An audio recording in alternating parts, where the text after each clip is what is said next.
This story begins with several system windows informing citizens about a series of anomalous events occurring around the world. A giant abalone was reported found by fishermen on the coast, so immense that not even 10 people could surround it, suspected to be a mutation caused by nuclear wastewater. There was also information about an ancient tree in a tourist area growing wildly, spreading its roots for kilometers, and cracks appearing in the ground due to a possible abnormal earth pulse. The notifications continued with giant vines falling from the sky, making fairy tales real, and with news that subway tracks had been destroyed in multiple places, resulting in some casualties. No one paid attention, since they knew all this was nothing more than a bunch of sensationalist headlines, not very different from the false alarm about the zombie bite years ago. Many students were gathered in front of the school, considering that local rumors were much more interesting than the news. Suddenly, their attention was completely diverted to the figure approaching. It was the beauty of the school, Chu Qingli.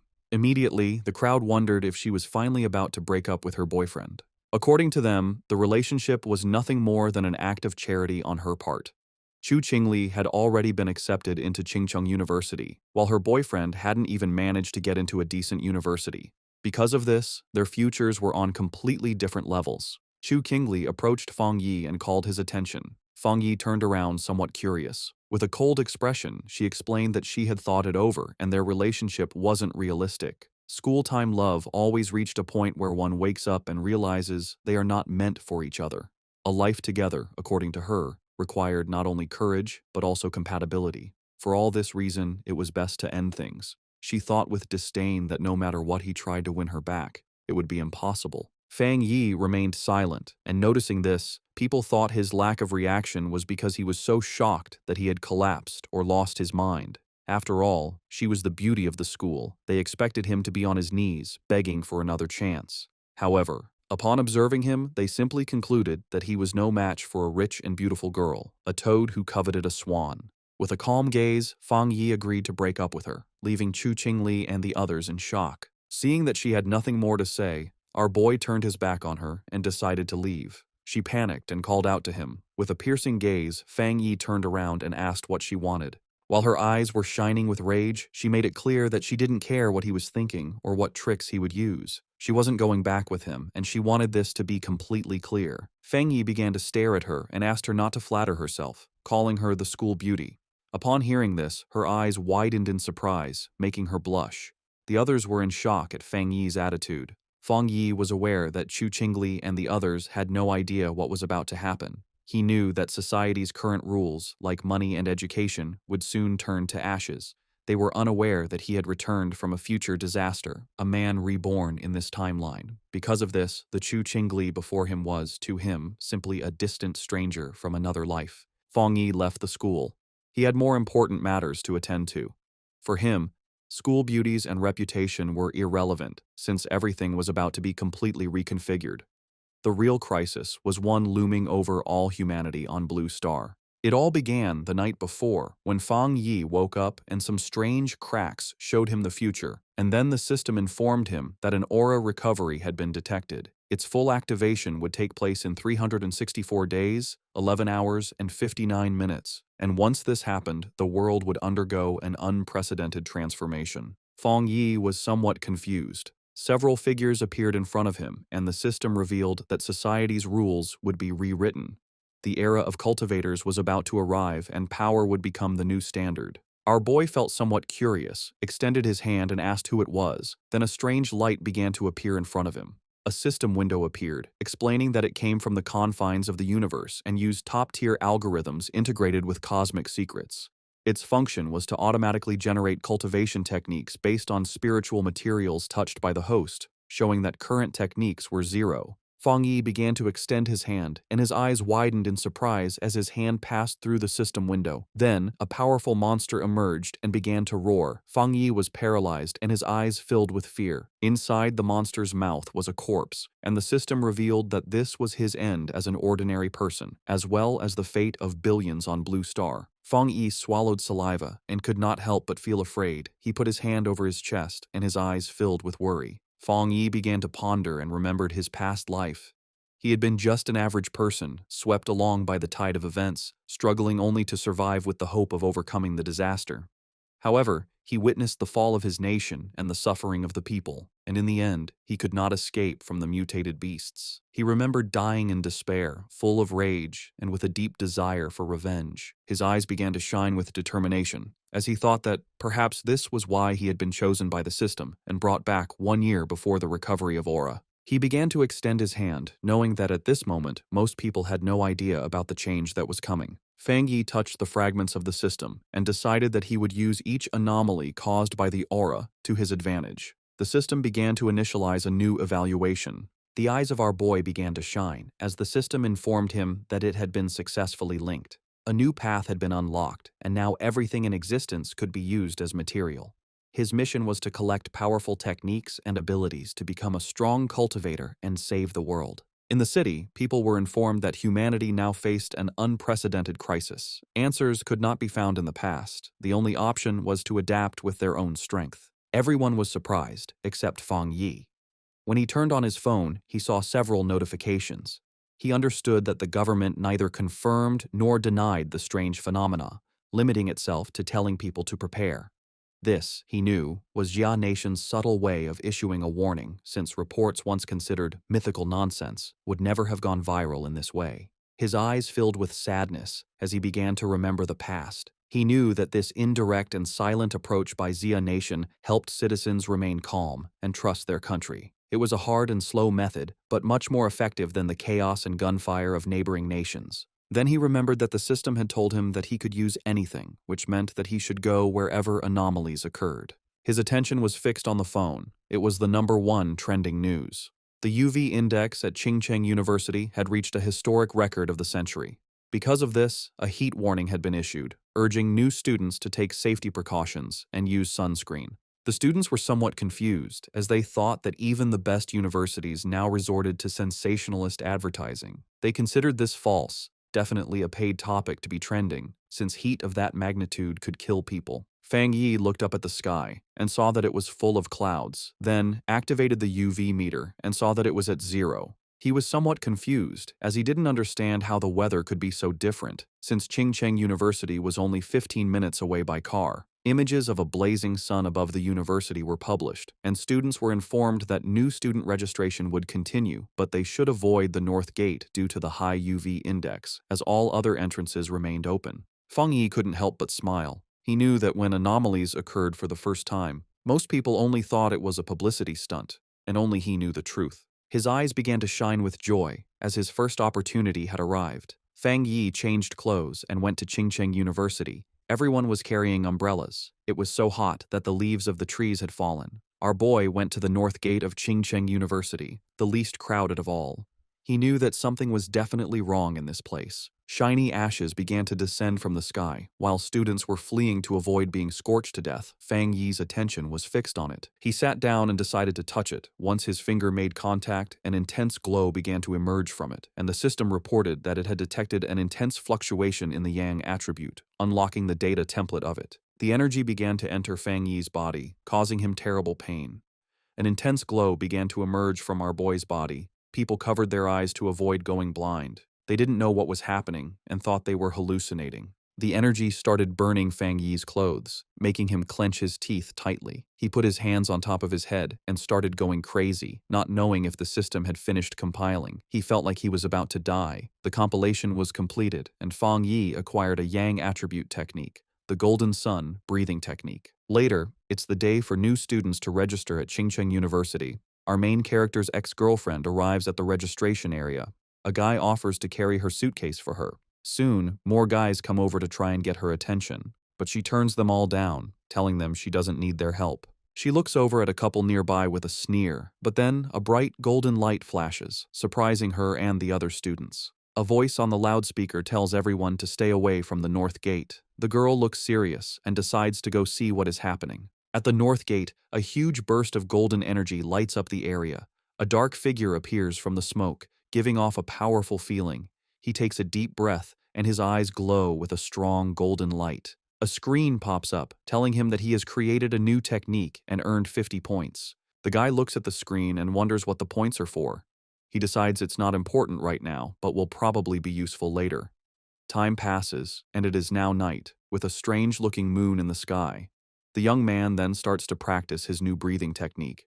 The next day, a bright sun is in the sky, and a new energy spreads through the university. Some students notice the sky get dark and cool for a second as they run to the north gate. A large crowd gathers there to see what is going on. The university's dean is angry and asks why no one listened to the warning to stay away. The group pushes through the crowd, which moves aside for them as they go to the center of it all. A hooded person with a serious look tells the dean to block off the north gate completely. At that moment, a system tells Fang Yi that he has cleaned a polluted area. He learns that the government already knows about these areas and wonders if there are other people like him. Hearing an alert about people not being allowed in the area, the young man knows things have gotten serious. The students see people in uniforms and wonder if they are from the army. From a rooftop, Fang Yi sees that the disturbance is getting a lot of attention.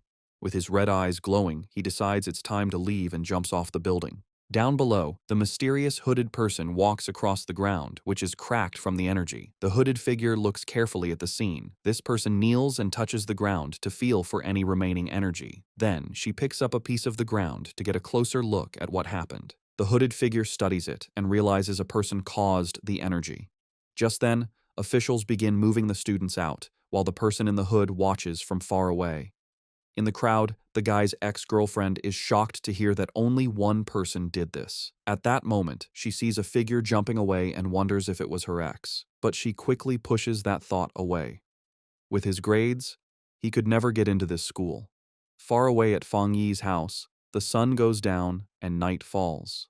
Lying on his bed, the young man complains that his body is still hot, even after a cold shower. Because of the heat, he's afraid he won't get any sleep. He also worries that because of what happened today, someone might have noticed him. He then picks up his phone and sees a popular news story about a cultivation association. The young man remembers that everyone used to think it was just a joke on the internet. Just then, he remembers the hooded people at the university and thinks they must be from the association. Curious, he opens the news story to read the whole article. It explains the different cultivation levels, from ghost acts to total transcendence. In the comments, people think it's a joke, but he wonders if the announcement is real. Fang Yi thinks about how he never knew any of this in his past life as a normal person. Sitting on his bed, he thinks about the cultivation association and decides to try his technique again. He closes his eyes and focuses to start his training. In that moment, he begins to sweat as a strong, golden energy flows around him. He starts to float in his room, surrounded by a bright golden glow. A light shines on him. The first step is to strengthen his body to hold the power of heaven and earth. He successfully controls the energy and shapes it into a divine axe. His eyes glow brightly, and he smiles, feeling full of power. The system tells him he has reached the Dushui level and gives him 50 more points. The guy remembers the points and reads the screen, which says a new path is now open. The system explains that the points can be used to put the compiled data into any object.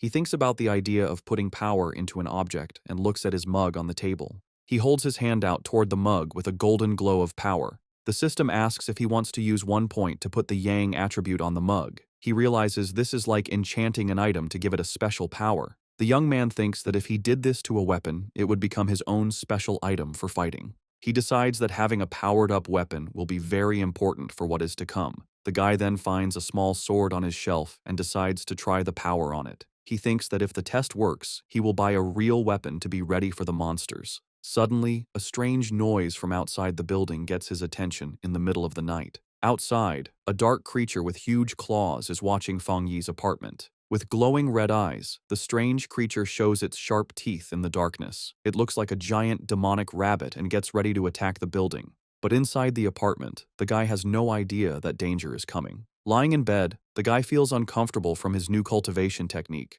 With his red eyes, he wonders where the sound, which was like a rat, came from. He thinks the sound is not from inside or from the pipes, and it might be a neighbor's pet. Walking through the living room, he thinks that with his better hearing, it is normal to hear the neighbors. Then the guy focuses his hearing to listen more carefully to the strange sound, but he soon realizes something is wrong and becomes alert. Fang Yi goes to the door and comes face to face with the scary creature right there in the dark hallway. In the hallway, the strange creature with red eyes appears and glares at him, ready to attack. He is startled and recognizes the mutated beast. A memory from his past life scares him. At the same time, a drone flies over the city at night, showing that others know about the danger. On top of a building, a girl complains that they still have not caught the rabbit that ate a rare fruit. With a lollipop in her mouth, the young woman seems very calm and confident about the mission. She then orders her team to keep sending her updates about the target she is hunting. After that, the mysterious girl jumps from the top of the building to begin the chase. Falling very fast, she moves with ease between the huge city buildings. Suddenly, the young woman feels the mutated beast's power and realizes she is getting closer to it. With her eyes glowing, she finally finds the creature and gets ready for a fight. The mysterious hunter lands hard on a rooftop, moving with amazing skill. Running down the side of a building, she gets the order to chase the target no matter what. With a perfect landing, the young woman continues her chase without stopping. Jumping from building to building, she warns that the creature ate a special fruit and might evolve. Just then, a man working late sees something fast go by his window and is very confused. He wonders if he is seeing things, but his boss yells at him for just standing around. Meanwhile, the hunter stands like a shadow in front of the moon on the 65th floor. Back in the apartment, Fang Yi faces the strange creature, which screams at him. With his golden eyes, he knows his body has changed, and now he can fight it fairly. The creature then attacks with its claws, but the young man dodges with amazing speed. Fang Yi thinks that his body has really changed, and now he can see the attacks in slow motion. With sun energy in his hand, he wonders why a mutated beast is here so soon. He then remembers things from his past life and faces the monster. The guy knows the creature has not fully evolved yet, and the night makes it stronger and angrier. So he rushes forward to attack, because he has to stop it, or everyone in the building will die. Fang Yi manages to grab the creature with his hand full of energy. With surprising strength, the guy bites the strange creature without any fear. He holds the monster tightly, and his golden eyes shine with a cold, focused look. Then the young man spins the creature in the air and realizes its tail is its weak spot. Taking his chance, he grabs the beast's tail with all his strength. Fang Yi throws the monster against the window, and it shatters from the force. With his fist glowing gold, he gets ready to land a powerful punch. The guy shoots a beam of energy that hits the creature right in the air. The monster is then completely covered by the bright golden beam of light, but the strange creature grabs the golden energy with its claws and tries to take its power. Fang Yi then realizes the monster is trying to steal his yang power, and he fights back. He thinks the power of the sun is too strong and that the rabbit is just destroying itself. Soon after, a golden explosion covers the monster, which can't handle that much energy. In the building next door, a couple wakes up from the noise, and the man wonders if it was thunder. He then goes to the window to check, but sees nothing strange outside. Our hero lands on the floor, surrounded by what is left of his golden energy. The young man thinks that the creature was like a starving ghost trying to eat his power. After the fight, the monster's eye falls to the floor, letting out a weird black smoke. With a serious look, he stares at what is left of the creature he just defeated. Without thinking twice, the guy stomps hard on the eye, crushing the rest of the beast. He understands that the creature of the night was desperate for his opposite yang-type power. The young man thinks that if he were normal, the monster would have easily eaten everyone in the building. With that, he knows he needs to learn more techniques to face the dangers ahead.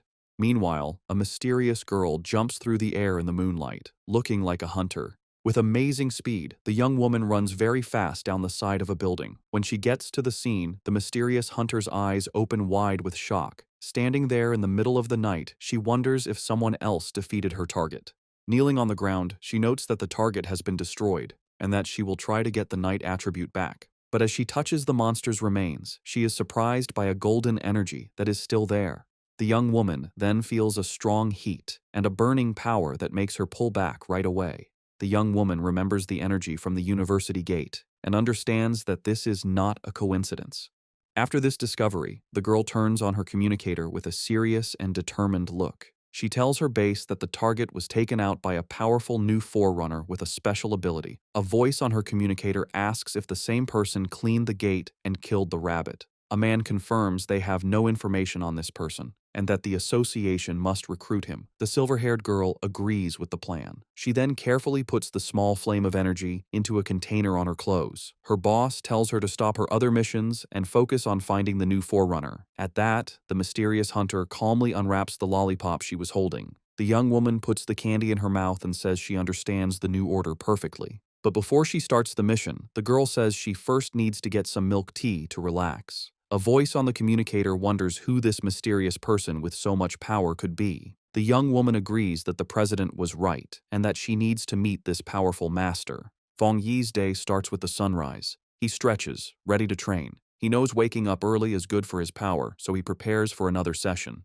The fighter uses his breathing method, taking in the morning's golden energy. As the energy fills him, his eyes glow with golden power. He enters the Ghost Axe realm and feels the technique's power appear. A sudden burst of energy surprises him. He realizes he's getting stronger again. Power flows through his body, and he focuses to control it. He makes a tight fist, feeling the energy now in his hand. He summons his key axe and sees that the weapon feels much lighter. He grips the weapon's handle firmly, ready to try out his new strength. The warrior lifts the golden axe over his head, preparing a powerful hit. He reaches the 2-star Ghost Axe realm, releasing his strength. His eyes now burn with golden flames, showing his new power. Feng Yi's body feels much stronger and tougher after this change. He grew stronger so fast because he used the extra energy from his last power-up. Feng Yi decides that from now on, he will level up slowly and carefully, one step at a time. But his growing power gets a lot of attention, so he needs a more private place. In the association's office, a man feels something strange in the air. He sees the change in the sun's energy and wonders if it's the new guy again. Feng Yi finds a quiet spot by a river to continue his plans. A system screen appears, and he confirms he will add a special quality to his weapon. He remembers trying this with another item, but it couldn't handle the power. This time, the new blade works with his energy, making a strong connection. A system message confirms the item encoding worked. Excited by his new weapon, he gets ready to test its amazing power right away. The test result shocks him with the incredible power the sword let out. A huge golden beam of light shoots from the blade into the sky. The warrior lands with his sword in flames, feeling the power flow through him. He almost starts a fire with that swing and sees how dangerous his strength is. The smoke from the attack is big, so he knows he was seen and needs to leave. A girl is running fast toward the smoke he left. She complains that she stepped away for a moment and missed everything. Suddenly, the young woman stops. She sees that the river is actually boiling. The agent flies over the damaged area, wondering what the new guy did to the place. She can already imagine being told off, since everything has gone wrong since he appeared. Just then, a golden flash in the distance catches her eye, and she becomes curious. The hunter is shocked by what she senses. This shouldn't be possible. His power level jumped from 1 star to 2 stars, and he even made a spirit weapon. The association only has 2 of those weapons, and the way to make them isn't fully known. The girl gets suspicious, wondering how he got this kind of power by himself. But she thinks she must be wrong and decides to start cleaning up the mess he made. Far away, Feng Yi thinks about how his weapon now has the Yang attribute, but he wants more. The system can encode anything, so he plans to add more qualities to the blade. Suddenly, his phone buzzes. He has a message from someone he doesn't know. He completely forgot about being private, and now a stranger is inviting him to a pioneers group. He's shocked to learn that official members must be at least Ghost Axe realm level. The stranger talks about a new pollution zone and invites him to a group hunt. He asks for the location, and the stranger sends a file about the lava dragon of the Shadow River. The zone has lava, and the same Yang attribute he has, so Feng Yi decides to accept the invitation. Far away in the Binmu district, a group is waiting for old Li's friend to arrive. One member says the girl's map was so good, he got there easily. The blonde girl thanks everyone for coming and tells them they need to work together. She is from the Cultivation Association and is disappointed that the pioneers here aren't very strong. What many don't know is that the Cultivation Association is a government group.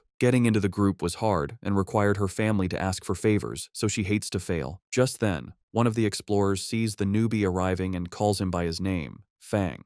Feng Yi makes a strong entrance with his new sword and introduces himself to the group. The agent is startled by his power, but sees his aura isn't scary, but warm. Since the team is all there, the leader gives the signal, and they go toward the cave entrance. Feng Yi decides to go first and asks the blonde agent to take care of the light. The group walks through the cave, and one of them warns Fang about the loose rocks. They think it's strange that the place isn't very hot yet.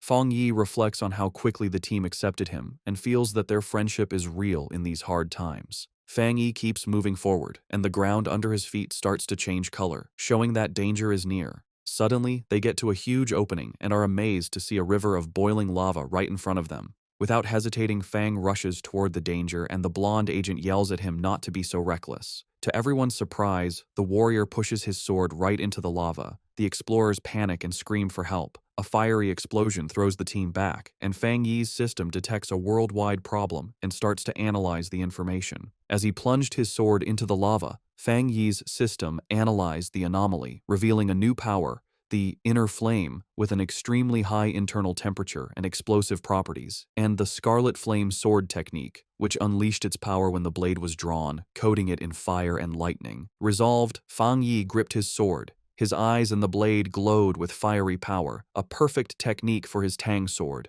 Below, the other explorers, thrown back by a previous explosion, watched in amazement as Fang Yi stood unharmed in a vortex of fire. Realizing his weapon was absorbing the lava's power, Fang Yi then used his script points to permanently embed the scarlet flame attribute into his sword, which now burned with energy. When the flames subsided, his teammates concluded he had suffered a small cultivation accident and had recovered. The group was euphoric, noticing the cave's spiritual energy had stabilized. One of them celebrated being able to absorb it smoothly, while another, on the verge of beginning his cultivation path, excitedly shouted Xiaoya's name. The blonde agent, Xiaoya, encouraged them to train while she kept watch, and the team thanked her for the opportunity. The peace was interrupted when Xiaoya detected figures approaching the entrance, warning that other pioneers were arriving. 3 muscular men entered, led by one with an eye patch and glowing red eyes who arrogantly declared the resource-rich land was now theirs. Xiaoya grew worried, recognizing all 3 newcomers were at the 1-star Ghost Axe realm, a level her team couldn't challenge.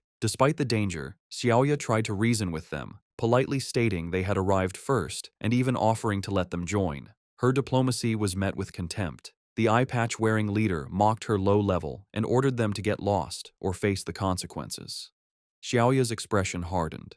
She reflected on the harsh reality of survival of the fittest in this new era, but as a member of the Xia Nations Association, she decided she couldn't allow this injustice. Just as the confrontation was about to escalate, Fang Yi stepped between Xiaoya and the hostile leader. With his sword ignited, he coldly asked the large man if he had nothing better to do than bully a young woman. The eye-patch-wearing leader was left stunned and speechless. Without hesitation, Fang Yi unleashed a single, devastating swing that created a fiery explosion, sending the 3 aggressors flying. The force of the attack startled Fang Yi's own teammates from their meditation. He remembered the tragedies caused by those who followed the survival of the fittest principle, knowing only overwhelming force would work on such people. To make his point, Fang Yi drove his blade into the ground in front of the rival leader. Surrounded by an immense golden aura, he coldly ordered them to scram.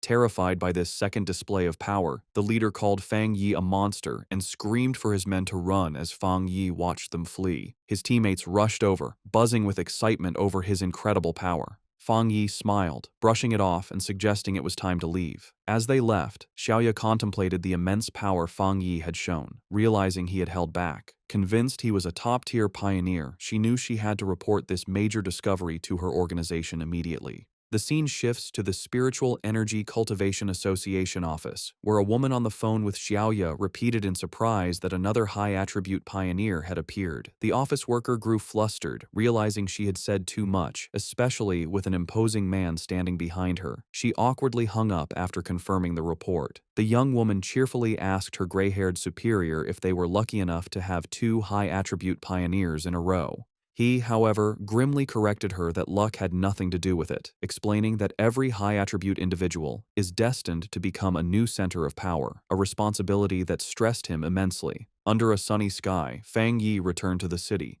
He tried to disguise himself as a cosplayer, but his powerful presence and authentic sword only drew more attention. His walk was interrupted when he saw on his phone that news of the cave incident had already gone viral. He chided himself for his carelessness, knowing the eruption of his internal flame was too noticeable. Dismissing the idea that his teammates would betray him, he focused on a more urgent matter. The massive yang energy he had absorbed was pushing him toward a new breakthrough. He needed to find a secluded place immediately and headed for the back mountain. 5 minutes later, on that same mountain, a silver-haired young woman named Su Qingying, a garden restoration expert, felt a sudden, powerful presence. She saw an intense burst of light, like a miniature sun, and recognized the signs of a cultivator breaking through to the 3-star Ghost Axe realm. The scale of the energy astounded her. She'd never imagined a breakthrough of that realm could be so monstrous. Driven by a sense of duty and a flash of recognition, she raced toward the disturbance, vowing to catch the mysterious individual this time. High on the mountain, Fang Yi was focused on his breakthrough.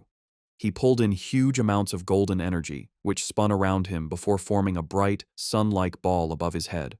As he meditated in the air, the power behind him formed a complex, star-shaped divine shape. Golden energy sparked across his skin, and his eyes glowed with great power as he tried to control the wild energy. Finally, the power came together, taking the shape of a giant divine axe made of pure golden and light blue energy, crackling with power. Meanwhile, Su Jingying arrived and stopped suddenly when she saw the amazing sight. She watched in total disbelief, seeing that the mysterious person was about to swing the divine axe he had just created. His level of control was incredible. She wondered how anyone could command so much spiritual energy with such perfect skill and steadiness, asking herself if this man had secretly been training for centuries. The sight brought back a painful memory. Su Qingying remembered her own attempt to break through to the Ghost Axe 2-star level. The pressure from her own divine axe had been too much for her, pushing back and making her cough up blood. It left her stuck in bed for a full week. She was naturally strong, but she had still failed badly. She couldn't understand how this monster could handle a breakthrough that was so much more powerful than hers. As she ran closer, she was even more amazed. The huge amount of spiritual energy, the perfect control in every move of the axe, and the way every bit of power seemed to have been purified thousands of times. It was all beyond anything she had ever seen. She decided that this person wasn't just an amazing monster. He was like a god who had come down from the sky. She also noticed his calm and steady way of doing things. Most pioneers, when they felt a breakthrough was about to happen, would rush to get it done. This person, however, moved with a deep sense of experience and a strong mind, like a master from old times. Her thoughts were stopped when the giant, fiery divine axe began to move. She watched the awesome sight as it swung with a purpose, heading east. At the peak of his power, Fang Yi's eyes burned with pure golden light as cracks of raw energy spread across his face. He floated inside a blinding storm of golden power, successfully controlling the huge amount of energy he had gathered to evolve. A system window then appeared, officially confirming he had succeeded. He had reached the Ghost Axe realm, 2-star. The new divine axe slammed down into the earth, releasing all of its power in one huge shockwave that tore across the mountain. Su Qingying was caught in the powerful blast and had to hold herself steady against the wave of golden energy. The leftover force cut a huge path through the forest before fading away, but when she looked up, the mysterious man had completely disappeared. Breathing hard from the effort and her frustration, Su Qingying couldn't believe she had missed him again, especially since she had arrived in only 30 seconds. A worrying thought came to her. He must have known that she was tracking him. She worried that if he stayed this hard to find, her mission to recruit him would be impossible. Just as she was about to give up, she paused. A sudden idea hit her. She looked away from the path of destruction and toward a giant old tree that was now glowing with a soft, leftover golden light. With a new feeling of certainty, she called out into the woods that seemed empty, calling him Senior and asking if he was still in the area. From the shadows of the forest, Fang Yi appeared, his hooded body giving off a cool confidence. His glowing red eyes were on Su Qingying. He immediately knew she was the person who had been looking into him for the past few days. Seeing she had been found, Su Qingying stood her ground and properly introduced herself. She said she was the captain of the Firefly Squad, a part of the Spiritual Practitioners Association of Xia Nation, and also one of the nation's first pioneers. On behalf of the association, she sincerely invited him to join them. She admitted she had been following him for 2 days and hoped her methods hadn't made him think badly of her. As she spoke, Fang Yi stayed quiet, and his face was hard to read under his hood. Su Qingying added that while the public didn't know yet, all the official papers for the association were ready. Inside, however, she was very nervous, choosing her words carefully, and worrying if she was bothering him or making the powerful man angry. She knew she had to sound soft and respectful. Her carefully planned speech was cut short by Fang Yi's simple, direct question. "Why should I join?" The direct question surprised her completely. She stuttered for a moment, panicking over what to say.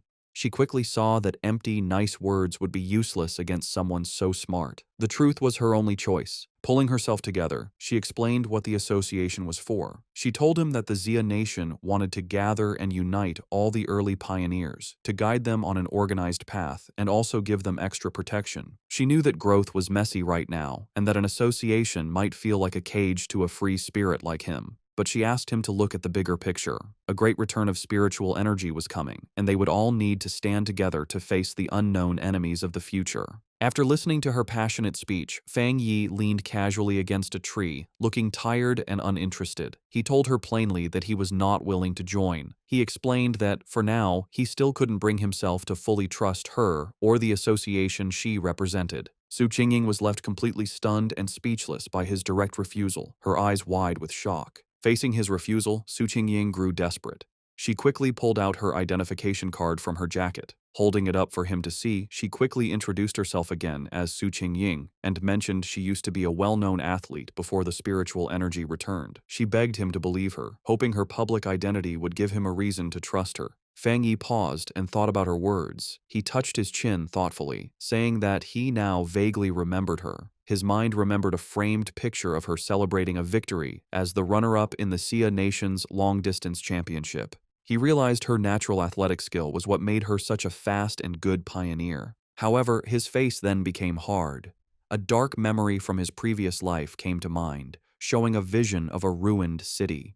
He knew that in his original timeline, the Xia Nation's work, including the association, had failed in the end, leading to the end of humanity. Now that he had returned with his system, he knew he had to be part of the solution, but joining the association at this point was not the right move. Putting on a more thoughtful look, he looked back at a hopeful Su Qingying and confirmed that he did remember her. He told her he would think about her offer, and before she could answer, he jumped into the air and sped away from the spot. Just as quickly, he reappeared right behind a startled Su Qingying. He gave her a firm condition. She must keep his location a secret from everyone for now. In his mind, he studied her respectful behavior and guessed that the association was careful about upsetting powerful pioneers who weren't with them. He saw this as a weakness he could use. Su Qingying suggested a deal. She explained that the association had detected the energy from his breakthrough and that she had to file a report. She suggested sending a report that was a mix of truth and lies to protect his identity while keeping her bosses happy. After a moment of thought, Fang Yi agreed to her plan. Su Qingying tried to call out to Fang Yi as he agreed to her plan, but in the blink of an eye, he was gone. She ran down the mountain slope after him, but it was no use. Tired and annoyed, she walked alone on a forest path, muttering in frustration about how many times she had failed to catch him and how he was now trying to avoid her.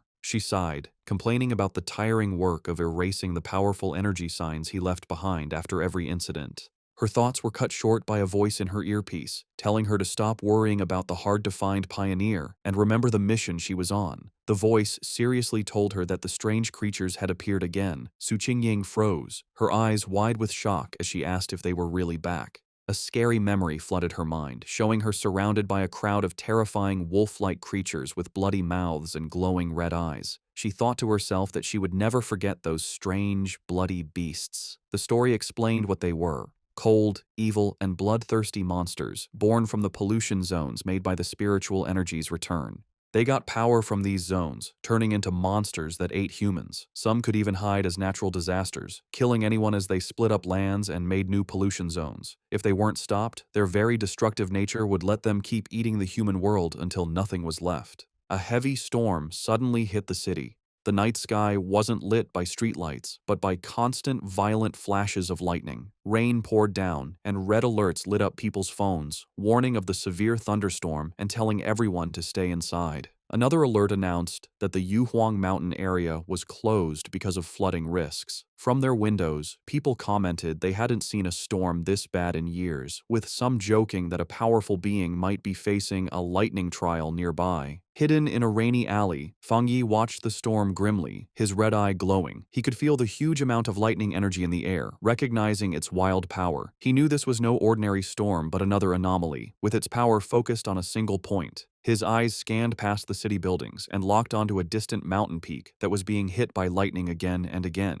He had found the center of the storm. Without hesitating, Fang Yi raced into the downpour, leaping across rooftops as he sped toward the mountain. When Fang Yi reached the base of Yuhuang Mountain, his system immediately confirmed a pollution zone was detected. He looked up at the peak, but instead of its usual beauty, he saw a grim scene with skeletal remains scattered among twisted trees. Another system notice added to the danger, stating the pollution level was unknown. Still, Fang Yi moved forward without hesitating, walking into the dark, stormy woods with a determined look. As he got closer to the center of the storm, he saw a massive bolt of blue lightning strike the mountain's summit, lighting up the whole area. He had found his target. Inside the Spiritual Practitioners Association's command center, officials held a tense meeting. A large screen showed a vortex of blue energy over a mountain peak. An official reported that the danger on Mount Yuhuang was rising quickly, so they had to close it off and call it a new contamination zone. The grim-faced association leader said the situation was so critical, he had to pull Su Qingying from another important mission. He asked her to report on what was happening. Su Qingying told the officials that it was currently impossible to climb the mountain, as the unstable thunder energy was about to explode.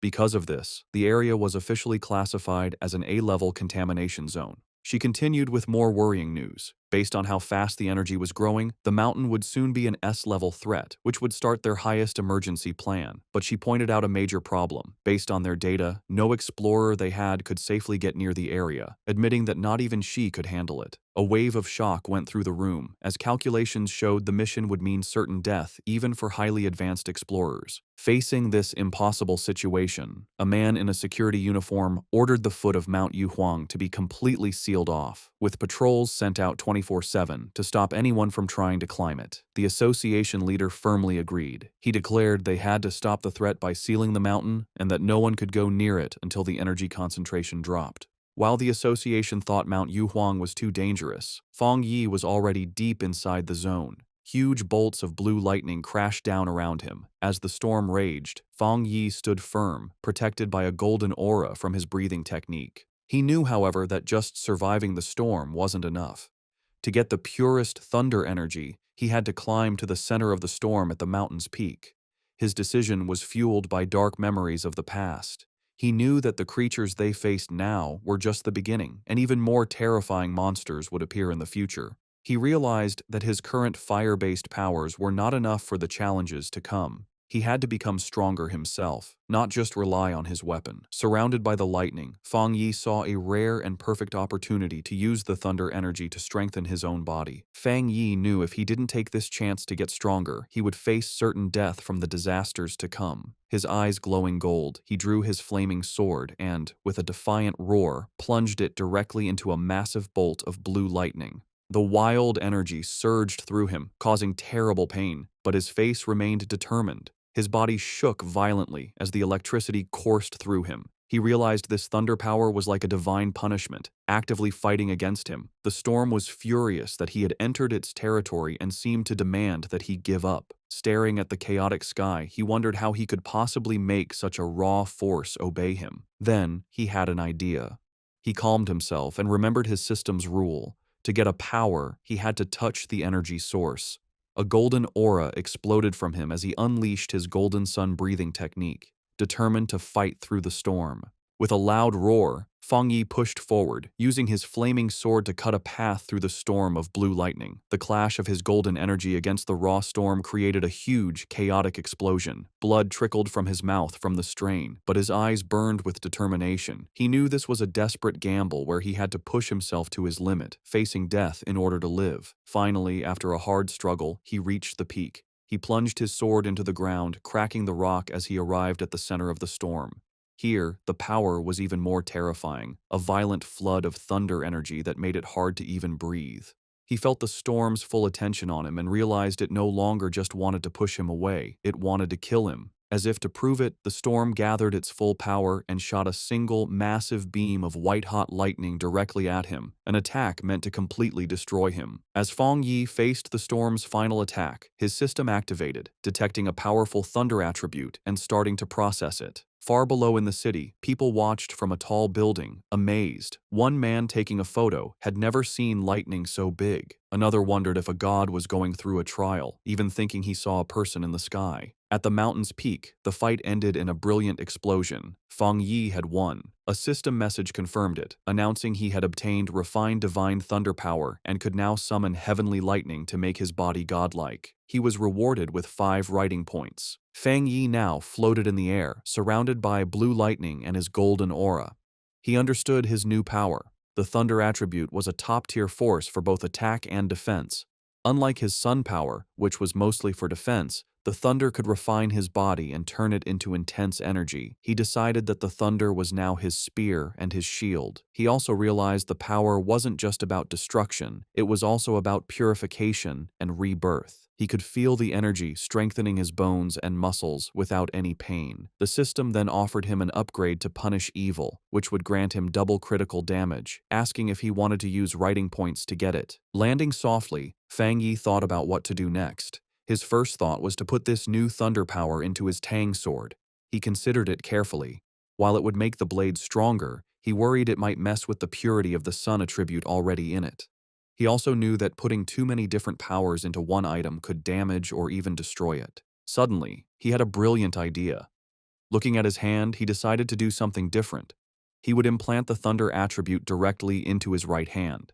The system immediately responded, asking if he wanted to put the thunder attribute into the chosen item. A confident smirk appeared on his face as he gave the command. Instantly, all the wild blue lightning in the air rushed into his right hand as he claimed the storm's power for himself. The next day on the storm-damaged peak of Mount Yuhuang, the immediate danger was gone. Below a cliff, Su Qingying and an army officer named Major Han Li stood over numerous figures in body bags. Su Qingying reported that the contamination zone's energy had strangely dropped from its most dangerous level to a mild level in just 3 hours, though some electricity was still in the air. Major Han Li listened and immediately figured out what had happened. Someone had been there. It was a seeker, a person who actively looks for these dangerous events. Su Qingying was shocked, wondering if another seeker was involved and if they could have survived. She knelt and looked for clues but couldn't sense anything, guessing that the heavy rain had washed away any evidence. She concluded that the seeker must have left the mountain safely around 8 p.m. the night before. Major Han Li agreed with her timeline. The strange event began around 6 p.m., and the army sealed the mountain at 7 p.m., so the seeker must have climbed the mountain before it was closed. He noted that their instruments predicted the danger would reach grade S, but after 8 p.m., the energy suddenly dropped. Standing where the lightning had been strongest, the major added his own theory. He believed the seeker not only survived the lightning, but probably had a thunder-related power, turning the disaster into a great opportunity. He concluded this person was the direct cause of the sudden change. The major then shared his biggest worry. People like this were the most dangerous because they didn't know whose side they were on. Su Qingying agreed, adding that if such a powerful person was a threat, the disaster they could cause would be huge. They had to be found quickly. Miles away, sitting on his couch and unaware of the military operation now focused on him, Feng Yi let out a sudden, loud sneeze. Back on the mountain, Major Han Li made his decision. He gave a firm order to his troops. Find this person immediately, at any cost. As his command was given, he assigned the mysterious target his temporary codename, the Tyrant.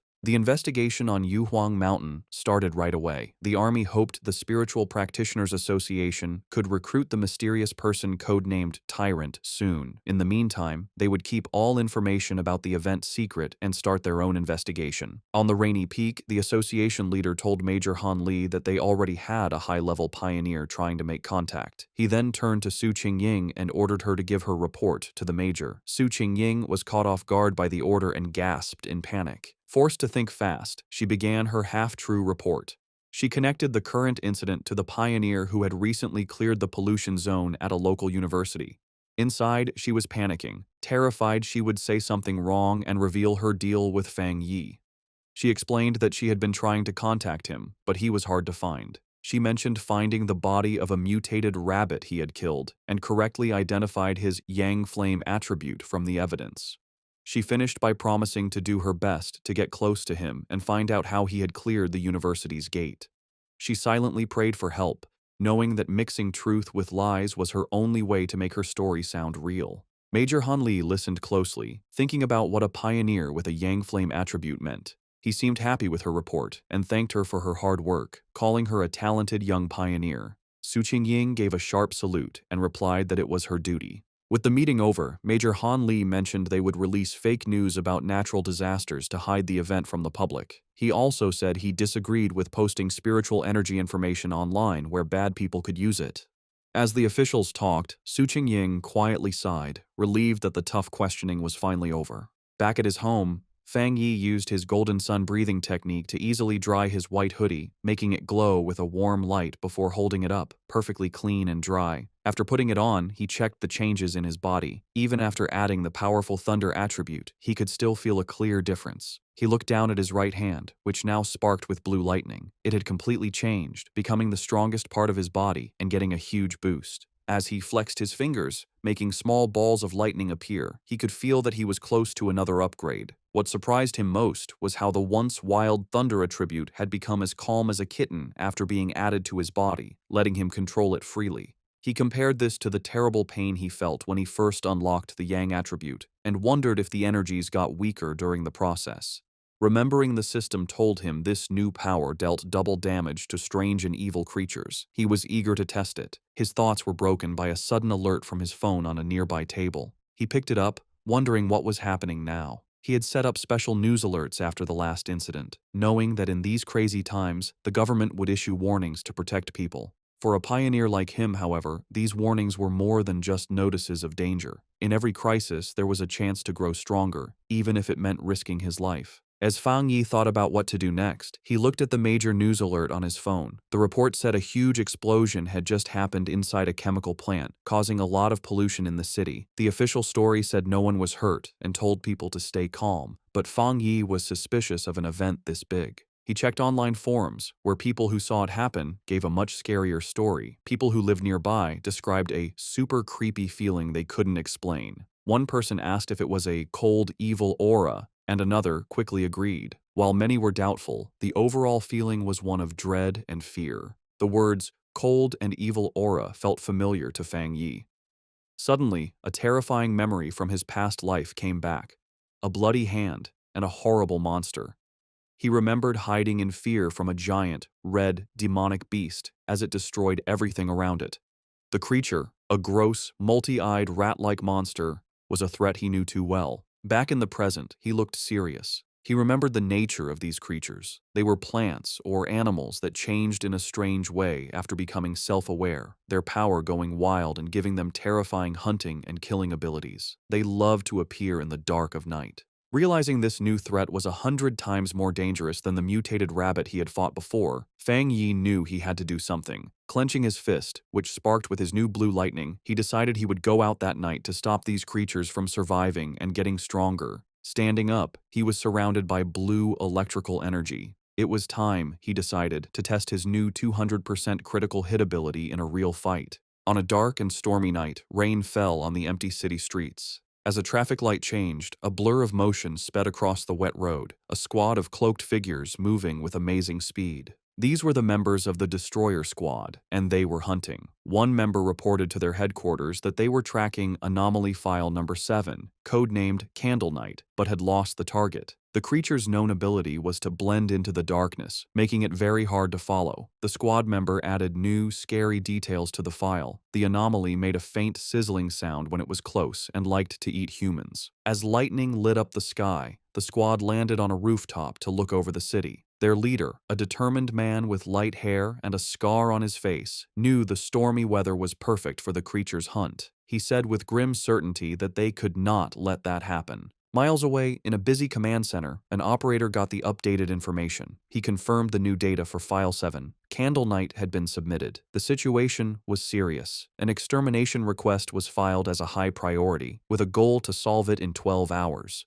The order came back from headquarters. The Destroyer Squad was to keep chasing the target, but their own safety was most important. The team immediately started the chase again, leaping from building to building through the rainy city. The squad leader paused, looking at a glowing holographic map of the city full of red markers showing active anomalies. He knew that a 12-hour response time wasn't fast, but it was the best headquarters could do.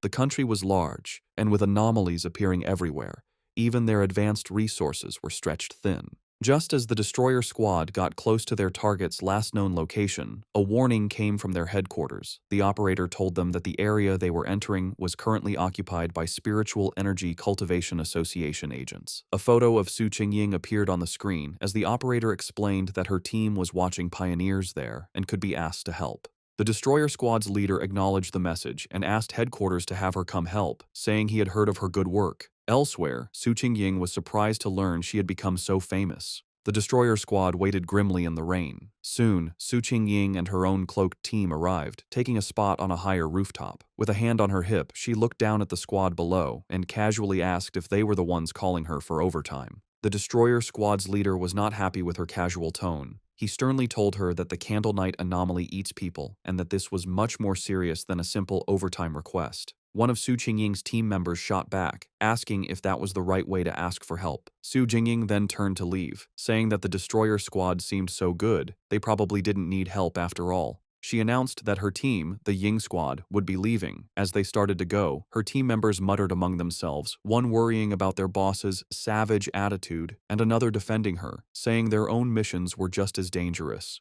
The leader of the destroyer squad immediately panicked and called for her to wait. He apologized for his harsh tone and begged for her help. He explained just how dangerous Candle Night was, and that without her famous tracking skills, they would be at a great disadvantage. He stressed that if his team failed, the people of the city would be the ones to suffer, as the monster would kill them all. After agreeing to work together, the two teams stood on a rainy rooftop, ready to hunt. Su Qingying concentrated, and a glowing blue ball of energy appeared in her hand. She announced she had found the creature. The orb's energy expanded, showing the monster's location. Hidden in the dark, wet ruins of a chemical plant, the monstrous, multi-eyed rat-like creature called Candle Night was eating something. Its file noted that it liked darkness, dampness, and eating people. With the target found, Su Qingying gave the command for the joint operation to start. The creature's senses were sharp, and it instantly looked up, aware of their presence. It jumped away, just as an attack hit the ground where it had been.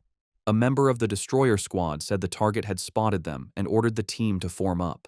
The squad members moved with incredible speed, their cloaks blurring as they chased it. They surrounded the creature from all sides, and with their prey trapped, they shouted together, ready to attack. One of the destroyer squad members lunged forward, shouting the order to attack. He hit the creature hard, sending it crashing into a pile of rubble. But instead of being weaker, the monster's body began to change, its back erupting with red sores and black spikes. With a furious shriek, the enraged Candle Knight fought back, creating a vortex of dark energy. Su Qingying desperately shouted for the teams to watch out for the sound wave and dodge. Her warning was a moment too late. A powerful sonic blast erupted from the creature, sending the squad members flying back.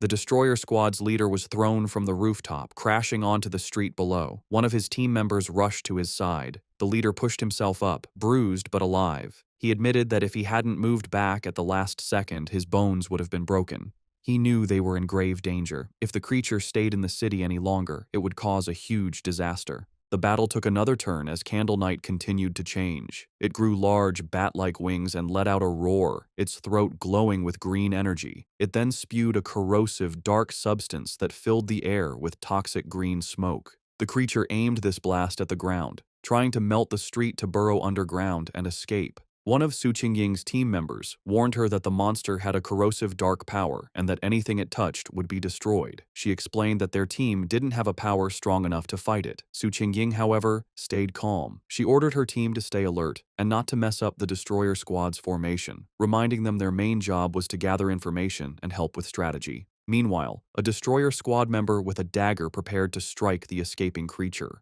Suddenly, a pair of menacing red eyes glowed from the darkness. The winged Candle Knight lunged forward, narrowly dodging an attack from a leaping squad member. Enraged, the destroyer squad leader yelled at his team not to let the monster escape. The winged creature flew through the city streets, chased by the cloaked members of the Ying squad. From a high rooftop, Su Qingying and two of her team members watched. Suddenly, she sensed a sharp increase in spiritual energy from the creature's direction. Realizing something important was about to happen, she ordered her team to stay outside while she followed it in by herself. The chase led them to a large, dark, abandoned factory. Inside, Su Qingying said she would scan the area's spiritual energy. The destroyer squad's leader noticed the advanced watch on her wrist. She confirmed it was a new device from the association, explaining that the watch showed the energy level a squad could safely handle was 50. Candle Knight's reading had been just 48. Suddenly, the device on her wrist began to flash wildly, the reading shooting past 80. Su Qingying shouted that the energy levels were going crazy. At that moment, a massive, shadowy form with glowing green eyes appeared in the rafters above. They had been led into a trap.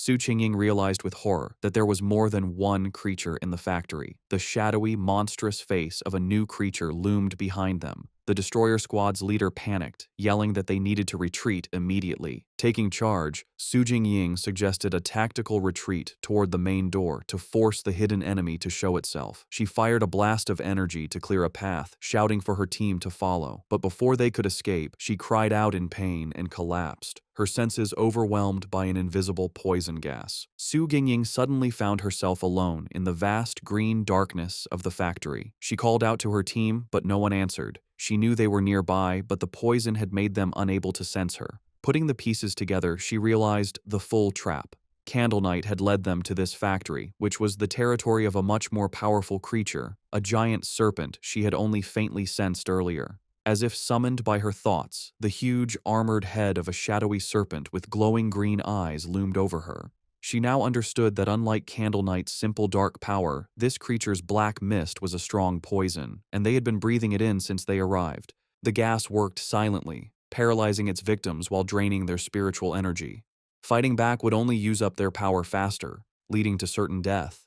She could feel her own spiritual energy was almost gone, and without it, she knew she would soon be another victim. As she collapsed to the floor, her strength gone, she despaired at the terrifying intelligence of a creature that was just playing with them. She closed her eyes, wondering if this was the end. Lying defeated on the factory floor, Su Qingying saw a single ray of light cut through the green darkness above. A flicker of hope appeared in her eyes. Suddenly, the factory ceiling exploded inward, and a blinding light filled the room.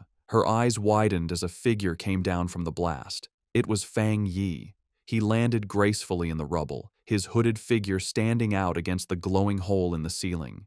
He stood before the giant serpent, immediately identifying it as a dark attribute creature. Without warning, the serpent lunged, its massive fangs aimed at him. At the same time, the Candle Knight monster burst from the shadows, attacking from behind. Fang Yi dodged the serpent's attack and came face to face with the growling rat-like beast. As the two creatures closed in, he finally understood the full trap he had walked into. In a shocking move, Fang Yi let the Candle Knight monster bite his shoulder. As blood splattered, he noted their surprisingly smart tactics, one creature for luring prey, the other for killing them. He taunted the beast latched onto him, asking if it enjoyed biting people so much. In response, he unleashed his new power. Bright blue lightning erupted from his body as he challenged the monster to taste his thunder property. At the same time, he fired a massive beam of golden solar energy from his free hand, which hit the lunging serpent head-on.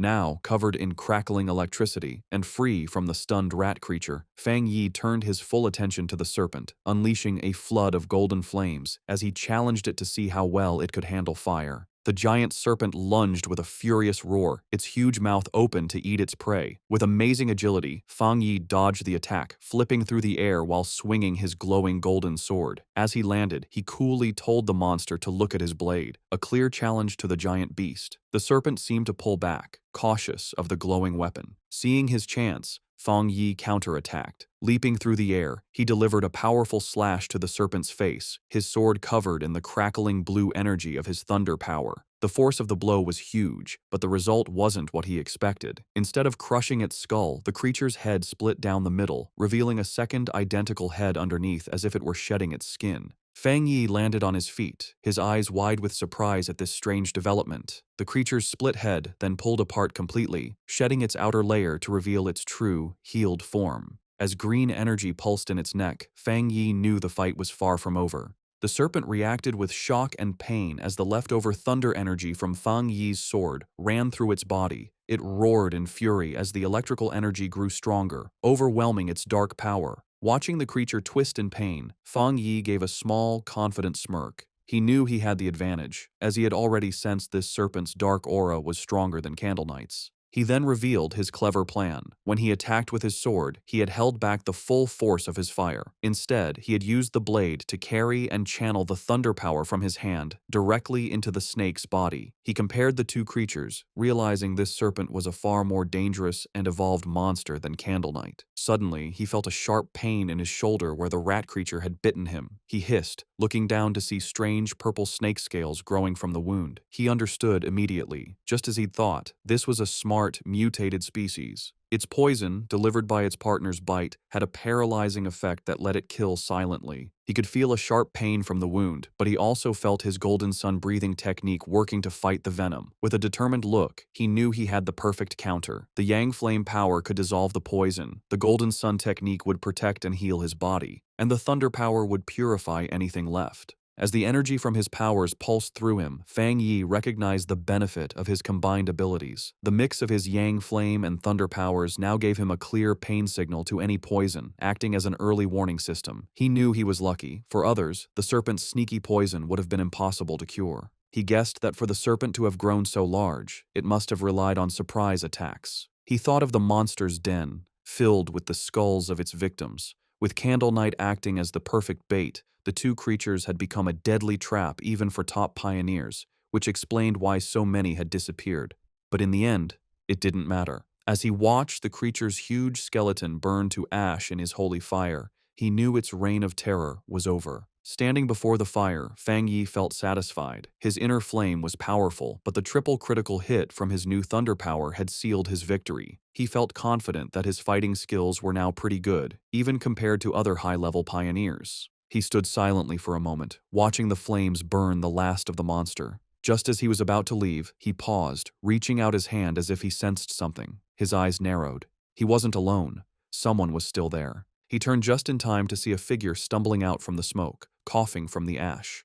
It was Su Qingying. She stood silently, covered in soot and clearly tired, but she was alive. As the smoke cleared, Fang Yi found himself looking at the unconscious members of the other squad, with Su Qingying sitting among them. He recognized her as the agent from the association and coolly told her that there was no need to pretend. He added that her playing dead act needed work, which surprised her. Embarrassed, Su Qingying covered her face. Realizing this was the same powerful pioneer she had been tracking, she tried to make an excuse, claiming she woke up from the smell. Fang Yi, however, wasn't fooled. He complimented her, pointing out that while her teammates were out of energy, she was strong enough to keep a small reserve to protect herself. If she had really been unconscious, he explained, she wouldn't have been able to smell anything. Flustered, Su Qingying could only offer an awkward thank you. In her mind, she was amazed.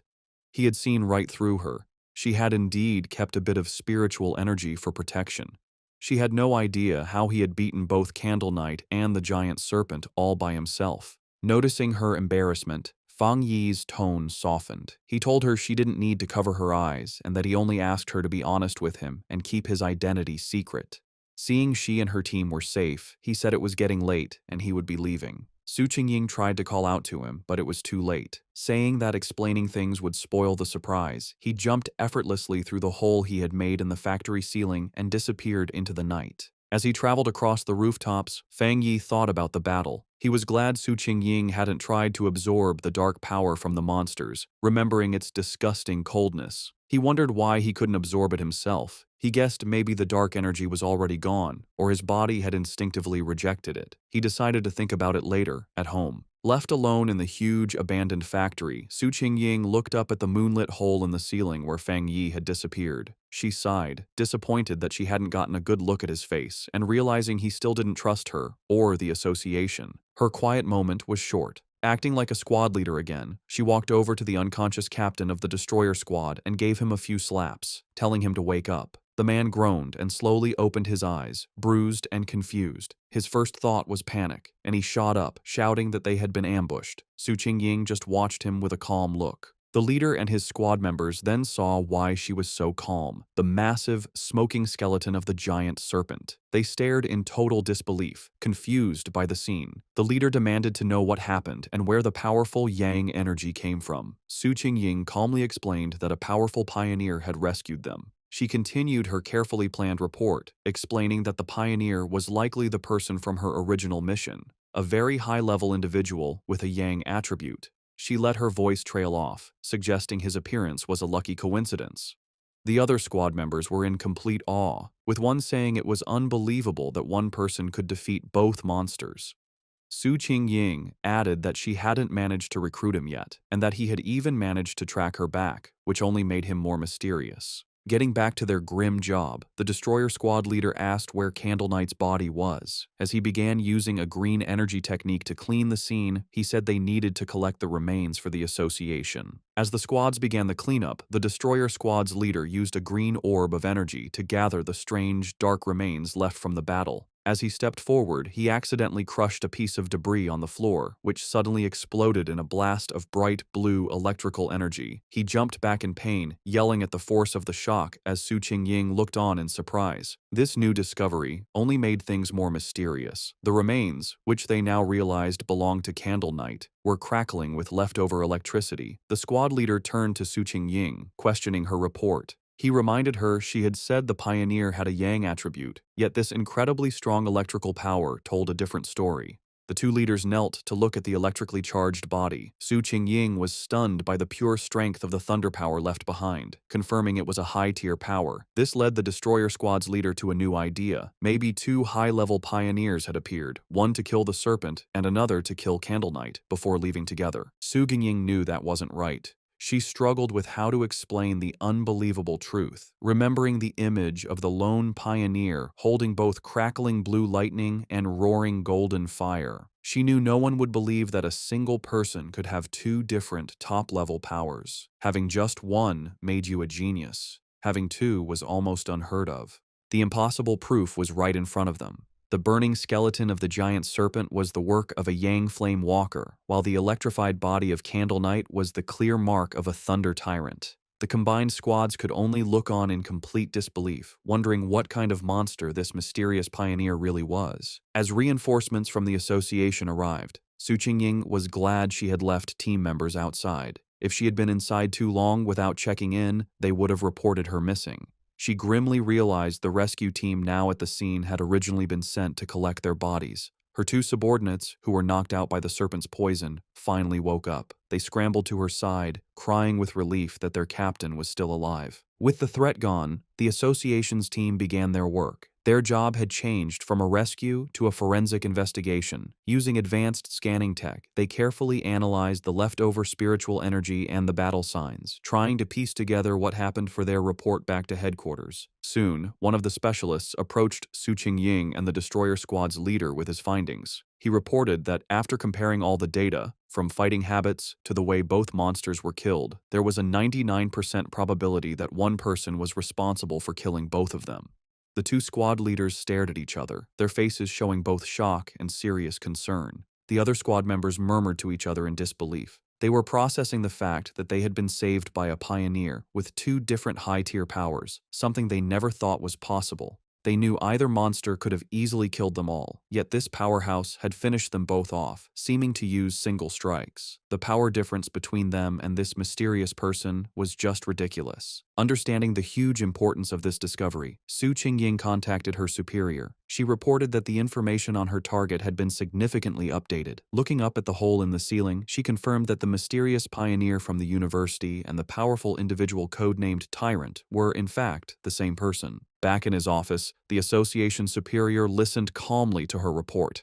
After thinking about the information, he gave a new command, telling Xiao Su to pause her mission for now. He explained that the pioneer had saved her team, killed the monsters, and secured the area. These were not the actions of an enemy. He added that he and Old Han, Major Han Li, didn't agree on the matter, and for her own safety and to avoid leaving a bad impression on their powerful potential ally, she was to stop all contact with the tyrant for the time being. While on the phone with her boss, Su Qingying, though she had agreed to pause her mission, couldn't help but add one more piece of information. She told him she had one more theory, based on what happened when she had tracked Tyrant to the back mountain where he was advancing his power. Her boss, interested, asked her to explain. She explained that during that encounter, she had sensed an incredibly strong aura where he was active. At the time, she suspected he might have a spiritual weapon but thought it was unlikely. However, now that it was confirmed he had two high-tier powers, the possibility seemed much more real. The association superior was surprised by this new information, questioning if the pioneer really had a spiritual weapon. He quickly became skeptical, leaning back and saying it was highly unlikely. He argued that no matter how talented, a solo pioneer couldn't possibly have such a rare item without outside help. Furthermore, he added, the team had found no traces of a third spiritual energy, which would usually come from a separately made spiritual weapon. Su Jingying quickly corrected him, clarifying an important detail. The spiritual weapon aura she had sensed during her first encounter with him was clearly a yang attribute. This new information completely changed things. The superior's eyes widened as he understood what this meant. If the weapon's attribute came directly from the user's own yang energy, it meant he wasn't just using a weapon, he was creating it. This led to an amazing conclusion. If he could create his own spiritual weapons, then he had to be a spirit creation realm cultivator. Such a being could theoretically do this alone, but that level of power was almost mythical.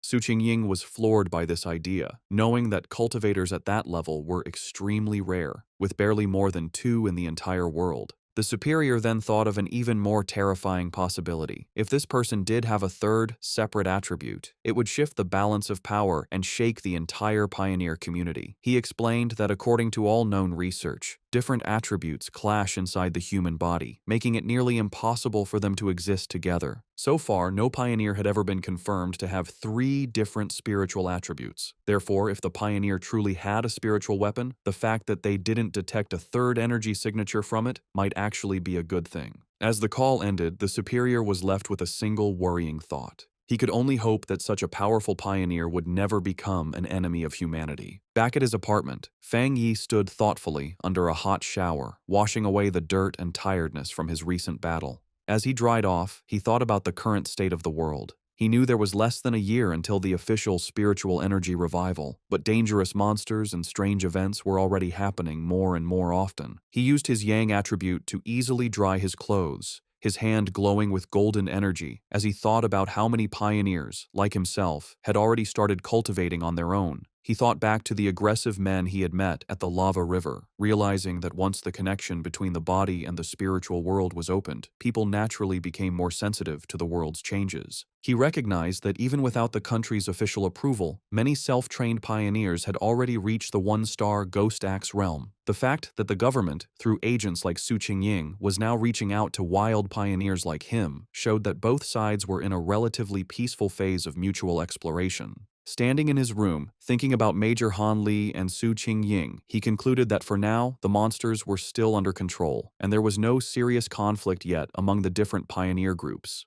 However, as he finished getting dressed, he knew this peace was fragile. The government had already created the Spiritual Energy Cultivation Association, but it still hadn't told the public about it. He understood their strategy perfectly. While people were talking more about local problems and strange events, the government was walking a fine line, trying to both protect humanity and give subtle early warnings without causing mass panic. Despite his recent victories, Fang Yi's analysis of the world situation was still grim. He knew the problem was the government's lack of confidence to officially start a full-scale cultivation era. With such a huge population, he understood that once the full truth was revealed, society would likely collapse into chaos and death. In the current state, even official pioneers couldn't stop the inevitable chaos, and the mix of internal problems and external threats from monsters would only make things worse. He admitted that the government's gentle, careful approach wasn't wrong, knowing that human fear and panic could be more destructive than any monster. However, what truly worried him was how fast the monsters were developing, which was far exceeding his expectations. He reviewed the information on the creatures he had just fought. They were a typical product of dark attribute contamination, specifically the shadow attribute, a sub-branch of dark energy that his system identified as a natural enemy to pioneers, and currently something he couldn't absorb. He realized these monsters were far smarter than typical beasts, working together to trap and kill pioneers, whom they saw as a good food source. He knew, however, that these creatures were still much weaker than the true dark-type monsters he remembered from his previous life. Monsters that could destroy entire countries on their own. Still, the close call was a serious reminder of the growing danger. He was certain that if he hadn't been there, Su Qingying and her entire squad would have been wiped out. A bit of hope sparked inside him as he thought about the system's wording. The fact that the dark attribute was only temporarily unabsorbable suggested that once certain conditions were met, he might be able to use its power himself. a possibility that could be key to winning in the future. He reviewed his current abilities. He now possessed the golden sun breathing technique of the yang attribute, the divine thunder tempering of the thunder attribute, and the crimson flame blade technique. With these perfectly suited, high-tier techniques and his current strength as a 3-star Ghost Axe Realm pioneer, he knew very few could match him. Yet, as he stood surrounded by his own great power, he knew with absolute certainty that it was still not enough. His thoughts were suddenly interrupted by his phone ringing. He picked it up, surprised to see a call from his auntie. On the other end of the line, his aunt asked about his health before explaining the real reason for her call. She told him that his cousin was coming to study in the city and, worried for her safety, asked if she could stay at his place for a few days instead of a hotel. Feng Yi was taken aback, his memory of his cousin extremely fuzzy. All he could recall was a quiet, straight-A student who was obsessed with her studies. He couldn't even remember what she looked like. Despite this, he agreed, telling his aunt that there was a spare room. When he asked when she would be arriving, his aunt simply replied that she would give the cousin his address and let her come over by herself. Elsewhere, in a dark room lit only by a computer monitor, a person with long, almost claw-like fingers typed quickly on a keyboard. The person, wearing a big hoodie with bare ears, was finishing a phone call with her mother. Her mother, who was Feng Yi's aunt, told her that she should arrive at her cousin's place by tomorrow afternoon and that she would bring some specialty snacks. The person politely ended the call, saying it was no trouble and that she had something else to do. On her screen was a chat window for a group called Spiritual Energy Revival, Martial Arts Vanguard Team. The user, Feng Heiju, had just announced her arrival in the city and her plans to stay at her cousin's place. After ending the call, she clicked her mouse, pulling up a new window. It was a rumor alert about an internet-famous town, now nicknamed Death Town, where 3 more people had vanished in relation to a pork beast challenge. A gruesome, blood-splattered image of the town was with the article. With glowing glasses reflecting the screen, Feng Heiju identified the location as Yanghuo Town. Her interest clearly sparked.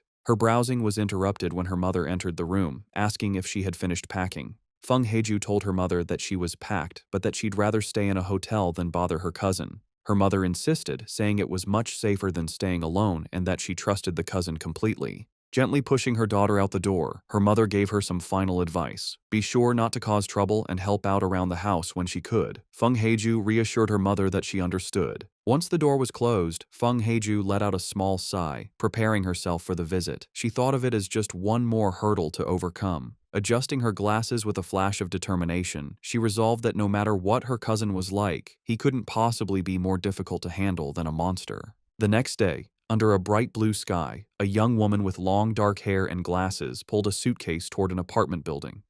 She checked her phone, confirming that the map had led her to the correct destination.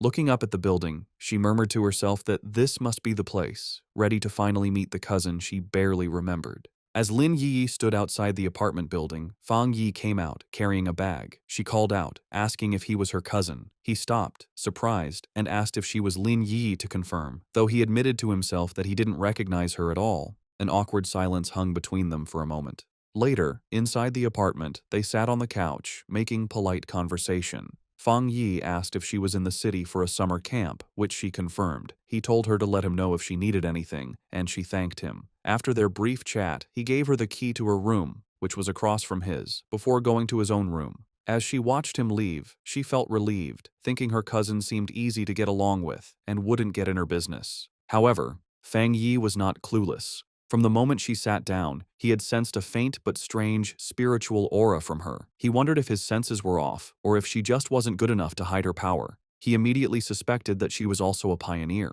The aura he felt was faint but clear, and he realized her story about a summer camp was probably a cover for her real reason for being in the city. Meanwhile, in her room, Lin Yi was on her phone, confirming Fang Yi's suspicions. She messaged her pioneer group, the Martial Arts Vanguard Team, saying her cousin seemed nice and wouldn't interfere. The chat turned to recent events, with members talking about the powerful pioneer at the lava river. Lin Yi warned her team to be careful, as many powerful people were still hiding. After agreeing to wait for her signal, she logged off. She decided it was best not to do any cultivation for now, worried her cousin might discover her secret. 3 days passed. Fang Yi soon found that living with his cousin was making his cultivation difficult. His meditations could be interrupted at any time, like when she came out of the bathroom wrapped only in a towel. He also worried that the bright golden aura from his breathing technique was too obvious and would be impossible to hide. But the hardest part was her overwhelming kindness. One evening, she proudly gave him a delicious-looking dinner she had made.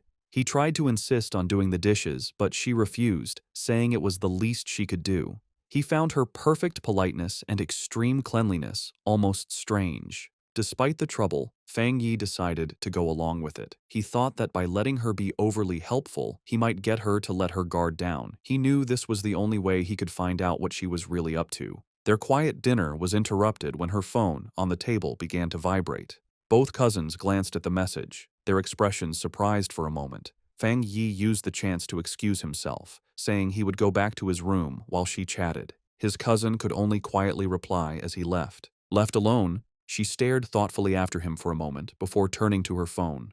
Sitting on her bed, she took the call, her expression turning serious. She repeated the information she was getting, confirming that the great change of heaven and earth would happen again the next day at 3 in the afternoon, and she promised she would be there. Fang Yi easily overheard his cousin's phone conversation. She agreed to meet at the entrance of Yanghuo Town. He recognized the name as an internet-famous town in the suburbs, about an hour's drive away. With his suspicions confirmed, he watched her through the wall, his own spiritual energy flaring. He was now certain his cousin was also a pioneer. He was confident, however, that with her current strength, she wouldn't be able to sense him spying. He was impressed by her power. She was still just a middle school student, but she had already reached the 2-star Ghost Axe realm and was close to another breakthrough. He wondered if her high natural talent was the reason for her somewhat strange personality. He now understood her real purpose in the city.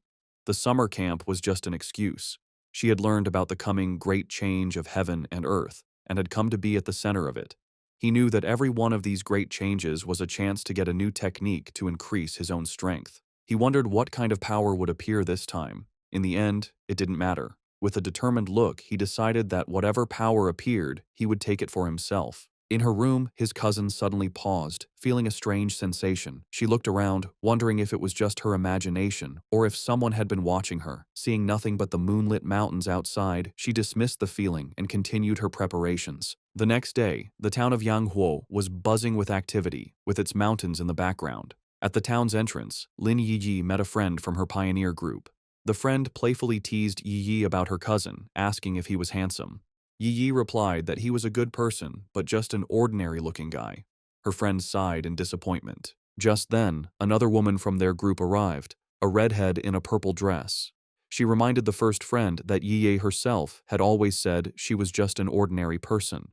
With the rest of their team there, the redhead announced it was time to get to business. One of the male members asked if a certain she was not coming. The redhead confirmed it would just be the 6 of them, adding that the missing member was always mysterious. Unknown to them, Fang Yi was watching from a nearby cafe balcony, his sword beside him. He noted that his cousin's little squad seemed to be pretty low-key. From where he was, he could sense their strength. The weakest was at the 2-star Ghost Axe level, and the man who had spoken was even a 3-star. He also overheard them say their team was usually stronger, with one powerful member often absent. As he sat watching, his attention was drawn to the mountains overlooking the town. His eyes narrowed with anticipation, sensing this was where the real event was about to happen. High in the mountains, the great change of heaven and earth finally happened. A giant green vine came down from the clouds, looking like the beanstalk from the fairy tale. This strange event would appear randomly and wasn't destructive, but for pioneers, it was an important key to understanding the changes in their world. Deep in the misty mountains, Lin Yi and her squad finally saw the incredible sight. The red-haired leader looked up in awe, confirming this was what they were looking for.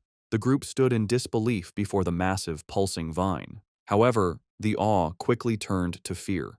The group's adventurous friend suddenly grew pale and urged the others to stop, saying they shouldn't go any further. She was trembling with dread. She explained that seeing the vine in person gave her a terrible feeling. The leader then asked if they had seen the rumors on their internal pioneer forums. The friend's fear came from a dark story. She said she knew some of the pioneers from a team that had tried to touch the vine the last time it appeared. They were powerful, much stronger than she was, yet they all met a horrible end. She explained that after they came here, they were all buried, their skeletons now twisted within the roots of a dark version of the vine. Overcome with terror, she clutched her head in panic. She confessed she had a feeling they would all suffer the same fate. As she spoke, the reality around the group changed, and they were no longer on a mountain path. Instead, they were trapped inside a terrifying, pulsating, fleshy red cavern, the ground itself a gross mass of organic tendrils. The vision of their death was just a scary premonition. Back on the misty mountain path, the squad's adventurous friend, scammed in an online romance, was still shaken by the feeling of dread.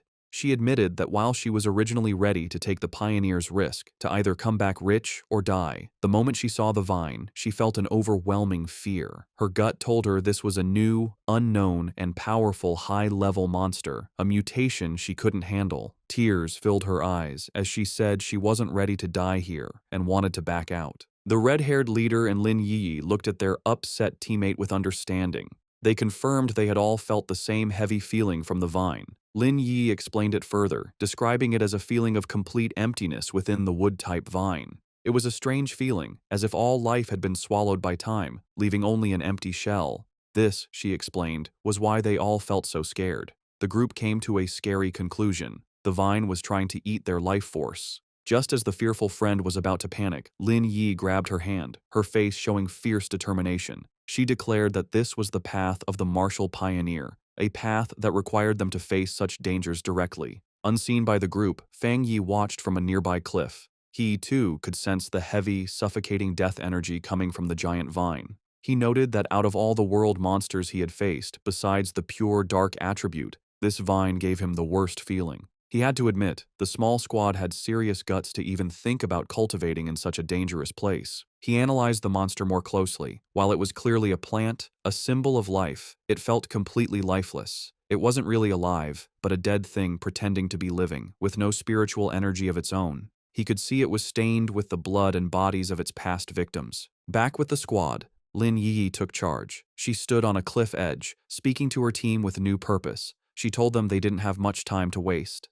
Knowing the danger, she suggested a new plan. They would carefully sense the energy around the area, checking out the monster without getting too close. Confident in her plan, Lin Yi believed that by sensing the monster's energy from a distance, her team would be safe enough. She found a spot high in a tree and began to meditate, surrounding herself in a protective bubble of blue spiritual energy. From a clifftop far away, Fang Yi watched them. He was impressed by their caution, noting they had chosen a distance that was both safe and good for cultivating. He gave credit to his top student cousin for correctly figuring out the best range, a position that was neither too reckless nor too timid. As Yi's cultivation grew stronger, the spiritual energy around her began to surge. Fang Yi watched in surprise, realizing she was about to have a breakthrough to the 3-star Ghost Axe realm. He was genuinely impressed. His cousin was truly talented. In a bright flash of blue light, she successfully broke through. Her teammates watched in awe, amazed that she had already reached such a high level of power. However, the huge energy disturbance from her breakthrough did not go unnoticed. Deep in the forest, the sleeping roots of the giant vine began to twist and glow with a scary green light. The pioneers felt the ground shake, and one of the men looked back in alarm. The whole group panicked as the monstrous vine began moving directly toward them, its tendrils bursting from the earth. The team's leader was shocked that the creature could have possibly sensed them from so far away. The vine's attack was fast and brutal. Vicious green tendrils shot up from the ground, trapping 2 of the male pioneers. The rest of the squad scattered in fear as their friend screamed for them to run, warning that if they didn't escape now, they would all die there. The team's leader quickly realized what caused the disaster. Yi's breakthrough had created too much of a disturbance, getting the monster's attention.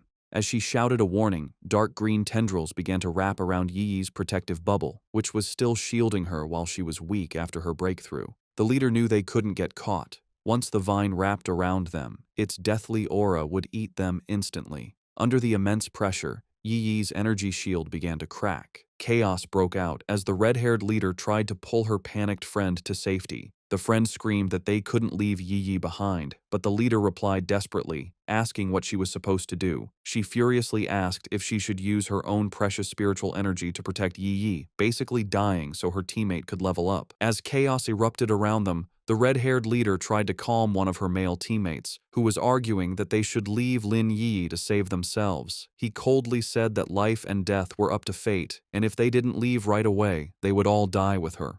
He reminded her that they were all just people who had met by chance, and that she was being too emotional. This cold, practical view, however, only made the leader angrier. She shoved him aside, shouting that she would not leave her teammate, even if it meant going against the rest of them. From his clifftop spot, Fang Yi watched the scene. He knew his cousin, still just a student, was probably unaware of how much danger she was in as she remained weak in her meditative state. The vine's power was overwhelming, and he wasn't sure if even he could save her with his current strength.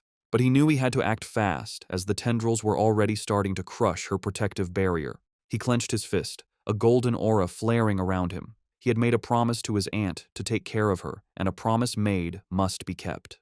The red-haired leader jumped into action, leaping through the grabbing vines to reach Yi Yi. She landed a powerful kick against one of the tendrils, breaking it with the force of the hit. But her victory didn't last long. Dozens more vines shot out, wrapping around her and trapping her completely. Just as the vines were about to crush her, Yi Yi's protective shield finally broke. But before the monstrous plant could grab its new victims, Fang Yi stepped in. Leaping through the air, he sent out 2 arcs of bright golden energy from his sword. The rest of Yi Yi's squad could only watch in horror, screaming her name as they saw her shield break. A massive, fiery, phoenix-shaped blast of energy shot down from the sky, hitting the mass of vines with explosive force. Fang Yi landed gracefully in the now cleared area, a small pillar of golden flame rising from the ground where he stood, having saved both his cousin and her brave leader just in time. As Fang Yi floated in a bright aura of golden light, just his presence was enough to overwhelm the deathly vine. The surviving members of the pioneer squad watched in stunned silence as the monstrous plant, which had just been moments from killing them all, stopped its attack and began to pull back from the overwhelming yang energy. The tendrils pulled back from the intense light, hissing and dissolving as they retreated. As Fang Yi came down, surrounded in a radiant glow, the pioneers could only cover their eyes from the blinding light, barely able to understand what was happening. The practical male pioneer who had suggested leaving Yi Yi was completely shocked, questioning if this newcomer was another pioneer. The red-haired leader, just as stunned, recognized the power for what it was, the purest form of the yang attribute. She knew that only a high-tier power of this level could possibly push back such a powerful, life-draining monster.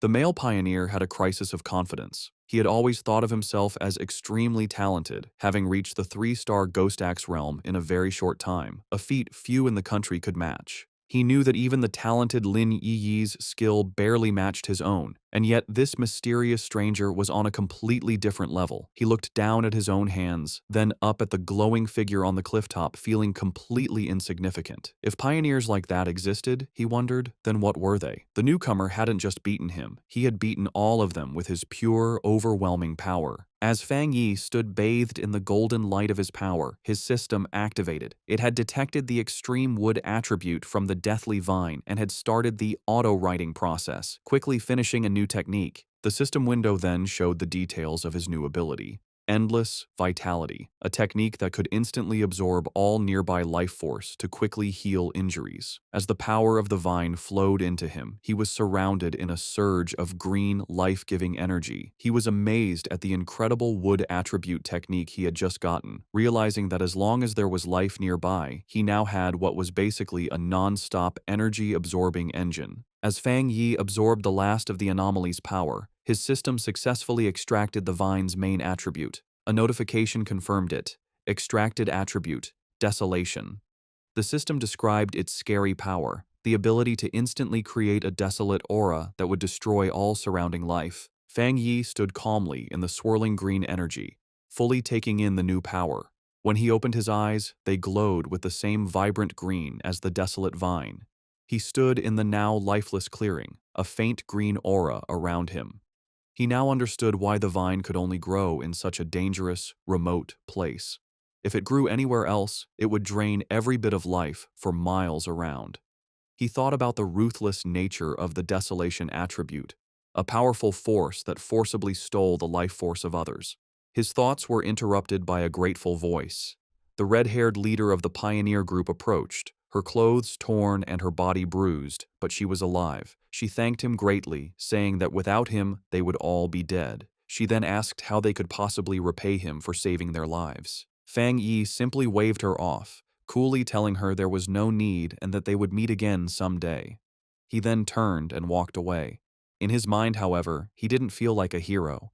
He knew that he had only found this opportunity because of their information. In his mind, he was the one who had benefited from the situation. As for the conflict he had seen among the pioneers, he wasn't concerned. With a final leap, he launched himself into the air, leaving the stunned squad behind. He knew that people's true characters are easily shown in a crisis, and a disorganized team like theirs would not be safe in the dangerous new era. Left in the empty clearing, the adventurous girl and the shaggy-haired man watched him go. The girl, still in shock, wondered aloud what they should do now. The man, however, answered her with a bitter, blaming tone, asking if she now regretted her earlier hesitation to save their teammates. With the immediate threat gone, and Lin Yi now at the third tier, the red-haired leader knew their best option was to stick together. Sometime later, Yi's eyes opened, glowing a brilliant blue as she came out of her meditation. Her teammates rushed to her side, relieved she was finally awake. The male pioneer who had suggested leaving her now said that their fate depended on their leader's wisdom, but another teammate said their focus should be on the mysterious stranger who had saved them. Still confused, Yi asked what had happened. Noticing her other teammates lying unconscious on the ground, she stood up and was immediately hit by the powerful burning warmth of a leftover yang attribute on a nearby tree. She could feel its intense heat even from a distance.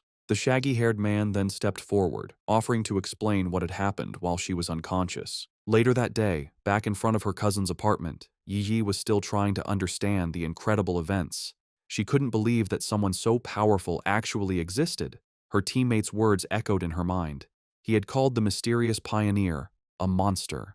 He had described how the vines they couldn't even scratch had been easily pushed back by his power, and how the massive beanstalk had retreated far into the sky, no longer daring to come near them. Such was the overwhelming presence of the man who had saved them. She knew that even though he was long gone, the vine was still calm, a sign of his lingering power. She opened the door to the apartment and was surprised to find Fang Yi there to greet her. He looked at her with concern, noticing that she looked a little pale. Yi quickly pulled herself together, forcing a smile as she brushed off his concern, blaming her tiredness on a long day of studying. Fang Yi accepted her excuse, telling her she had worked hard and should go rest. He offered to order takeout for dinner, and she agreed before heading to her room. Once inside, she collapsed onto her bed, completely exhausted. She knew that breakthroughs were mentally draining, requiring a lot of concentration. She felt more tired than if she had stayed up for a month straight. Lying on her bed and scrolling through her phone, she felt a sense of relief. She was no longer an ordinary person.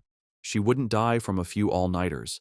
She accepted that this constant, life-threatening struggle was the fate of a pioneer in a world where things had begun to change. She thought of her cousin's seemingly normal, peaceful life and knew that such a life was no longer possible for her. Her quiet thoughts were interrupted by a new message in her Pioneer group chat. It was from a user named Jiaolan, the mysterious, powerful member who was usually absent. Jiaolan had sent a simple, direct message. "If there are any more traces of that strong man, please inform me." This was the first time Jiaolan had ever spoken in the group, and it immediately got Yi's attention. She replied, agreeing to the request, before asking her own question to the group. She asked if they thought the man who had saved them could be the same one from the Dark River Lava Dragon incident, and if so, why he would have helped them. The group chat immediately lit up with a post about the mysterious high-tier Yang attribute master. The post described his sun-splitting slash in great detail, telling how the witness had been forced out of the cave by a blast of white-hot light. The author of the post declared with total certainty that no other pioneer in the Xia country could match his power, and warned everyone to stay away if they ever met him. Meanwhile, Fang Yi was heading out for the evening on his bicycle. He was confident that after the day's events, his cousin would have let her guard down around him, letting him come and go without making her suspicious. With his new freedom, he had a new mission in mind. It was time to find a suitable carrier for his new desolation attribute.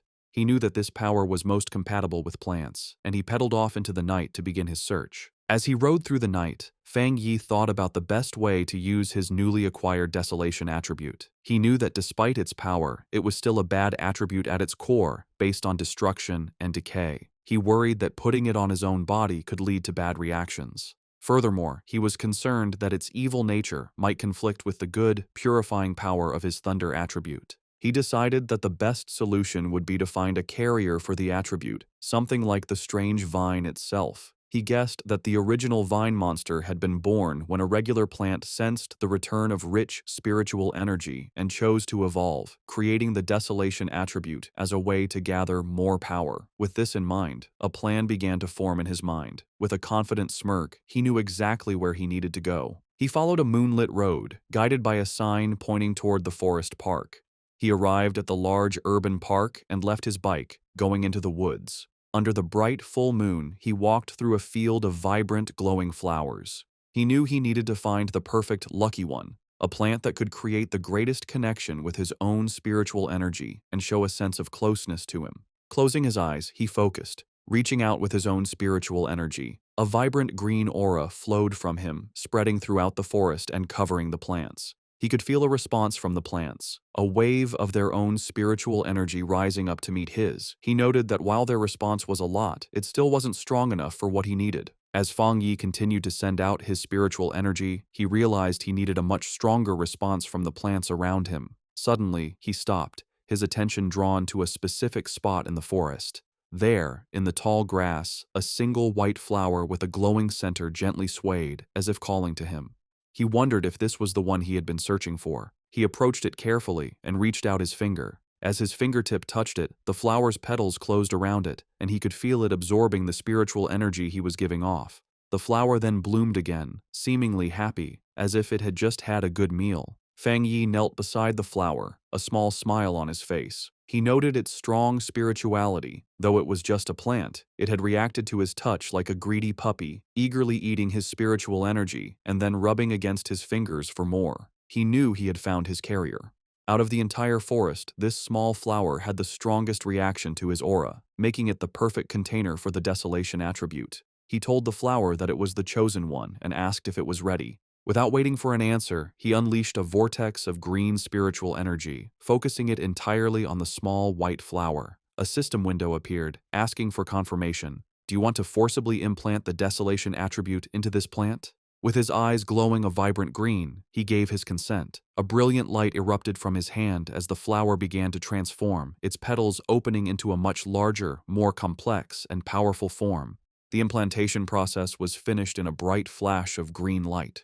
Fang Yi was surprised for a moment by the sudden burst of power. The small, simple white flower had been completely changed. Its petals had opened into a beautiful, lotus-like flower, and its leaves had grown thick and bright, all of it glowing with a powerful green aura. The newly powered flower immediately began to show its influence. It released a massive wave of desolation energy, its roots digging into the ground as it drew power. The effect was instant and destructive. The green, healthy forest around Fang Yi was drained of its life in seconds, the trees dying and the ground turning to dust. He was amazed at the pure, evil power of the desolation attribute. In just a few moments, the energy had eaten the entire section of the forest and was still spreading quickly. As the flower's light began to fade and its form shrank to a smaller size, Fang Yi knew he had to leave. If he let the process go on any longer, the huge energy disturbance would surely get the attention of the Spiritual Energy Association. He reached down and plucked the glowing flower from the ground, roots and all. He knew this park was a risky place for such an experiment. Being so close to the city center, it was certainly watched by the association, who were worried about how the spiritual energy revival could turn even normal plants into dangerous threats. He had noticed the increased number of security cameras and the lack of any other people in the park when he arrived. As he walked away, holding his new prize, he noticed something incredible. The flower was still absorbing energy from the air, surviving and even doing well without its roots connected to the earth.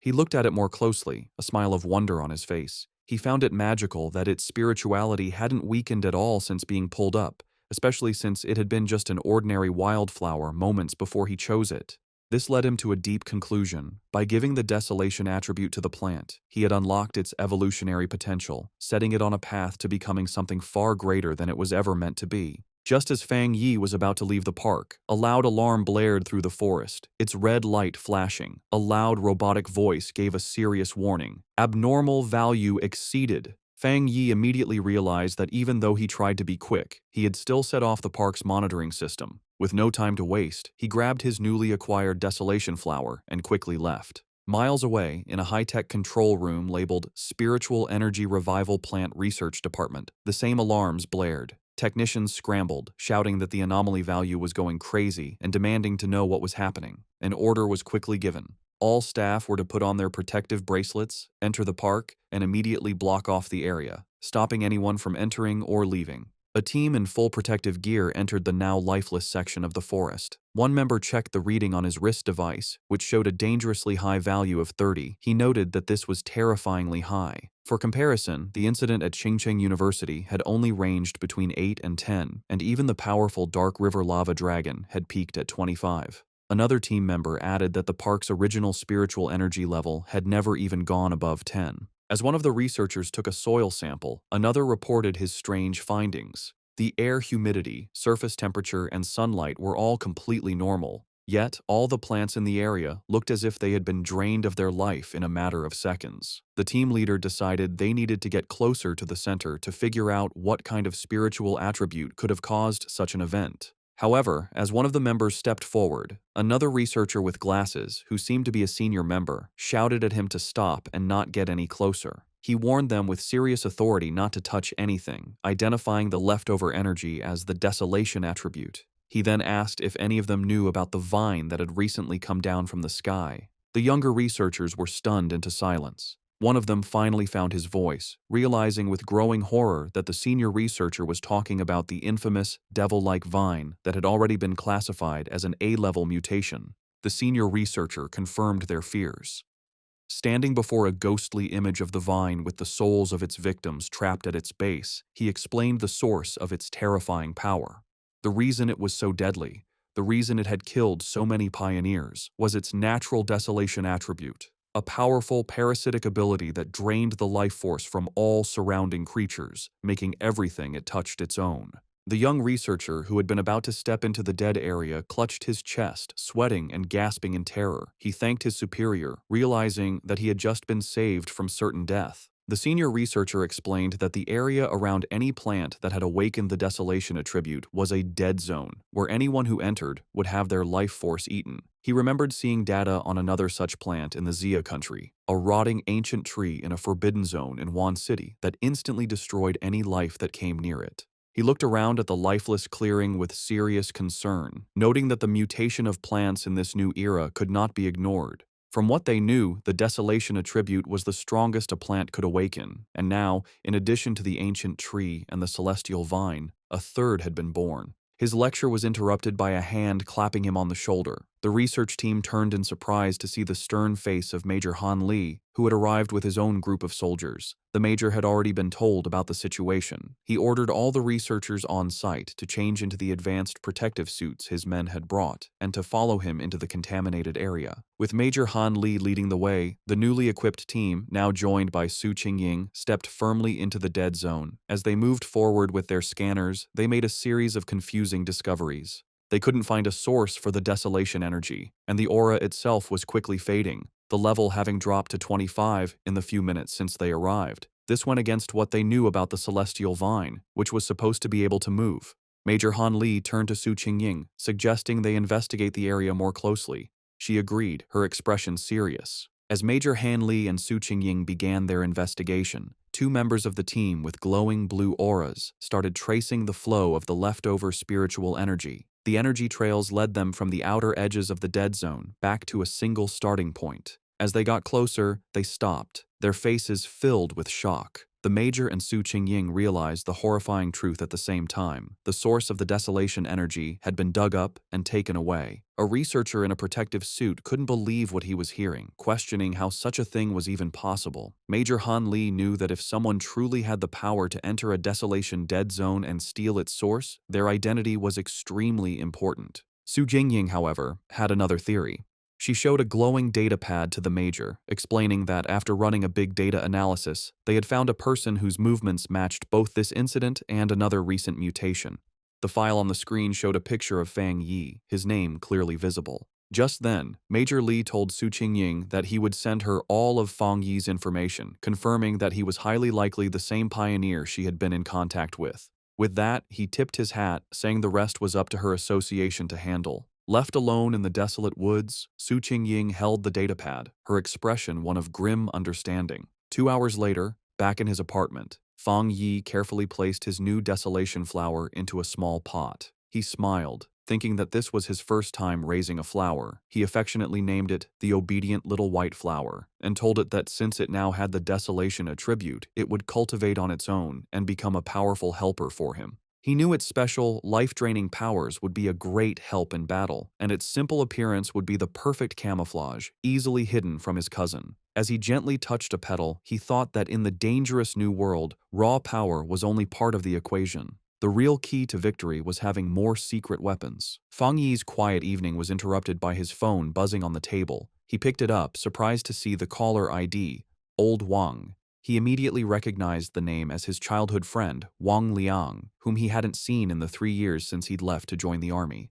A brief flashback showed the two as close friends in their school days, a bond that was broken when Wang Liang suddenly announced his decision to enlist. Fang Yi answered the call. On the other end, Wang Liang's cheerful voice greeted him, asking if he was back in town and inviting him out for a drink at their old spot. Fang Yi was taken aback by how sudden it all was. Wang Liang just laughed, adding that he had a big secret to tell him and that he shouldn't be shocked when he heard it. However, the seemingly friendly reunion was a carefully planned setup. After hanging up the phone, it was revealed that Wang Liang was not alone. He was in a dimly lit room, reporting to a tough and heavily scarred woman with long red hair and a high-ranking military uniform. Su Jingying was also at the table. Wang Liang confirmed to the officer that he had done as instructed. He then made a special request, asking that if Fang Yi was not the person they were looking for, they would guarantee his safety. The red-haired officer tapped her finger impatiently on the table. She coldly dismissed his concern, ordering him to simply do his mission and not do anything unnecessary. With a chilling lack of feeling, she added that if Fang Yi turned out to be the wrong person, Wang Liang should just consider it a punishment for his friend. At a quiet bar, Fang Yi and Wang Liang toasted with their beer glasses. They sat and drank, catching up after being apart for 3 years. Fang Yi noticed his old friend seemed much more mature and guessed that his time in the army must have been hard. Wang Liang talked about his experiences in the military before asking Fang Yi how he had been. Fang Yi gave a simple reply, saying he was doing well and had gone to college. As he drank his beer, he thought back to his past life. In that chaotic time, he never had the chance to see Wang Liang again. He remembered that his friend, as a soldier, had probably died in some forgotten battle. He wondered if this time, in this new life, he could change his old friend's fate. Wang Liang then changed the subject, his tone becoming more serious. He asked Fang Yi if he had seen anything strange lately, like zombies or monsters from movies. Fang Yi was immediately on guard. He knew it wasn't surprising for someone in the army to know about the spiritual energy revival, but the direct question felt like a test to see what he knew. Playing dumb, Fang Yi asked what he was trying to say. Wang Liang sighed and explained that he wasn't trying to comfort him, but to warn him. He told Fang Yi that in the near future, everything they valued, education, wealth, status, would become worthless.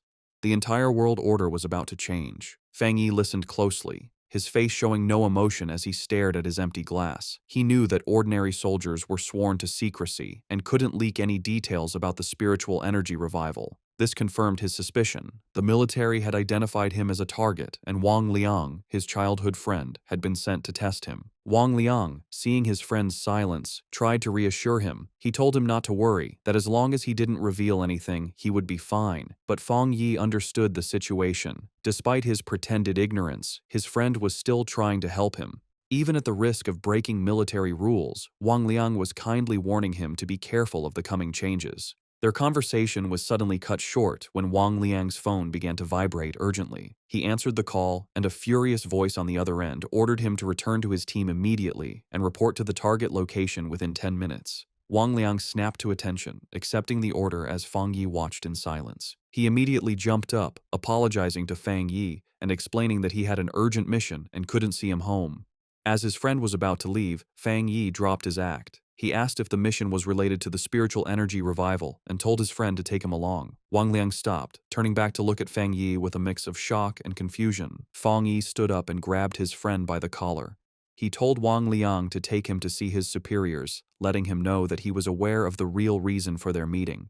He reassured his friend, telling him that while he didn't know exactly what his superiors knew, he knew Wang Liang would never hurt him. He explained that he was more interested in what the military was dealing with, knowing it had to be related to the great changes happening in the world. Since the Spiritual Energy Association was already handling the monsters, he was curious what the military's role was, and he wanted to see it for himself. Wang Liang agreed, and the two of them walked toward a massive, heavily guarded military base in a mountain valley, labeled Military Number 19 Spiritual Forbidden Zone. As they got closer, Fang Yi was struck by the incredibly dense spiritual energy in the area. He noted that the concentration level was so high it had likely surpassed a standard pollution zone. As they were met by a squad of soldiers, one of them ordered Wang Liang to return to his team. After a quick check, the soldiers allowed Fang Yi to enter the base, leading him through a brightly lit corridor. Inside the military base, Fang Yi and Wang Liang were led into a massive, cavern-like training ground. There, a large group of soldiers was in a desperate battle, using crackling blue energy to hold back a monstrous, spiky black creature with a single glowing red eye.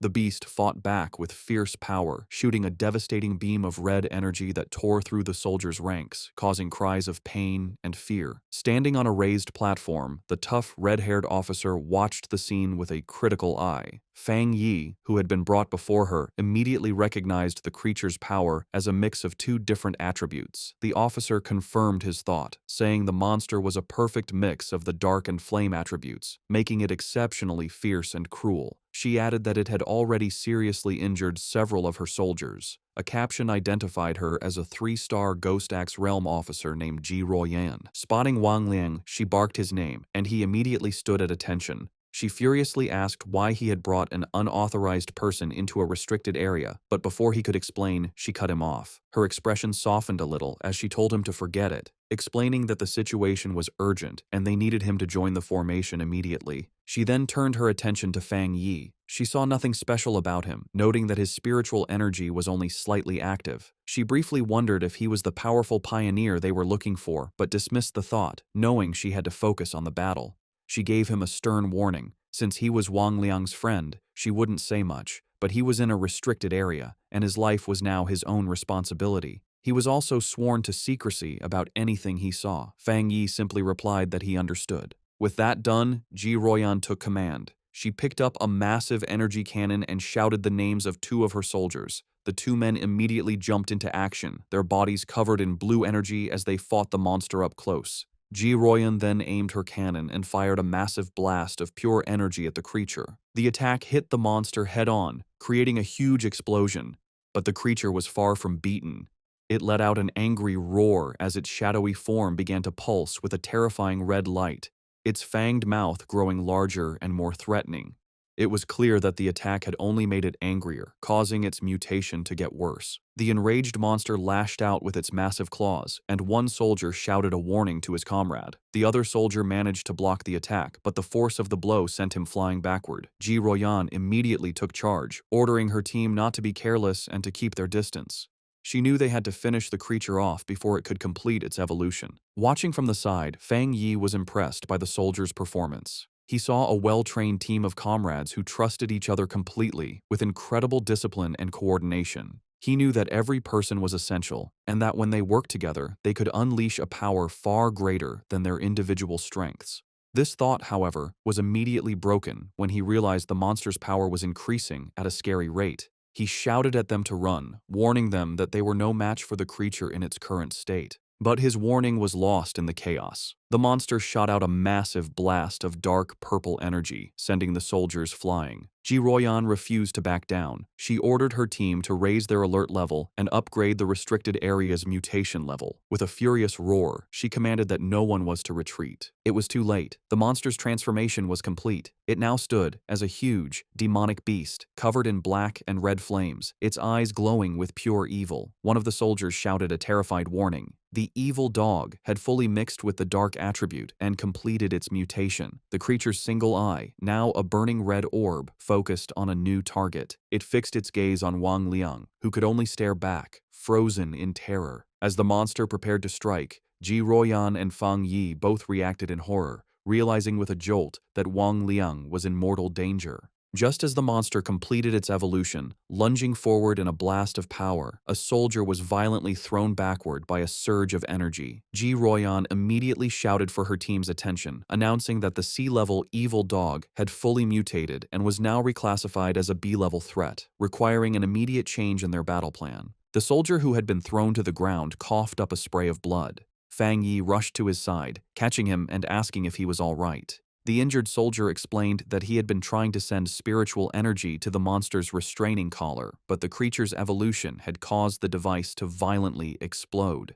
Despite coughing up a black, thick liquid, the soldier tried to be brave, telling Fang Yi not to worry about the officers of Restricted Area 19. Fang Yi could only look on with a grim, angry expression. Realizing her normal weapons were now useless, Ji Royan dropped her heavy energy cannon to the ground. She stood before her remaining troops, her determination unshaken. She gave a final, desperate order. No matter what they had to do, even if it cost them their very lives, they could not let this B-level mutation escape the restricted zone. But just as she and her team were about to make their last stand, Fang Yi stepped directly in front of her, blocking her path. Ji Royan demanded to know what he thought he was doing, but he ignored her. His eyes and hand began to glow with a brilliant blue light as arcs of raw lightning crackled around him, a clear sign that he was about to join the battle himself. Surrounded by crackling blue lightning, Fang Yi mocked the monstrous creature, his eyes glowing with power as he questioned how tough it was. He then charged toward the mutated beast, his arm a bolt of bright blue energy aimed right at the creature's head. The impact was huge, as a massive explosion of divine thunder erupted when he hit it, completely overwhelming the monster. The sheer force of the attack created a powerful shockwave that sent the nearby soldiers flying backward. One of the soldiers, stunned, said he couldn't believe it, realizing this was the same B-level monster that even their commander, Ji Royan, couldn't beat alone. Wang Liang, just as shocked, turned to Ji Royan and asked if his friend was really who they thought he was. With a serious look, she confirmed that none of them were wrong. She declared that he was, without a doubt, the pioneer known as the Tyrant. Fang Yi stood calmly before the beast, which was still on fire but clearly hurt by the lightning. Seeing it wasn't completely beaten, he noted that he would have to finish the job. He then told Ji Royan and Wang Liang to stand back for their own safety. Ji Royan watched him, thinking about how her whole squad needed a complex formation just to face a B-level threat, yet he was getting ready to handle it all by himself. She wondered what kind of power he had. She had to admit that his was the most extreme form of the thunder attribute she had ever seen. She knew that even now, he was a top-tier pioneer in the entire country, and she began to wonder about his potential once the spiritual energy revival was fully underway. As Fang Yi raised his hand, gathering even more electrical energy, a shocked look appeared on Ji Royan's face. She looked up to see a massive storm of thunder energy forming in the sky above him, and she couldn't help but wonder just how scary his power would become as he continued to evolve. With a final step forward, Fang Yi unleashed the full power of his thunder attribute. A massive pillar of bright blue lightning erupted from the ground where the monster stood, a display of power that truly matched his codename, the Tyrant. His eyes, still crackling with leftover electricity, showed a calm determination as the blinding light from his attack began to fade. The surviving soldiers watched in terror. One commented to another that the sight made his whole body shake. While he could handle the monster's corrosive dark power, the pure, destructive force of the thunder was on a completely different level. Once the dust settled, Fang Yi casually gave a thumbs up to his friend, announcing that the threat was gone. Wang Liang rushed over, shouting with relief that Fang Yi had scared him to death. Overjoyed, Wang Liang playfully punched his friend on the shoulder, laughing that he never expected his old buddy to be so powerful. The mood then shifted as Wang Liang apologized, admitting he had suspected Fang Yi was a pioneer but had to follow orders. Fang Yi brushed it off, asking why his friend was being so formal after 3 years apart and telling him he understood. Their reunion was interrupted as Ji Royan approached them. She formally thanked Fang Yi for his help, extending her hand as a sign of respect. With a slight smile, Fang Yi accepted her thanks. He shook her hand, replying that it was no trouble and that he had mainly acted to save his friend. She then formally introduced herself as Ji Royan, the warden in charge of Forbidden Area 019. She explained that since he had saved the entire base, she needed to file a proper report and asked if he would be willing to leave his contact information. Fang Yi agreed without hesitation, while Wang Liang watched from the side, silently amazed at the strange experience of seeing his tough commanding officer act so respectfully toward his childhood friend. With the formalities done, Ji Ruoyan made a direct and serious offer. She said that Fang Yi's strength was greater than many of the military's own special pioneers and formally invited him to join the army. However, she admitted that an invitation from a single base warden like herself was probably not enough to convince him. Inwardly, she was still trying to grasp the sheer scale of his power. What shocked her most was the realization that he was also a 3-star Ghost Axe realm cultivator, the same as her. Yet, his abilities had reached a level far beyond the known limits of that realm, making him a monster of incredible power. Fang Yi calmly asked Ji Ruoyan if she truly meant that she felt she was not worthy of inviting him. With the weight of her superior's authority on her, she confirmed his words, saying there was nothing to deny. She explained that the order to involve him had come from high command, and she was certain that they would come to invite him personally in the future. Fang Yi let out a small laugh, telling her it wasn't necessary to be so formal. He placed a hand on his chest and explained that he genuinely respected all of them, knowing that not everyone had the courage to sacrifice themselves for others. He admitted that he had never seen soldiers in combat before, and what he had just seen had truly moved him. Touched by his sincerity, Ji Ruoyan could only offer a quiet thank you. He then made an offer of his own. He told her that if they ever ran into trouble in the future, they could call on him for help, just as they had always done for ordinary people like him in the past. However, he added one important condition. They could not interfere with his personal cultivation or restrict his freedom. His unexpected proposal left Ji Ruoyan momentarily stunned. With their business concluded, Fang Yi announced that it was getting late and he should be leaving. Ji Ruoyan agreed, saying that she and Wang Liang still had to get rid of the mutated creature's body and that she would arrange for someone to take him back. As he stood before the soldiers, Fang Yi finally understood the military's true purpose in this new era.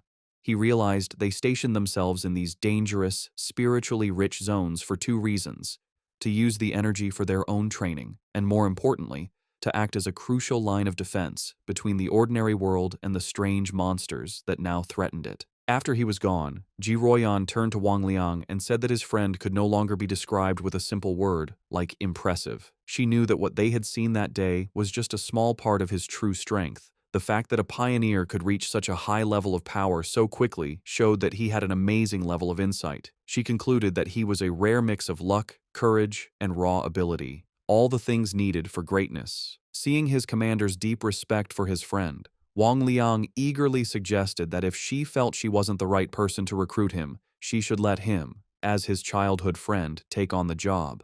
Ji Ruoyan, however, quickly brought him back to reality with a sharp tap on the head, ordering him to stop talking and help her clean up. He could only agree as he was dragged off to work. Later that night, back at his apartment building, Fang Yi meditated on the roof, surrounded by a brilliant golden aura. He thought about his meeting with the military. He knew that while the trip had revealed his identity, he had only shown them his thunder attribute, keeping his other powers a secret. Based on their respectful attitude, he concluded that this was likely a good thing. He now understood that his rare thunder attribute was a perfect counter to the dark monsters the military was fighting, making him a very valuable asset. He knew they would try to recruit him, not threaten him, which would give him access to the fastest ways to get stronger and the most advanced information. The day's events had also made clear the different roles of the nation's 2 main pioneer forces.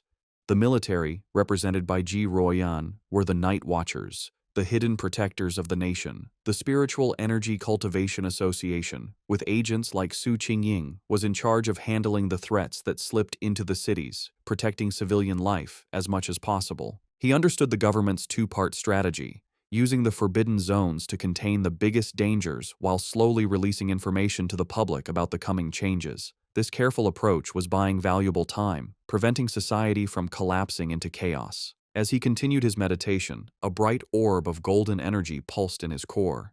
He noted that despite absorbing the rich energy of the forbidden zone, he hadn't felt an immediate need to level up. However, the feeling quickly changed. Golden energy surged through him, and cracks of power spread across his face. Having spent even a short time in such a spiritually rich place had filled him to the brim. He recognized the signs immediately. He was on the verge of another breakthrough. Meanwhile, on the streets below, his cousin Lin Yi was walking home with groceries, wondering if he had returned yet. She thought that if he was home, she could have him try her cooking. Her casual thoughts were suddenly shattered when she looked up and saw a massive pillar of golden light erupting into the night sky from the direction of her apartment building. Her eyes widened in shock and alarm. A reflection of a flaming divine axe appeared in her eye as she recognized the powerful energy of a ghost axe realm advancement. But she immediately knew she was wrong.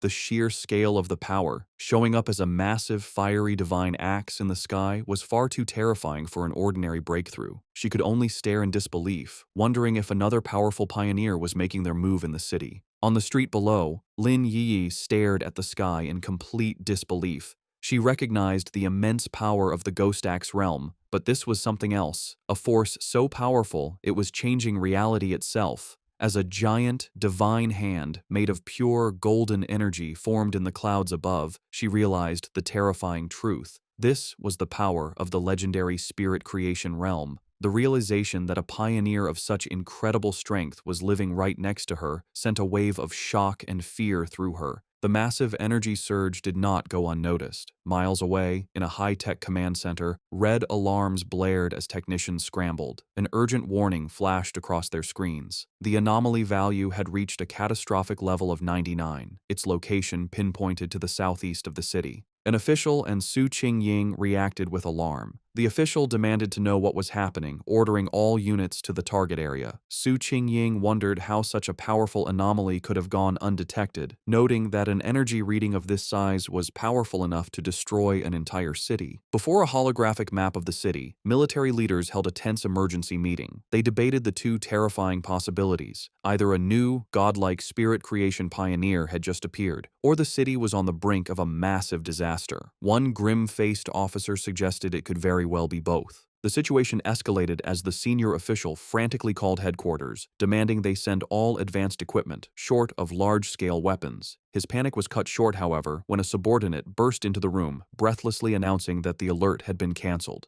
The anomaly had been identified not as a monster, but as a pioneer undergoing a promotion. Back on the rooftop, the blinding golden light faded as Fang Yi let out a quiet breath of relief. The breakthrough was complete.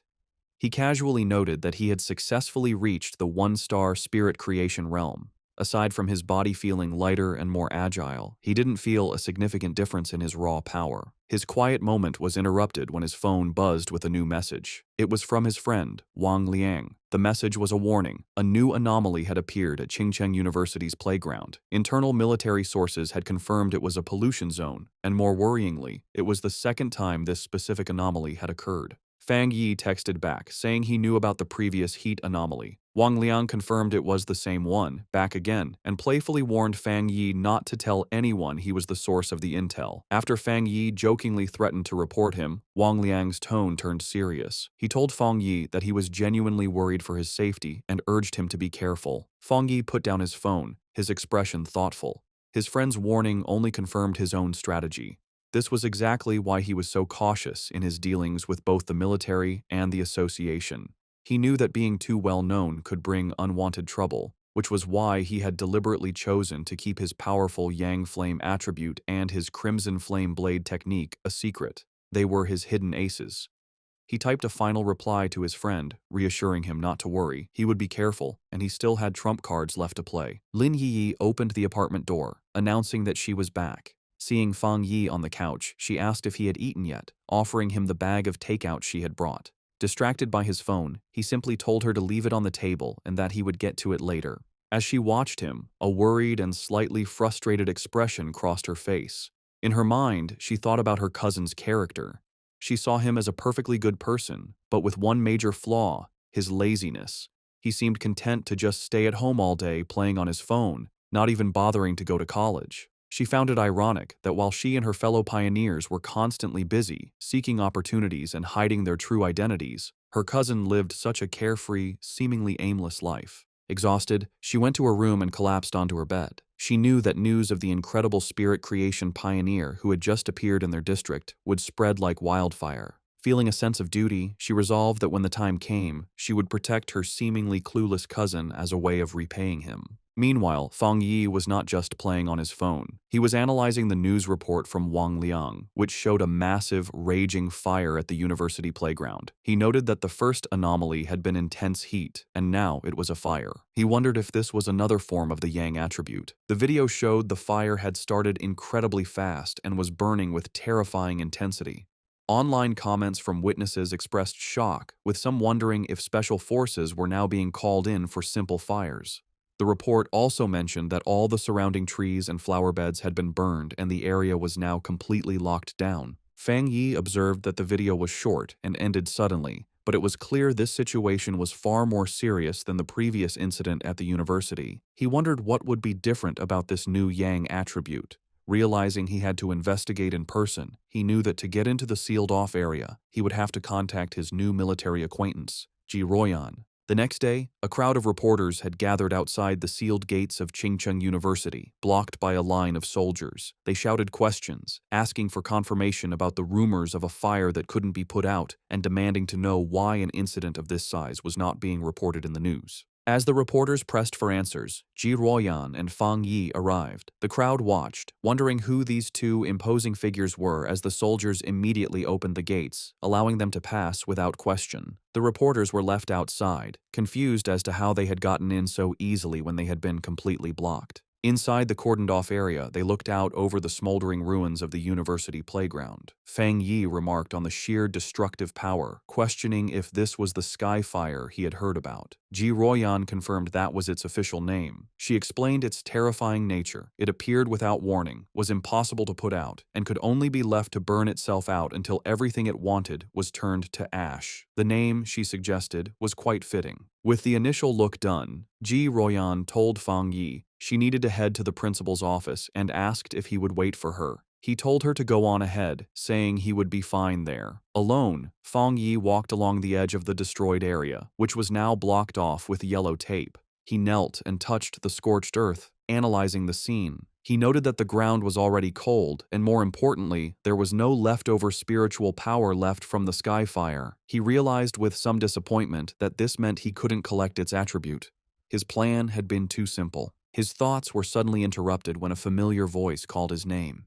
He looked up to see his ex-girlfriend, Chu Qingli, standing on the steps nearby with a friend. She asked in surprise what he was doing there. Her friend with glasses immediately recognized his name, asking Chu Qingli if this was the ex-boyfriend she had mentioned, the one who had only gotten into a vocational college. Chu Qingli simply confirmed it was him. The friend then patted Chu Qingli's shoulder with a smug, condescending look.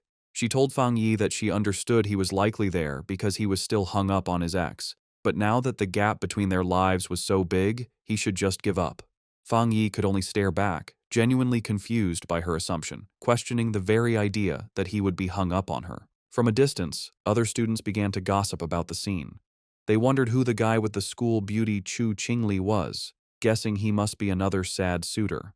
They noted he didn't look like a student from their university and complained about how security could have let an outsider in. Chu Qingli's friend with glasses stepped forward, aggressively confronting Fang Yi. She told him that Chu Qingli was now the university's campus belle and that he should think clearly about his actions. She warned him that countless guys far better than him were pursuing her and that he didn't even rank. She ordered him to leave, telling him this was not a place he belonged. She then threatened to report him to the disciplinary office if he didn't explain how he got in. Meanwhile, Chu Qingli watched him with a complicated expression. She remembered him claiming he wouldn't regret their breakup, yet here he was. She concluded that his previous lack of interest must have been an act, and that he was just putting on a brave face. Their confrontation was interrupted when Ji Royan returned, asking Fang Yi if the girl was his friend. Chu Qingli was surprised by the sudden appearance of the imposing red-haired woman.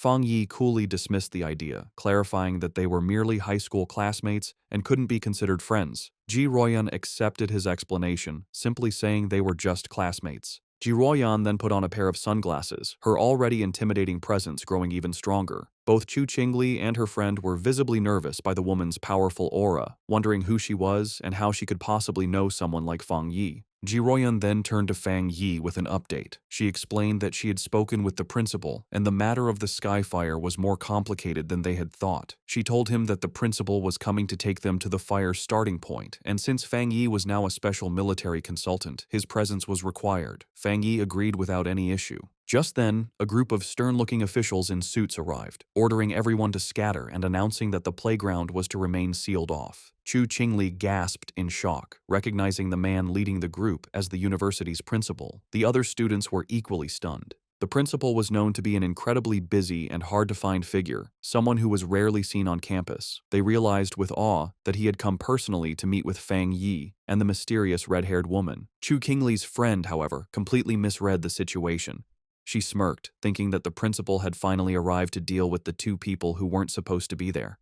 Chu Qingli, however, remained silent, a look of uncertainty on her face. To the absolute shock of Chu Qingli and her friend, the principal and his group did not approach Fang Yi and Ji Ruoyan as trespassers. Instead, the elderly principal walked directly up to Fang Yi and greeted him with a warm, respectful handshake. He addressed Fang Yi as the consultant introduced by Ji Ruoyan, explaining how worried he had been about the school's recent anomalies and the safety of the students. He expressed his immense relief that they had come to solve the situation. In an even more stunning display, the principal then bowed slightly to Fang Yi, formally putting him in charge of the entire playground matter. From where she stood, Chu Qingli could only watch, her eyes wide with total disbelief as her entire view of her ex-boyfriend was shattered in an instant. The principal's security then moved to secure the area, forming a human barrier and ordering all unrelated people to step back. As the crowd of students, including Chu Qingli, was pushed away, they buzzed with confusion, unable to understand why their respected principal was bowing to such a young man. Lost in the crowd, Chu Qingli listened as the students' opinions changed around her. They now guessed that Fang Yi must have some extraordinary special identity to deserve such treatment. Someone recalled that just moments ago, he had been dismissed as Chu Qingli's suitor or ex-boyfriend.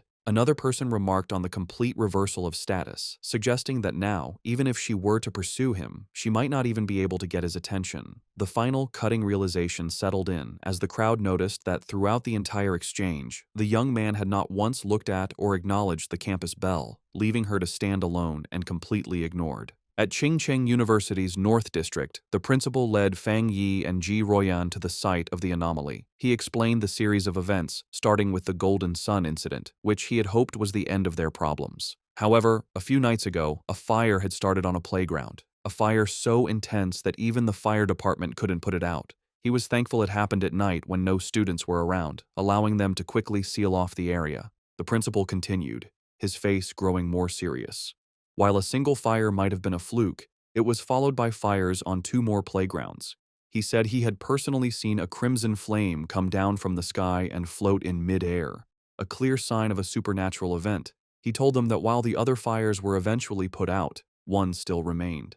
As they got closer to the final location, Fang Yi noted the sharp, choking smell of something burning. They arrived at a basketball court where a single hoop was on fire with a raging eternal flame. The principal confirmed this was the starting point, the one fire that simply could not be put out. As they watched the anomaly, Ji Ruoyan checked a device on her wrist, which showed a reading of 11. She explained to Fang Yi that it was a basic spiritual anomaly detector. She clarified that any reading over 10 was considered a disaster for ordinary people, requiring a complete lockdown. Suddenly, the device began to flash and beep wildly, the reading shooting up to 60. Ji Ruoyan cried out in alarm at how high the value had become.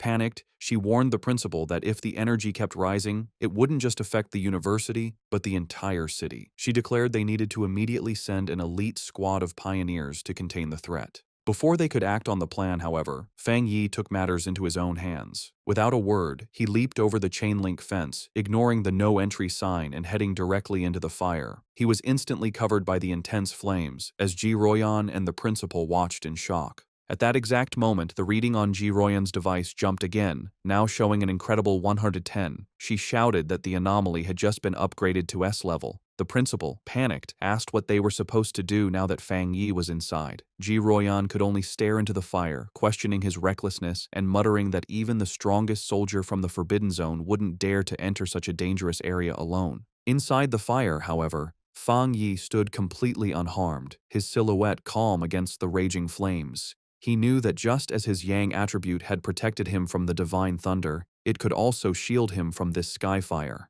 But he quickly found a major problem. While his power was protecting him, it also stopped him from touching the source flame itself, which meant he couldn't activate his system's ability to create a new technique. Realizing his protective aura was both a help and a hindrance, Fang Yi knew he had to get to the source flame. He watched as the fire wrapped around the basketball hoop like a great fiery dragon, understanding that he needed to get to its heart. Without hesitation, he prepared to face the fire head-on as the fiery dragon lunged toward him with a ferocious roar. In an incredibly risky move, he deliberately turned off his Golden Sun protective aura, leaving himself completely vulnerable. The sky fire instantly rushed in, covering his body in a storm of raw, burning energy. He gritted his teeth against the searing pain as the flames burned him, but he forced his hand forward, determined to touch the anomaly's core. His gamble worked. The moment his hand touched the source, his system activated, confirming it had detected the strong fluctuation of the Skyfire attribute. Despite the pain, a determined grin spread across his face. He was amazed at the Skyfire's power, noting its will was even stronger than the Desolation attribute he had recently gotten. With fierce determination, he declared that he would absorb this power no matter the cost. The system began its final calculation, successfully compiling the new data. With a triumphant smirk, he knew he had succeeded. A new system window appeared, announcing his reward. He had obtained the Skyfire attribute technique, the Nine Dragons Skyfire Sealing Art, a power designed to eliminate evil and seal all demons. As he mastered the new ability, the once wild flames became extensions of his will, wrapping around his arm like a tame dragon. The system confirmed that the compiled technique was now unlocked and ready for immediate use. As he focused his will, he began the final process of extracting the Skyfire attribute itself, absorbing its essence directly into his being. His eyes began to glow with a burning red light as fiery markings appeared on his face, a physical sign of his new power. With his hands clasped in a seal and his eyes burning with red energy, he prepared to unleash his newfound ability, calling out the name of the Nine Dragons Skyfire Sealing Art. As Fang Yi unleashed his new power, massive, glowing red chains erupted from his back, lashing out into the fire. Outside the fence, Ji Ruoyan and the principal watched in awe. Ji Ruoyan immediately recognized the energy signature, identifying it as a sealing aura. She remembered seeing a high-level military pioneer seal a forbidden land once before. While their methods were different, the powerful sealing aura was unmistakably similar. With a single command to shrink, Fang Yi commanded the chains to pull back. They pulled inward with immense force, gathering all of the wild sky fire and squeezing it into a single, tightly bound orb of pure energy. Floating in the air, Fang Yi held the chained ball of fire, the sealing process now complete. The sealed orb of fire then gently floated back down towards the basketball hoop. Fang Yi landed gracefully and explained the situation to the principal and Ji Ruoyan. He stated that he had temporarily sealed the Skyfire and told them not to unseal the playground or allow anyone near it for repairs. This, he explained, would at least stop the fire from spreading any further. The principal readily agreed, assuring him that the playground would remain sealed, adding that it wasn't a problem since the university had 7 or 8 others. Ji Ruoyan, however, watched Fang Yi with a silent, intense look, her expression hard to read. The principal, very impressed, remarked on how humorous Fang Yi was and offered any further help he might need. Ji Ruoyan, however, interrupted, telling the principal she needed to speak with Fang Yi about some things.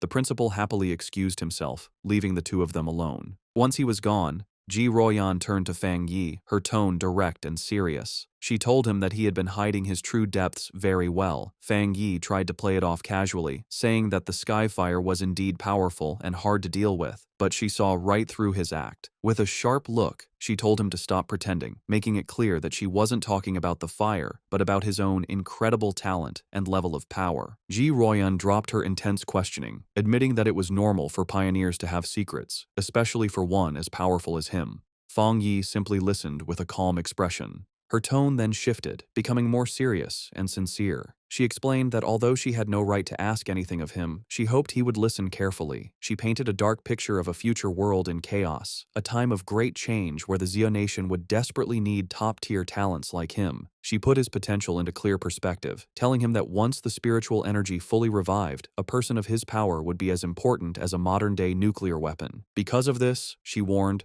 every major power, from the various military forbidden zones to the Spiritual Energy Association, would rush to recruit him. She told him to be prepared for high-level officials to personally give him invitations with incredibly generous offers. She admitted she had her own reasons for telling him this. If he were to join her military unit, it would be a great asset, and they would gain a powerful friend. Therefore, she advised him to start thinking about his options now, so he wouldn't be caught off guard when the time came.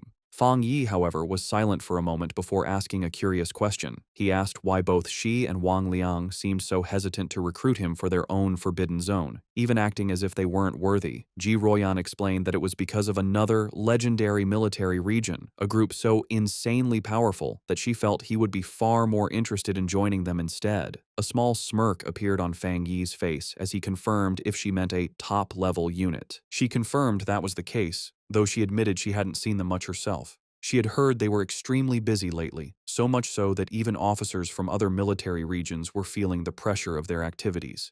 Changing the subject, she suggested they stop talking and go, as the principal had invited them to eat at the university cafeteria. As they walked, Fang Yi silently concluded that even the nation's most powerful forces were facing their own big troubles. His mind raced with the implications. Ji Royan's words meant that terrifying anomalies, with power far beyond the capabilities of current pioneers, had already begun to appear. He realized that the pioneers fighting these threats must include spirit creation realm cultivators like himself, and perhaps some who were even stronger. A new sense of urgency washed over him. He felt that the day of the full spiritual energy revival was fast approaching, and his preparations were still far from enough. His thoughts then shifted back to the immediate task at hand, how to best use the Skyfire attribute he had just collected. He analyzed its nature, an irregular, wild, and all-consuming flame that left nothing in its wake. He realized it would be the perfect weapon against anomalies that could reproduce or regenerate endlessly. Suddenly, an idea struck him. The wild and powerful nature of the Skyfire was a perfect match for his Crimson Flame Blade technique. He imagined enchanting his sword with this new power, realizing it would be an incredible enhancement to his fighting style. To test his new powers, Fang Yi heads to the back mountain, a place he often uses for training. When he arrives, he is surprised to find the path blocked by a large sign warning that the mountain is dangerous and entry is forbidden. He wonders who could have done this. He knows there haven't been any monsters in the area, and he doubts the military would have found his training spot so quickly. He concludes that the only group that would know his habits and do him such a favor would be the Spiritual Energy Cultivation Association. He realizes the association has gifted him this place as a private training ground, a way to win his favor. With a smile, he decides to accept their gesture. However, his thoughts are interrupted when his sharp senses detect an unwanted presence. He realizes an intruder has managed to sneak onto the mountain. Fang Yi senses a familiar aura, similar to the one he felt at the factory, though not as strong. Hidden among the trees, a monstrous, monkey-like creature with glowing red eyes watches him. Fang Yi notices the beast seems smart, as it hesitates and checks his strength instead of attacking blindly. With his sword already glowing with energy, he decides it's the perfect time for a show of power. A system window appears before him, asking if he wants to put the newly acquired Skyfire attribute into his Tang sword. The system describes Skyfire as a powerful light attribute, perfect for destroying evil.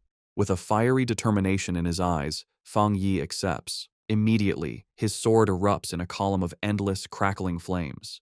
With an excited smirk, he looks forward to combining the endless power of Skyfire with his Crimson Flame Blade technique. He decides the mutant creature will be his first test subject. Fang Yi unleashes a massive firestorm on the monster. The creature is taken by surprise, its eyes widening in terror before it is completely covered by the storm of flames, screeching in pain. Standing in the middle of the flames he created, Fang Yi checks his new ability. He realizes the energy of his attack is now double, or even triple, what it was before, and most importantly, the flames do not harm him. He touches the blade of his sword, still covered in fire, and notes that it feels cool. Suddenly, he senses that the creature has survived the attack and is trying to escape. With a determined look, he decides to chase the intruder to see what it's capable of. Meanwhile, deep in the same forest, a young woman with curly red hair is doing a live stream from her phone, mounted on a selfie stick. She tells her viewers that she isn't a liar, but that she has always been incredibly lucky, and that amazing content just seems to find her. Her viewers are doubtful, with one commenter daring her to prove her luck by going to Chingcheng University to film the mysterious sky fire that everyone is talking about. Her confident broadcast is suddenly interrupted as her expression changes to one of pure shock. The monkey-like monster that escaped from Fang Yi leaps out of the woods and attacks her viciously. The force of the attack sends her phone flying, its screen cracking as it hits the ground, but the live stream continues. Through the cracked screen, her viewers see the monster pinning her to the ground, but they think it's just a fake fight with bad special effects. The streamer, however, is in real danger. She cries in terror as the monster holds her down, its paw covering her mouth. The creature opens its massive, fanged mouth, ready to deliver a deadly bite. Before it can strike, a massive blast of fiery energy shaped like a dragon's head hits the monster, sending it flying back. The streamer looks up in shock, saved at the last second. Her viewers are now blown away, not by the realism of the danger, but by what they believe are incredible fire dragon special effects. The sudden, dramatic turn of events causes her viewership to shoot up to over 13,000 people. Still terrified, the streamer looks over her shoulder, asking who is there. She scrambles to grab her phone from the ground. Getting to her feet, she aims the camera at the source of the attack. She stands before a raging fire and shouts to her audience that she has captured it on film, that there is a person standing inside the fire. Her camera captures the silhouette of Fang Yi standing completely unharmed within the flames. In her terrified and amazed mind, she concludes that she has just been rescued by a true immortal. The video of Fang Yi's rescue of the live streamer, Malala, instantly goes viral. It becomes the top trending topic online, with over 13.5 million views. The headlines are dramatic, calling him a mysterious man of skyfire, the king of flames, and an immortal come down to earth to save the world. In an office, Chu Qingli's friend excitedly calls her over to look at the video on her computer screen. She is thrilled, telling Chu Qingli that this proves powerful cultivators are real and that the skyfire at the university was no fake. Chu Qingli, however, is dismissive, telling her friend not to believe such things and that it's all just acting and special effects. But as she looks closer at the screen, her doubtful expression freezes into one of shock and recognition. Her friend, not noticing her reaction, points excitedly at the screen, triumphantly saying she was right and commenting on how handsome the man in the video is, before noticing her friend's stunned silence. Internally, Chu Qingli is in turmoil. She desperately tells herself the video must be fake and that the figure only looks like Fang Yi. She reasons that if it were really him, he would have been burned to ash by such intense flames. Her denial then shifts to fear as she considers the possibility that it truly is him.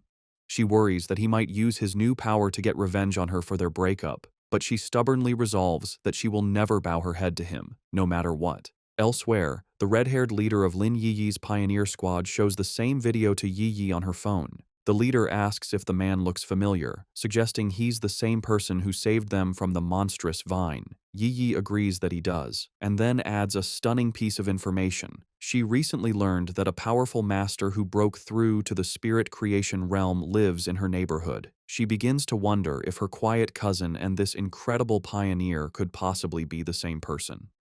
In yet another location, Zhang Xiaoya and a male pioneer from the lava cave incident also watch the video. The man recognizes Fang Yi's fighting stance and points out how much stronger he has become, while his companion notes that the way he wields his blade is identical, realizing they were incredibly lucky to have had such a powerful figure on their side. The news of Fang Yi's public display of power reaches the highest levels of the nation's two main organizations. Inside a sleek, modern skyscraper, likely the association headquarters, the city's crisis seems to be getting worse, with the current pioneers struggling to keep up. In a high-level meeting room, Su Qingying addresses a group of officials. She informs them that the military has already been in deep communication with Fang Yi, and she expresses her firm belief that he will agree to help them. Meanwhile, in a military command center, Ji Ruoyan, Major Han Li, and other officers discuss the new intelligence. They are astounded by his rapid progress, calling him a monster for reaching the spirit creation realm so quickly. They debate how many high-tier attributes he could possibly possess, with one officer concluding it must be 3 or even more. They agree that trying to intimidate him was foolish and that their only option is to recruit him. Major Han Li asks if the High Command has decided to approach him personally. Ji Royan confirms they have, but adds that the top brass is still hesitant to humble themselves, as all previous top-tier pioneers have come from within the military's own ranks. Taking charge, Major Han Li outlines their new strategy. He orders his subordinates to find out what new weapons or equipment Fang Yi might need and to provide him with information on suitable training locations as a gesture of goodwill. He also gives a crucial final command. The viral livestream video and all the rumors spreading from it must be properly managed and controlled. The entire spiritual energy circle in the Xia Nation has now turned its attention toward Fang Yi. Both Su Qingying and Ji Royan think about his future.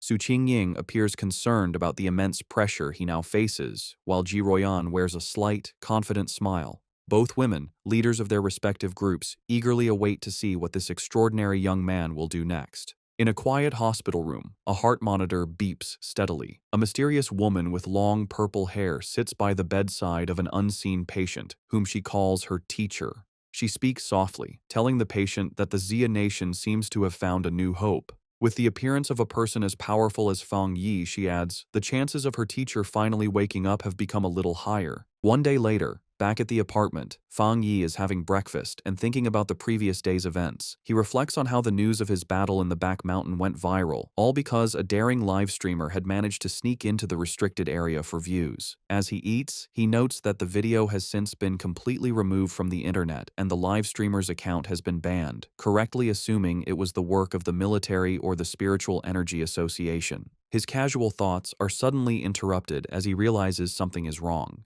His cousin, Lin Yi, never came home the previous night and hasn't sent him any messages. He finds this very unusual, even if she was out on a mission. A feeling of unease grows as he tries to call her, but the call goes directly to an out-of-service message. Now genuinely worried, he knows something must be wrong and decides he has to go find her. Meanwhile, deep in a dark and misty forest, Lin Yi and the red-haired leader of her pioneer squad are lost and trapped. The leader asks Yi if she has any idea how long they've been stuck there. Yi estimates it's been about 10 hours, but she can no longer keep track. The red-haired leader, looking exhausted and bruised, apologizes greatly, blaming herself for dragging Yi into this mess. She admits she thought they were just investigating a strange phenomenon. As she speaks, she clutches her side in pain. Yi tells her to stop apologizing, insisting that it was her own lack of strength that was the problem. She urges her leader to stay alert and save what little energy they have left. As she tries to stay strong, her thoughts drift to the overwhelmingly powerful master she witnessed, wishing she had even a fraction of his power to save them. Their desperate conversation is cut short as a massive, shadowy monster with glowing red eyes and a menacing, spiky form appears in the fog directly behind them. The shadowy monster lunges from the fog, its claws aimed at the red-haired leader. Reacting with incredible speed, Lin Yi shoves her companion out of the way, shouting a warning. She then unleashes a blast of bright blue spiritual energy from her hand, creating a sharp blade of light that cleanly cuts off the attacking creature's head. As they get to their feet, more of these shadowy, zombie-like figures come out of the fog.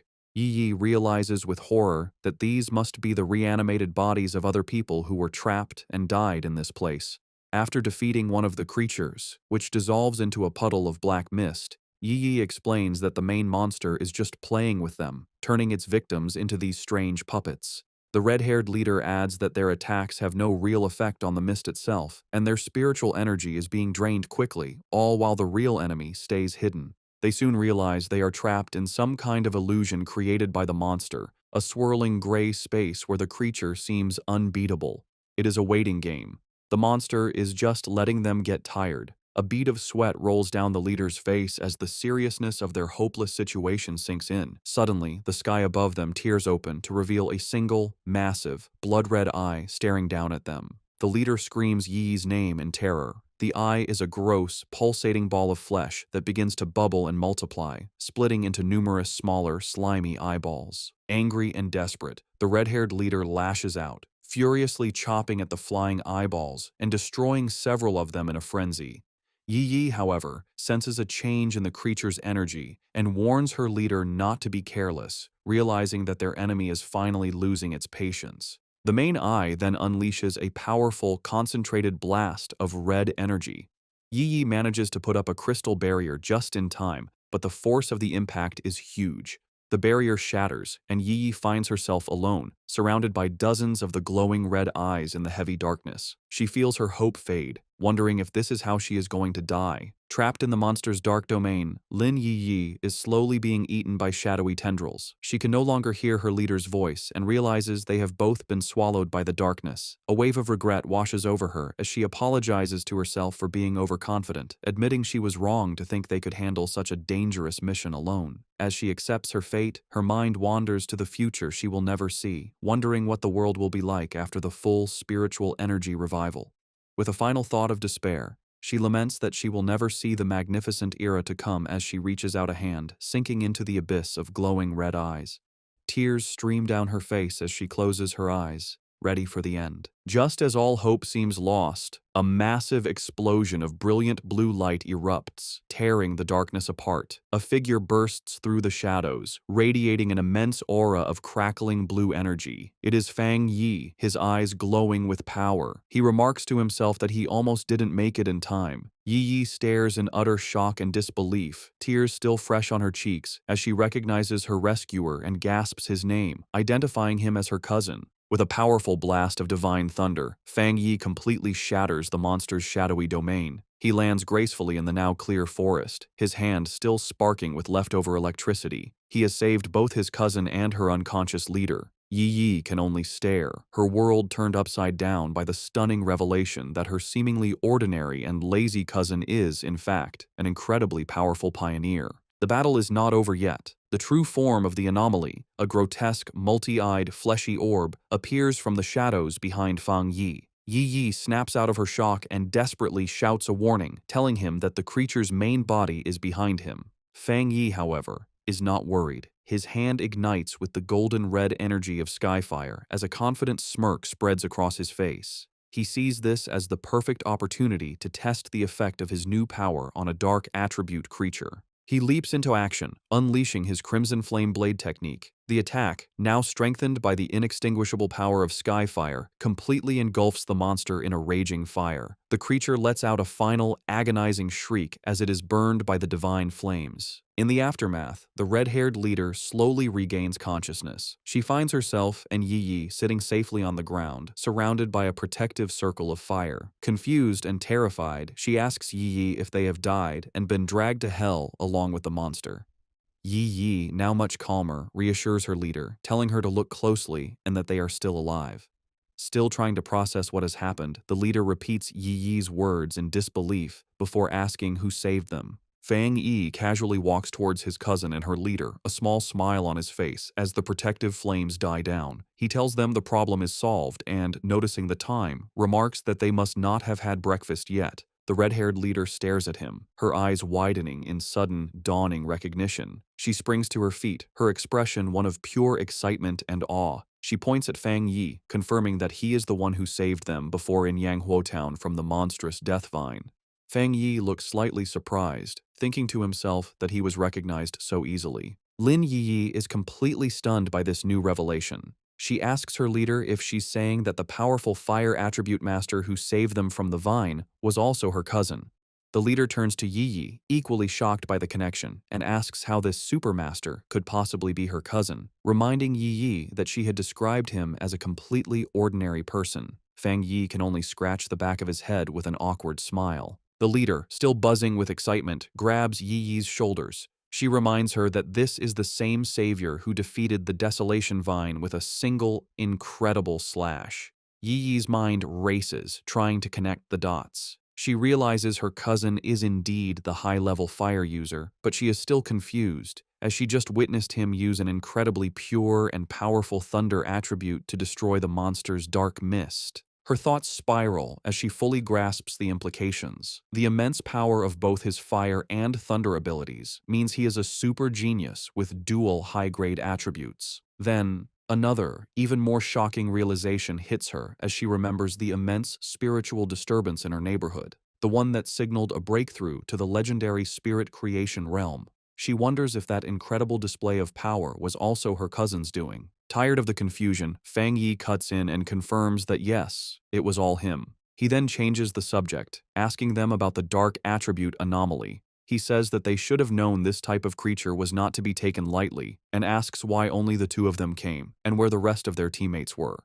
The red-haired leader explains that their other teammates were unavailable. One was sick and grounded at home, while another was on a more difficult mission, clarifying that their squad doesn't always operate as a full unit. Yi Yi then admits it was her own fault, confessing that she had become reckless after her recent breakthrough and wrongly believed she could handle the mission alone. Fang Yi listens, his expression thoughtful. He recalls the infighting he witnessed within their team before. He notes that the leader, who had been openly critical of her teammates, is now defending them to an outsider. He sees her loyalty, and he knows his smart cousin has likely sensed the team's instability as well. With his identity now revealed to two people he feels he can trust, he makes a proposition. He turns to his cousin and her friend and asks if they would like to form a team with him. Both women are stunned into silence for a moment before the red-haired leader erupts with joy. She clasps her hands together, overjoyed at the prospect of teaming up with such a powerful master and exclaiming that she is incredibly lucky to benefit from Yi Yi's connection. Yi Yi, however, is having a more profound realization. She understands that a pioneer as powerful as her cousin must have known her secret all along and had been quietly watching over her. The thought that on this difficult and lonely path of cultivation, she has a reliable and powerful family member helping her without asking for anything in return brings her an overwhelming sense of happiness and relief. A single tear of gratitude rolls down her cheek. Wiping it away, she flashes a bright, happy smile and a peace sign at her cousin, thanking him greatly and promising to make him 2 extra eggs for dinner. Just then, Yi Yi's phone buzzes with a notification. She announces that Sister Jiaolan, the mysterious and powerful member of their pioneer group, has just posted a new mission. The message is an alert for a high-risk collection task in a place called the Extreme Dark Zone, which is explicitly stated to be related to the dark attribute. Jiaolan's message ends with a stern warning for everyone to think very carefully before signing up. Fang Yi asks if they know about this zone. Yi Yi explains that it is a border area that is strictly forbidden by the Xia nation. The dark attribute energy there is so overwhelmingly powerful that most pioneers make it a point to avoid the area entirely. She adds that most of the strange anomalies that have been appearing in their city are actually energy leakages from this forbidden zone. Because of the extreme danger, even the government has been unable to explore it deeply, as past attempts have resulted in severe accidents. Intrigued, Fang Yi suggests they should give it a try and asks Yi Yi to message Jiaolan for more specific details about the mission's content. Yi Yi replies that it's useless, as Jiaolan is famously mysterious and rarely says more than a few words at a time. Fang Yi considers this information. He deduces that for Jiaolan to be able to issue a mission in a top-secret government-controlled area, she must either be an incredibly bold rogue going against the authorities, or she holds a high-ranking position within the military or the Spiritual Energy Association. He concludes that the latter is far more likely. Despite her doubts, Yi Yi, using her online handle Feng Heiju, sends a message to Jiaolan, stating her interest in signing up and asking for more details. To both her and the red-haired leader's surprise, Jiaolan replies with uncharacteristic detail. The mission is to collect something called a shizai flower. She warns that while the rewards for this mission are much higher than usual, all the dangers within the extreme dark zone are related to the dark attribute, and the risk level is far greater than anything they have encountered before. She explicitly advises all pioneers to form teams before attempting the mission. The two women are stunned by how thorough her response is, as it's completely out of character for her. A moment later, another, even more direct message from Jiaolan arrives. She warns that the mission could involve an S-level anomaly and that the death rate is extremely high, urging them to reconsider. Then, she adds a final, thinly veiled piece of advice. If you have a strong and reliable pioneer to team up with, it's not too late to sign up. Elsewhere, the mysterious purple-haired woman from the hospital, who is revealed to be Jiaolan, walks down a corridor flanked by guards. She looks at her phone and thinks to herself that she's done all she can. It is now up to that person to decide if they are willing to accept the challenge. Back in the park, Fang Yi smirks, having completely understood the subtext. He tells Yi Yi that Jiaolan's message isn't just a warning, it's a direct and personal invitation. He translates the hidden meaning, "I know who you are. I know a pioneer of your caliber would be interested, and I'm daring you to come." Fang Yi realizes with certainty that this entire mission posting was aimed directly at him. Looking out at a vision of the dark and desolate landscape of the extreme dark zone, he finds the prospect interesting and decides he will indeed be making a trip there. Lin Yiyi, using her online name Feng Heju, officially accepts the mission, telling Jiaolan that her team has 3 people. The scene changes to a hospital waiting area, where Jiaolan is walking with 2 female helpers. One of them is worried about the small size of the team that just signed up. Jiaolan, however, is calm and confident. She says that if he is a pioneer that the Xia nation can truly trust, he will come. The helper asks more, worrying about what will happen to the other pioneers if he doesn't show up. Jiaolan simply replies that if he doesn't come, then it means their fates were not meant to be. As they walk, a smirk appears on Jiaolan's lips. She asks her helpers if they really believe the purpose of a mission to collect the Shizai flower is to send powerful pioneers to their deaths. She explains that the true goal of this incredibly dangerous task is the exact opposite of what it seems. A vision reveals what the flower is. It blooms from a dark, evil pool, fed by the bodies and souls of fallen pioneers. Jiaolan says that getting this flower is a necessary step to strengthen the nation, as it is the only way to save even more pioneers in the long run. The reason for this mission, she explains, is to protect both the future main strength of the Xia nation, represented by the new generation of pioneers like Fang Yi and his team, who are shown traveling to the mission on a subway, and to revive the top-tier fighting force that has already died in battle. They arrive at the hospital room of her teacher, the comatose elderly man. Holding his hand, she repeats their goal. They must get more Shizai flowers at any cost. She reveals his identity and the great importance of their mission. Her teacher is the only pioneer in the entire Xia nation to have reached the legendary Jinggang realm, and the Shizai flower is the only thing that can wake him from his coma. Jiaolan explains the huge strategic value of such a person. After the full spiritual revival, a Jinggang realm powerhouse is like a modern-day nuclear weapon, making him the nation's greatest asset in talks with other countries. From her point of view, sacrificing a few pioneers or even entire squads is a worthy price to pay for his return. Her helper, however, gets concerned for Jiaolan's own well-being, telling her that while the mission is important, her health is too. The comment causes a dark reaction. Jiaolan's face darkens as she repeats the words, "My health is important." She suddenly explodes with rage and sadness, shouting that her life is indeed important, but only because it was a gift, paid for by the lives of her fallen comrades who died to save her. She clutches her head, hit with a sudden intense pain, a physical sign of her trauma. After a moment, she calms down and apologizes for her outburst. One of her helpers asks if her headache is acting up again. Jiaolan dismisses their concern, saying it's not yet time for her medicine. A vision of her former happy team flashes in her mind, and she looks away with a sad, tired expression, murmuring that it's all in the past.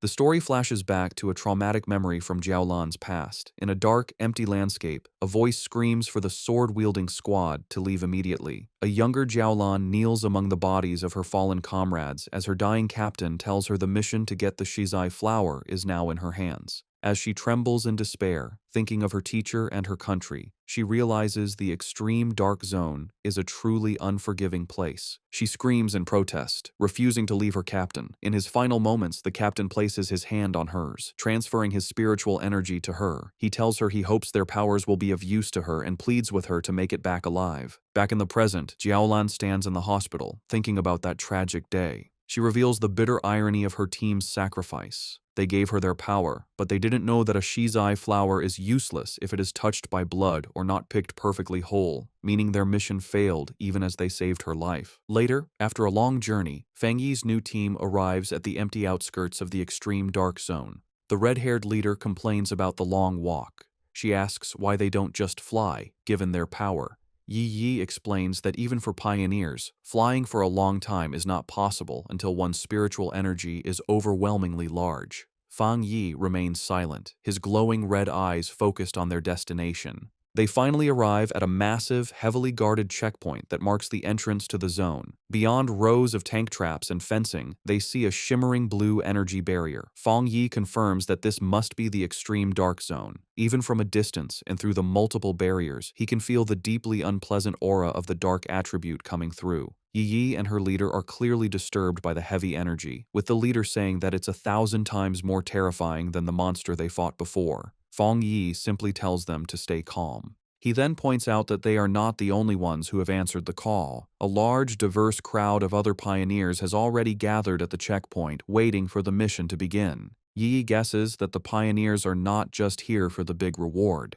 She explains that the dark attribute is known to be very difficult to deal with, ruthless, and naturally hostile to humans. However, with the increasing number of violent dark attribute monsters appearing in the cities, pioneers have realized they can no longer afford to ignore the source of the problem. Many have come here to face the threat directly and find a way to fight back. The red-haired leader agrees with her logic, and Fang Yi looks on with a slight smile, impressed by his cousin's sharp mind. The scene shows the various wild pioneers, each with unique gear and styles, all waiting for the gates to open. As they wait, Fang Yi explains his reason for taking on such a dangerous mission.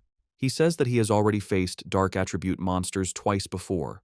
The first was the mutated rabbit, which was more like some kind of gross, rat-like beast. The second was the serpent and its rat-like partner, Candle Knight, a smart pair that worked together to lure and trap pioneers, a mission that nearly wiped out an entire squad from the Spiritual Energy Association. He explains that the most important detail, as his cousin Yiji correctly pointed out, is that these creatures seem to be cleverly and purposely bypassing the military defenses at the city's borders. He suspects they are using some unknown method to get into urban areas, and these incidents have happened so often that they can no longer be ignored. The situation has become so bad that if they don't face the source, the cities will eventually be overrun. Therefore, he concludes, they have no choice but to go to the extreme dark zone. At the checkpoint, a military officer watches as Su Qingying briefs a group of pioneers before the energy barrier. She stands with a grim and serious expression, ready for the dangerous mission ahead. Her focus is broken when she spots a familiar group approaching. She is completely shocked to see Fang Yi walking up with Lin Yi and the red-haired leader. Her green-haired subordinate, Zhang Xiaoya, is equally surprised and calls out to her, but Su Qingying is frozen, covering her mouth in a panic. She silently prays that the great master won't notice her in the crowd, but her hopes are crushed when Fang Yi looks directly at her, a questioning look on his face as he calls out her name, identifying her as Captain Su. Resigned, Su Jingying walks over with her cloaked squad members, having already received military information about Fang Yi's team. The red-haired leader, always mischievous, sizes up the beautiful silver-haired girl and asks Fang Yi if this is Yi Yi's sister-in-law, a teasing term for a potential girlfriend. The suggestion sends both Yi Yi and Su Qingying into a panic. Su Qingying blushes and waves her arms, exclaiming what a huge misunderstanding it is. Fang Yi calmly clarifies that she is not, explaining that she is Captain Su from the Spiritual Energy Association who helps him out with miscellaneous tasks. This explanation, however, only seems to make Su Qingying more flustered, as she finds the description even more annoying than the romantic idea. Their conversation is interrupted by a loud, arrogant voice. An imposing older man in heavy red armor with two other armored pioneers steps forward and calls them a bunch of shameless brats. He complains loudly that the new generation of pioneers is younger and more disrespectful, not even greeting their elders. He scolds them for talking casually in such a dangerous place. He finishes with a sarcastic comment, saying he hopes they can all rely on each other inside the extreme dark zone. The red-haired leader gets angry, but Yi Yi holds her back, trying to calm the situation. Fang Yi calmly steps between them, signaling for his teammate to calm down. Not intimidated, the red-haired leader points a finger at the arrogant man, telling him to mind his own business and warning him that it's anyone's guess who will be scared to death inside. The man's expression turns into an angry glare. Just then, the sound of an approaching vehicle breaks the tension. The man smirks, seeing that their car has arrived. A large armored transport with police lights pulls up, and its back doors open. The mysterious Jiaolan steps out, and her presence immediately gets the attention of every pioneer there. The crowd gasps, recognizing the infamous Sister Jiaolan. She walks forward with an air of authority, with her guards on either side as the pioneers murmur in awe, wondering who she is to deserve such a grand entrance. Fang Yi watches her approach and figures out her purpose. She is the one who will open the gate for them. Jiaolan stands before the massive, crackling blue energy barrier. She raises her hand, gathering a swirl of pure energy until a glowing blue symbol forms in her palm. With a powerful push, she shoves the symbol forward, and the huge energy barrier tears open, revealing a dark path into the forbidden zone. With the gate now open, the S-Class mission has officially begun. With the huge energy barrier torn open, Jiaolan stood before the dark portal, with red and black energy whipping around her. She announced that the pioneers could now enter but gave them one last, important warning. The Shizai flowers they were sent to get had to be perfectly whole and must not be touched by human blood. She said that if the flowers didn't meet these rules, there would be no reward, and with that, she told them to start. The large group of pioneers began to walk into the scary portal. As they walked, a member of the arrogant pioneers group grumbled to his leader, complaining that Jiaolan was sending them to their deaths without going in herself. The arrogant pioneer's teammate told him to be quiet, reminding him that if they died, the government would pay a lot of money to their families. As Fang Yi's group watched the others enter, Su Qingying analyzed the strength of the various teams for him. She identified the arrogant pioneer as a one-star spirit creation realm cultivator, the same level as Fang Yi. She also noted that there were several other powerful people who were hiding their auras, making them hard to judge, while the rest were solid pioneers at the 1-star or 3-star Ghost Axe realm. She concluded that the teams were all about equal in strength. Fang Yi was surprised to hear that the arrogant man was also at the spirit creation realm, as he hadn't sensed a high level of spiritual energy from him. He thought to himself that the mission must be very difficult to have attracted so many elite teams. Back outside, one of Jiaolan's helpers gave her a final report from a tablet. She confirmed that a total of 37-star Ghost Axe Pioneers, 7 1-star Ghost Axe Pioneers, and 3 1-star Spirit Creation Pioneers had entered. The mission involved monsters ranging from B level to S level in danger.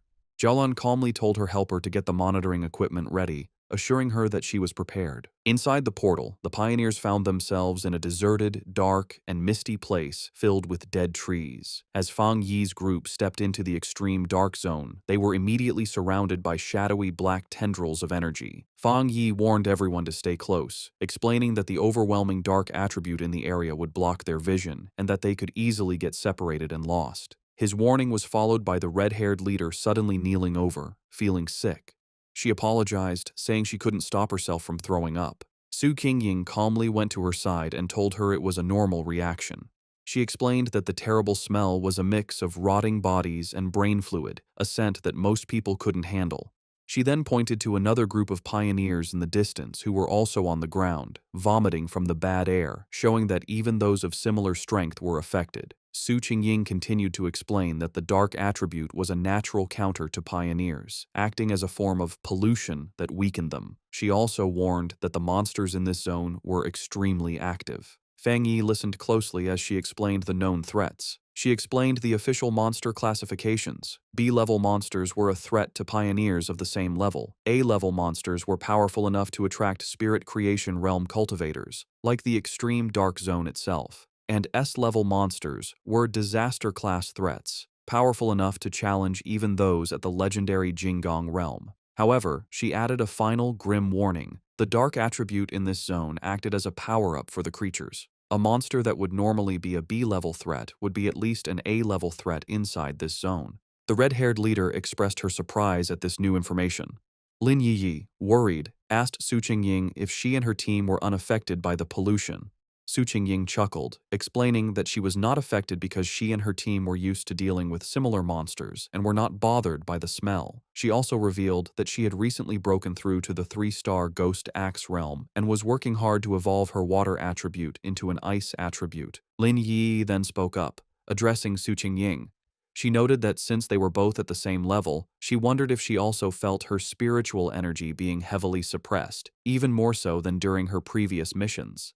Su Qingying confirmed her suspicion, adding a grim warning that many high-level masters, including 1-star spirit creation military elites, had died in this zone, so they needed to be extremely careful. As they went deeper into the deserted landscape, Su Qingying took the lead. She saw that they could no longer see the group ahead of them and urged her team to move a little faster. She then gave an important instruction. They should all speak less to save their physical strength and concentrate their spiritual energy to prevent the heavy dark mist from taking advantage of any weakness. As he walked, Fang Yi thought about his own condition. He was surprised that he didn't feel the same severe discomfort as the others. He concluded that it was likely because his enhanced yang and thunder attributes naturally pushed back the dark attribute, or perhaps his spiritual power had simply become stronger after his breakthrough to the spirit creation realm. Elsewhere in the zone, the arrogant pioneer and his team were in a fierce battle. With a powerful slash of his glowing green sword, the leader easily cut off the head of a monstrous beast. He laughed arrogantly, mocking the zone's dangers. His teammates cheered him on as he declared that they would be the ones to get the Shizai flower, vowing to show the younger generation what true strength looked like. Back with Fang Yi's group, Lin Yi was still struggling with nausea, making small gagging sounds. Fang Yi noticed her distress and thought to himself that despite her power, she was still just a child. He gently placed a hand on her back, sending a comforting wave of spiritual energy through her. The effect was immediate. Lin Yi felt the nausea and the chilling cold vanish, replaced by a comforting warmth like the winter sun. She marveled at the incredible power of the spirit creation realm. She commented on the comforting warmth of what she believed to be a rare, high-grade fire attribute. She thought about how her own wood attribute slowly absorbs energy and how Su Qingying had mentioned her own water attribute turning into the rare ice attribute. Fang Yi corrected her, clarifying that it wasn't a fire attribute, but the yang attribute. He apologized for not explaining it to her before, and casually revealed that he was the one responsible for both the incident at the North Gate and the fire on the playground at Qingcheng University. The red-haired leader was shocked by this confession. She asked in disbelief if he was admitting to having 3 different high-grade attributes. Fang Yi explained that the 2 fire-related events were not the same, noting there were small but important differences between the Yang and Skyfire attributes. Inwardly, Fang Yi thought about his 4th power, the Desolation attribute. He decided to keep it a secret, believing it was always wise to have a hidden advantage. Outwardly, he gave a vague confirmation to his team's amazed questions. The red-haired leader, shivering from the heavy cold, nervously approached Fang Yi. She explained that she had not yet reached the 3-star Ghost Axe realm and couldn't sense attributes very well, but she knew his Yang attribute could help her. Promising to behave, she shyly asked if he could warm her up as well. Fang Yi agreed to warm her for the day and placed a hand on her shoulder, sending a comforting wave of energy through her that made her yelp in surprise. As she breathed out a visible puff of warm air, sighing in relief, Zhang Xiaoya and the other member of Su Qingying's squad looked on in confusion. Seeing how well it worked, Fang Yi kindly offered the same to Su Qingying's team. After a moment's hesitation, Su Qingying admitted that the warmth felt nice, and her 2 enthusiastic subordinates eagerly accepted the offer. With a series of quick pats, Fang Yi shared his protective yang energy with the 3 women, who all expressed their surprise and gratitude for the comforting warmth. Their brief moment of comfort was shattered by the sound of heavy, clawed footsteps crunching on the dead ground nearby. Fang Yi's expression instantly hardened as his senses picked up the threat, and he warned the group that a monster was approaching. Suddenly, a massive, shadowy wolf-like creature lunged from the mist. Su Qingying reacted instantly, leaping forward and creating a long blade of blue energy to stop the attack. The beast landed with a thud directly behind the terrified red-haired leader, causing Fang Yi to shout a warning to her. The monster, surrounded by a menacing purple and black aura, let out a furious roar and charged. Su Qingying identified it as a dangerous A-level monster. Declaring that she would handle it, she stepped forward and unleashed a powerful blast of sharp ice energy from her hand, which hit the creature directly. To their surprise, the monster vanished into nothingness upon impact.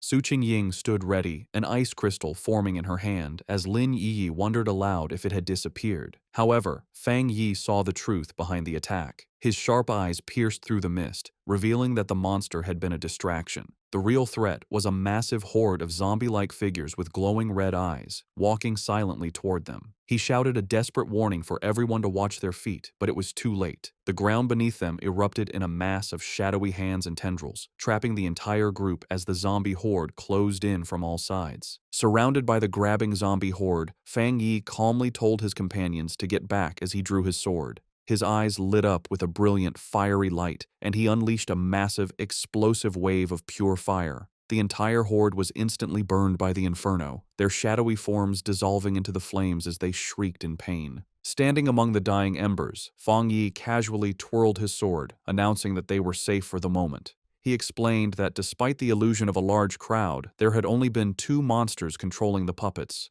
Su Qingying was shocked, realizing that the monsters in this zone had already evolved to the point where they could mimic human language. Fang Yi grimly suggested that it was likely because they had eaten many people and learned from their victims. The group was stunned by the power they had just seen. Su Qingying noted that the extreme dark zone was so dangerous that it had made even the weakest of these creatures into A-level threats, making them impossible for anyone below the spirit creation realm to fight head-on.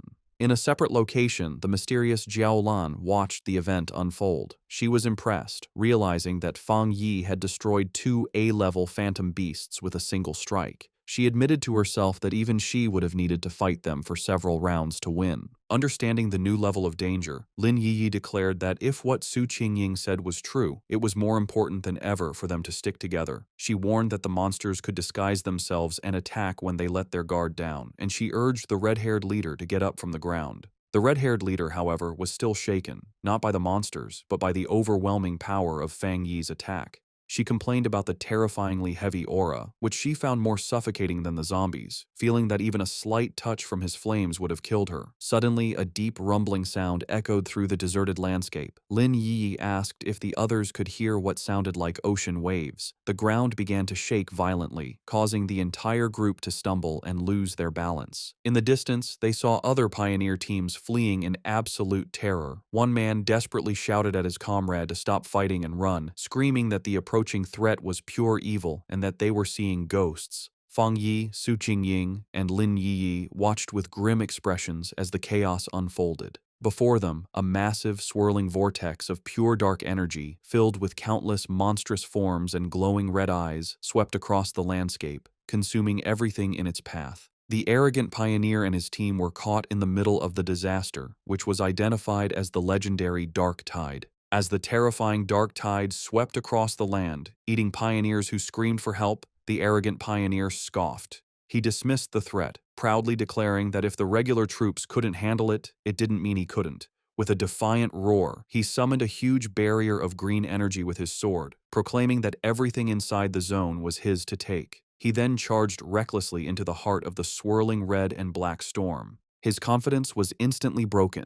The moment he entered the tide, he was covered by its suffocating dark tendrils. He realized with horror that the monsters inside were far more powerful than he could have ever imagined, far beyond A level or even S level. Full of terror, he knew he couldn't let himself be caught, but it was already too late. He and many other pioneers were swallowed by the overwhelming darkness, their screams echoing as they were pulled into the deep. From a safe distance, Fang Yi's group watched the horrifying sight. The red-haired leader, shaken, wondered if the others were all dead and if they had any chance of escaping. Lin Yiyi asked Su Qingying to explain what the dark tide was. Su Qingying grimly described it as the ultimate form of the dark attribute, a tide of pure corruption that ate everything in its path, including other monsters. She was confused and terrified, explaining that their mission was supposed to have been planned to avoid the Day of the Tide, and she feared that all the pioneers who had gone ahead were now gone. Lin Yi remembered hearing about the dark tide on pioneer forums, where it was described as a force that could destroy an entire city. Terrified, she urged her cousin to retreat while they still had time. Fang Yi, however, stayed calm. He told everyone not to panic and created a large protective barrier of golden energy, crackling with blue lightning, around the whole group. He explained that this spiritual shield was a natural counter to the dark attribute and told them that, if they needed to, they could combine their powers to keep the barrier up and survive the tide's impact. Su Qingying was shocked by his plan, asking what he was going to do. She warned him that the dark tide was a concentrated state of the dark attribute and that their combined power couldn't possibly stop it, reminding him that the powerful spirit creation pioneer had just been swallowed whole. Fang Yi was not bothered. With his sword erupting in golden flames and his other hand sparking with blue lightning, he confidently declared that he would go and destroy it. Before anyone could react, he leaped forward, becoming a streak of pure fire and lightning that shot directly toward the massive wave of darkness. His teammates could only watch in stunned disbelief, with Su Qingying wondering if he really meant to destroy the dark tide itself. He plunged into the heart of the storm, his light cutting a path through the swirling chaos. Inside the eye of the tide, Fang Yi floated calmly, completely unharmed inside a protective golden aura as the monstrous dark energy swirled around him. He looked at the small, flame-like wisps of red energy inside the storm and smirked, confirming a suspicion he had. Floating in the heart of the dark tide, Fang Yi was surrounded by a gross horde of countless monsters, their multi-eyed forms twisting in the darkness. He analyzed the true nature of the threat, realizing that these were not just A-level monsters being controlled by the dark energy. Instead, they were upgraded composites, fused and evolved versions of countless smaller monsters. He understood that the tide was a living incubator, constantly evolving its creatures from B level to A level and then to S level. The whole event, he concluded, was at least an SSS level threat, which explained why it could so easily eat even powerful spirit creation realm pioneers. A monster lunged at Fang Yi. His eyes blazed with golden fire, and with a single powerful slash of his flaming sword, he unleashed his crimson flame blade technique, easily destroying the A-level composite beast. He thought about his incredible growth. The combination of his new Spirit Creation Realm power and his Skyfire-enhanced sword allowed him to instantly kill a creature that would have previously been a tough fight. As he scanned his surroundings, he noticed something familiar. It was the arrogant pioneer, still alive, but being consumed by the tide's dark energy. The man was still conscious, struggling against the corruption that was taking over him. Fang Yi saw that since the man was still responsive, his spiritual energy hadn't been completely drained. He figured that even if his spiritual foundation wasn't as solid as his own, being a true Spirit Creation Realm pioneer gave him a small chance of survival. Deciding to act, Fang Yi gathered his divine thunder power. He unleashed a massive blast of purifying lightning, striking the dark mass that held the arrogant pioneer. The man was thrown clear of the tide, landing hard on the ground, unconscious but free from the corruption. Standing over his fallen rival with his sword still burning, Fang Yi noted that the man could be saved, but just barely. His victory didn't last long. The dark energy around him began to twist and come together, and the monsters he had just destroyed began to reform before his eyes. He watched as a massive, multi-eyed creature regenerated from the darkness, realizing with grim certainty that the tide could infinitely reproduce its minions. He wondered if this terrifying regenerative power was the special characteristic of monsters that were above S level. Facing the endlessly regenerating horde, Fang Yi decided on a new, much riskier plan. With a confident smirk, he proposed to try something different. He deliberately dropped his protective spiritual energy aura, leaving himself completely exposed to the full, overwhelming power of the dark tide. The moment he was unprotected, his system activated, detecting the extreme dark attribute. However, it quickly reported a failure. The attribute's power was too special and could not be taken at this time. Fang Yi was disappointed but not entirely surprised. He realized that even after reaching the Spirit Creation Realm, the dark attribute was still beyond his reach, confirming that it was fundamentally different and more complex than any other power he had faced. With his options running out, a determined smile appeared on his face. He concluded that since he could neither destroy the tide nor absorb its power, he would have to find another way to deal with it. As the monsters closed in again, he briefly regretted not bringing his little white flower, the Desolation Flower, knowing its life-draining power would have been a perfect counter. He wondered what other options he had left. Then, his eyes widened with a sudden realization. He knew he had a ready-made solution right in front of him. Outside the tide, the rest of the team watched from the safety of their golden barrier. The red-haired leader, still shaken, asked Su Qingying if she had ever seen such a situation before, but Su Qingying could only admit that she hadn't. Suddenly, the chaotic, swirling energy of the dark tide grew unnervingly still, pressing silently against their protective shield. The strange calm only increased the tension. Lin Yi was terrified, admitting that even when they faced the monstrous Desolation Vine, she hadn't felt so anxious. She was consumed with worry for her cousin, fearing the worst. Su Qingying tried to reassure her, pointing out that his protective barrier was still active, just flickering. She took Yi's hands, telling her they should focus their own spiritual energy to help strengthen the shield. She added with grim logic that if a pioneer as powerful as Fang Yi were to fall, their own fates would be sealed anyway. Su Xingying continued to boost their morale, reminding them that Fang Yi was a Spirit Creation Realm cultivator who used several powerful attributes, and she suspected his true strength was even greater than they knew. She told them that it was not up to pioneers at their level to worry about rescuing someone so far beyond them. Her surprisingly humorous and confident words managed to calm Lin Yi, who thanked her. Su Gingying simply smiled, admitting that her own teammates often said she was too serious, and asked if Yi felt a little better. Their tense weight was shattered as a massive column of pure fire erupted from within the dark tide, pushing back the oppressive darkness. From the heart of the inferno, Fang Yi unleashed his ultimate technique, the 9 Dragons, Skyfire Sealing Art.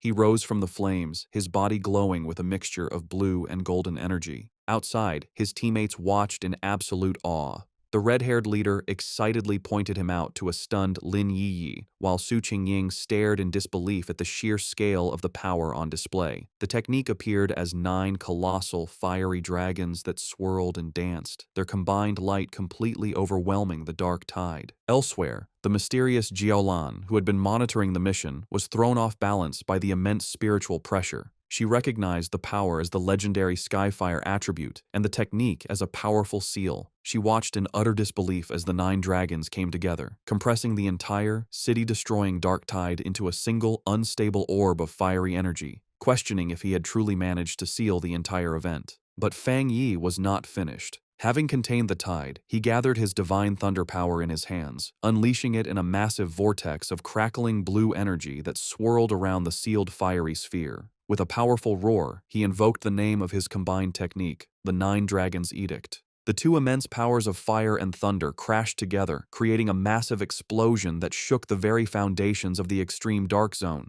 With a final, decisive command to seal, Fang Yi brought his hands together, forcing the chaotic energy to collapse in on itself. The vortex of fire and lightning compressed into a smaller, more stable sphere, finally settling into a small, brightly glowing orb of perfectly contained, pulsating power. After Fang Yi's incredible display of power, the arrogant pioneer lies unconscious on the ground. Fang Yi thinks that, for now, they are safe, and that he has unexpectedly rescued someone, wondering what he should do with him. Lin Yi runs to her cousin, very relieved that he is okay. Su Qingying, standing by the fallen pioneer, offers to have her team take care of the unconscious man. Later, Su Qingying approaches Fang Yi, asking why he does not seem happy after successfully sealing such a high-level dark attribute. In her mind, however, she is completely amazed, thinking that he truly kept his word to destroy the dark tide and that he is a truly incredible person. Fang Yi explains to the group that they must move quickly. He says that the seal he used is only temporary and that the overwhelming dark attribute energy in the area is still strong. They must hurry to find the Shizai flower before the seal wears off. Su Qingying understands and confirms that her team will take the man back to the association for treatment while her teammates carry the unconscious pioneer on their shoulders. The group stops at a cliff, looking out over the empty landscape.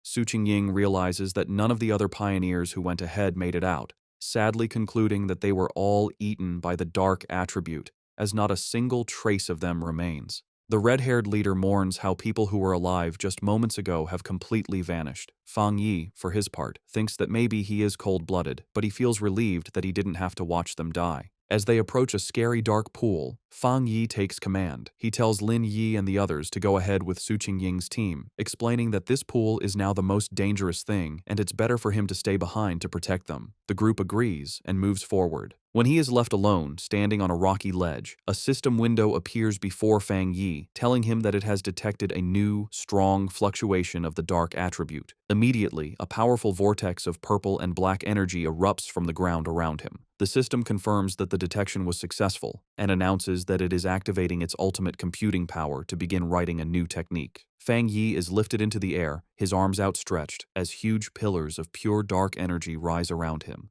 The system declares that the writing process has been successful, and Fang Yi's eyes snap open, now glowing with a menacing purple light, filled with the essence of the power he has just mastered. A system window confirms his new acquisition. He has obtained the dark attribute technique, the limitless dark world. The system explains that this ability allows him to create a sealed space of dark mist, inside which spiritual energy is massively weakened. Fang Yi thinks about his new power, recognizing the dark world as a special domain he can control. He understands the huge strategic advantage this gives him. The corrosive effect of his new power will drain his enemies' spiritual energy and slow their ability to refill it. He imagines himself rising over a sea of desperate hands. He realizes that if he combines this new weakening effect with his other powerful attributes, he will become even more formidable, confidently concluding that he could destroy even a monster stranger and more powerful than the dark tide itself if it were to appear again. As the last of the purple energy settles, Su Qingying, still in disbelief, asks Fang Yi if he feels the dark mist reforming around them. Her eyes widen in shock as she fully processes the immense spiritual fluctuation she is sensing. She stares as Fang Yi is surrounded by the leftover energy, wondering how he could possibly be having another breakthrough without any of the usual big signs like a change in heaven and earth. The realization then hits her with stunning force. He hadn't just sealed the S-class dark tide, he had absorbed its power. She finds the very idea ridiculous and unbelievable.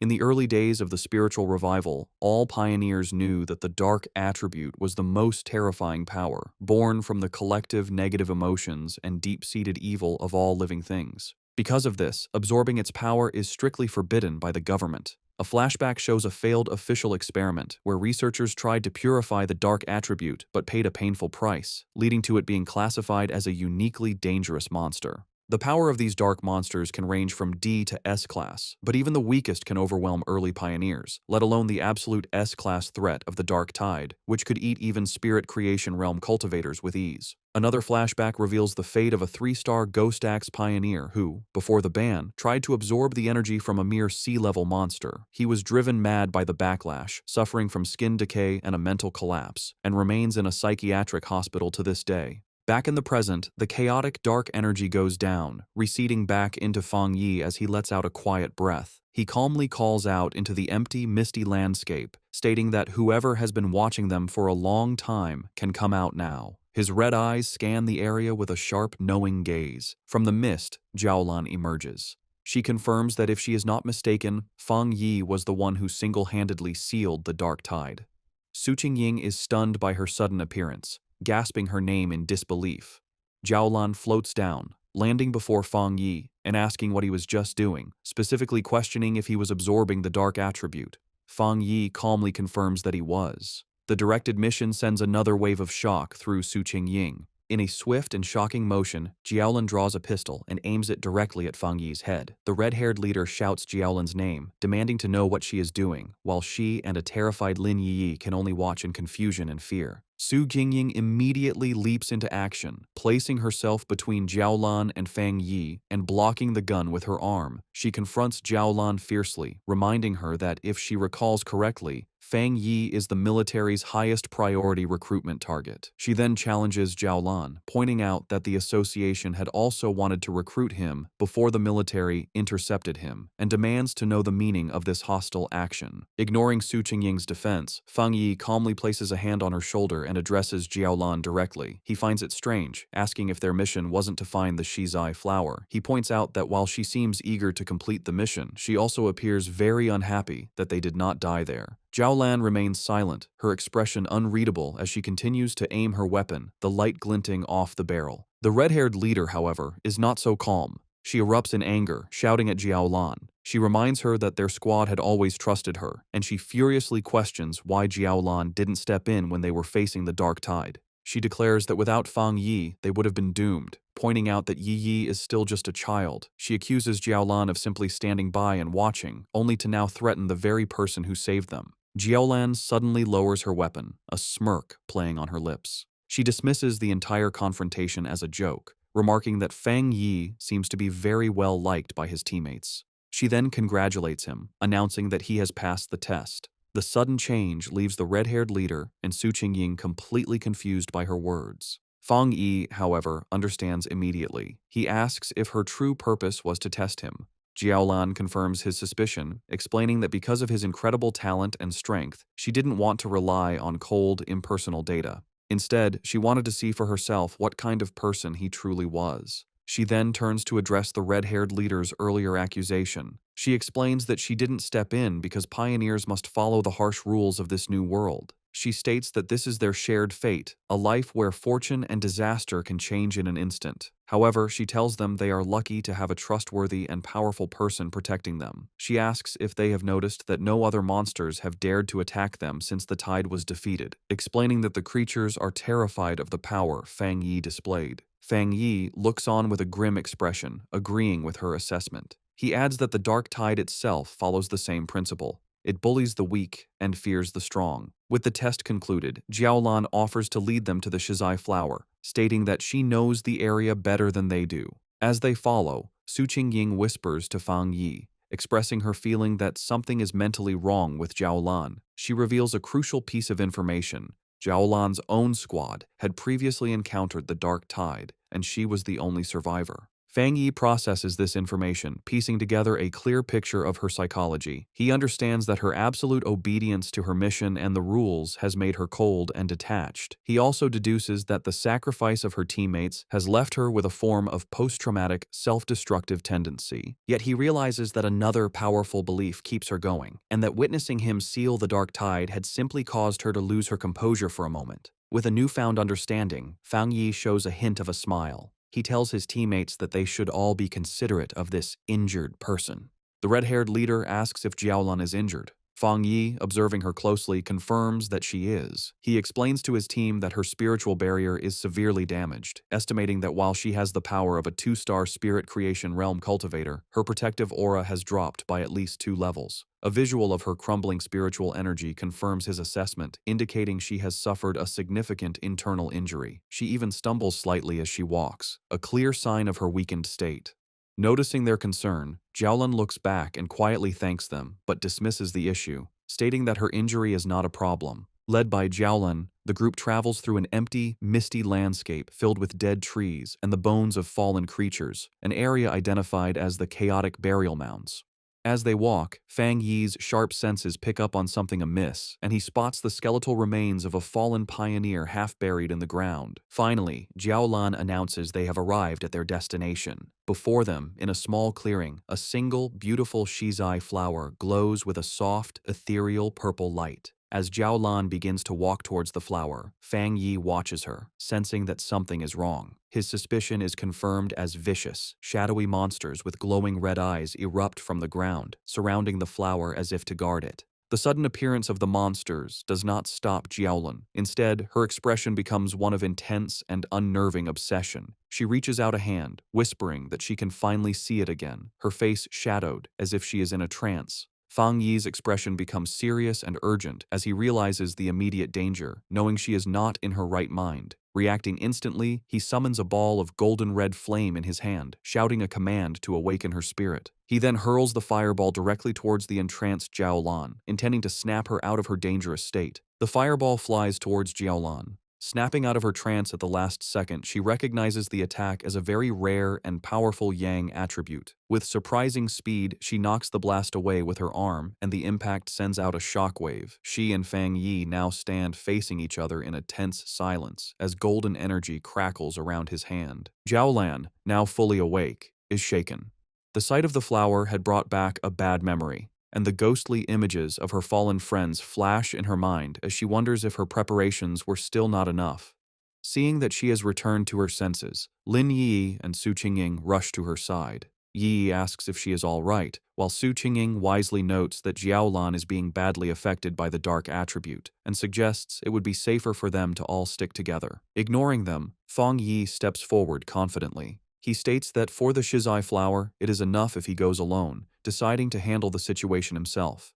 He calmly walks through the empty, misty clearing, approaching the glowing flower. Suddenly, the ground begins to shake. A massive, ugly, wolf-like monster with glowing red eyes bursts from the earth, lunging forward. Its mouth opens wide, showing a terrifying storm of smaller, screaming faces and dark red energy as it roars in hunger. Unfazed, Fang Yi summons crackling blue energy to his fingertips, saying a single word: Divine Thunder. He lets out several massive bolts of lightning that go through the monster's body. The creature roars in pain, its body filled with electricity, but it does not fall. Fang Yi watches it, realizing that this fox demon must have eaten countless other monsters to change so much, identifying it as yet another S-class threat. Knowing that the seal on the dark tide is temporary and their time is running out, he realizes he must end this quickly. Seeing the monster's amazing strength, a confident smirk appears on his face. He decides that if it won't die, he will use it as a test subject for his new power, gathering the scary purple energy of the dark attribute into his hand. With a confident look, Fang Yi unleashes his newly acquired power, the limitless dark world, on the S-class fox monster. A massive storm of swirling purple energy erupts from him, completely trapping the surprised creature. The energy hardens into a large, dark purple sphere, enclosing both Fang Yi and the monster inside its area.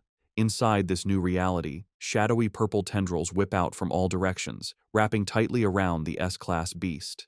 The monster struggles and whimpers in pain, its massive form beginning to shrink under the immense pressure of Fang Yi's area. A system window then appears, confirming the devastating effect of his technique. Under the influence of the limitless dark world, the S-class anomaly has been forcibly downgraded by 2 full levels to a B-class threat. Standing before the now weakened creature, Fang Yi notes that the S-class anomaly must have had a very weak foundation to be downgraded so easily. With the monster now manageable, his sword ignites in a blaze of golden red fire. He declares that the fight is over and delivers a single, massive fiery slash, completely destroying the creature in a fire. Outside the sphere, Su Qingying and Lin Yi watch the massive orb of dark energy. Su Qingying finds it strange, noting that while it is clearly a dark attribute, it feels different from what she's used to. Lin Yi agrees, confirming that she doesn't feel the usual disgusting and heavy coldness from it. Jiaolan provides the explanation. She states that this is because they are witnessing Fang Yi's personal domain, a space he created himself after mastering the dark attribute without a teacher. Jiaolan thinks about the immense importance of this achievement. She explains that creating a domain is an incredibly difficult ability. Before this moment, the only person she knew who could create a spatial domain with their spiritual power was her teacher. She guesses that, besides him, there are at most 3 other people in the entire world with this power. A painful memory flashes in her mind, showing a vision of a massive, citywide disaster. She recalls how her teacher had tried to use his own domain to stop the disaster, but had ultimately failed. Their thoughts are interrupted as the purple sphere disappears, revealing Fang Yi standing alone in the clearing.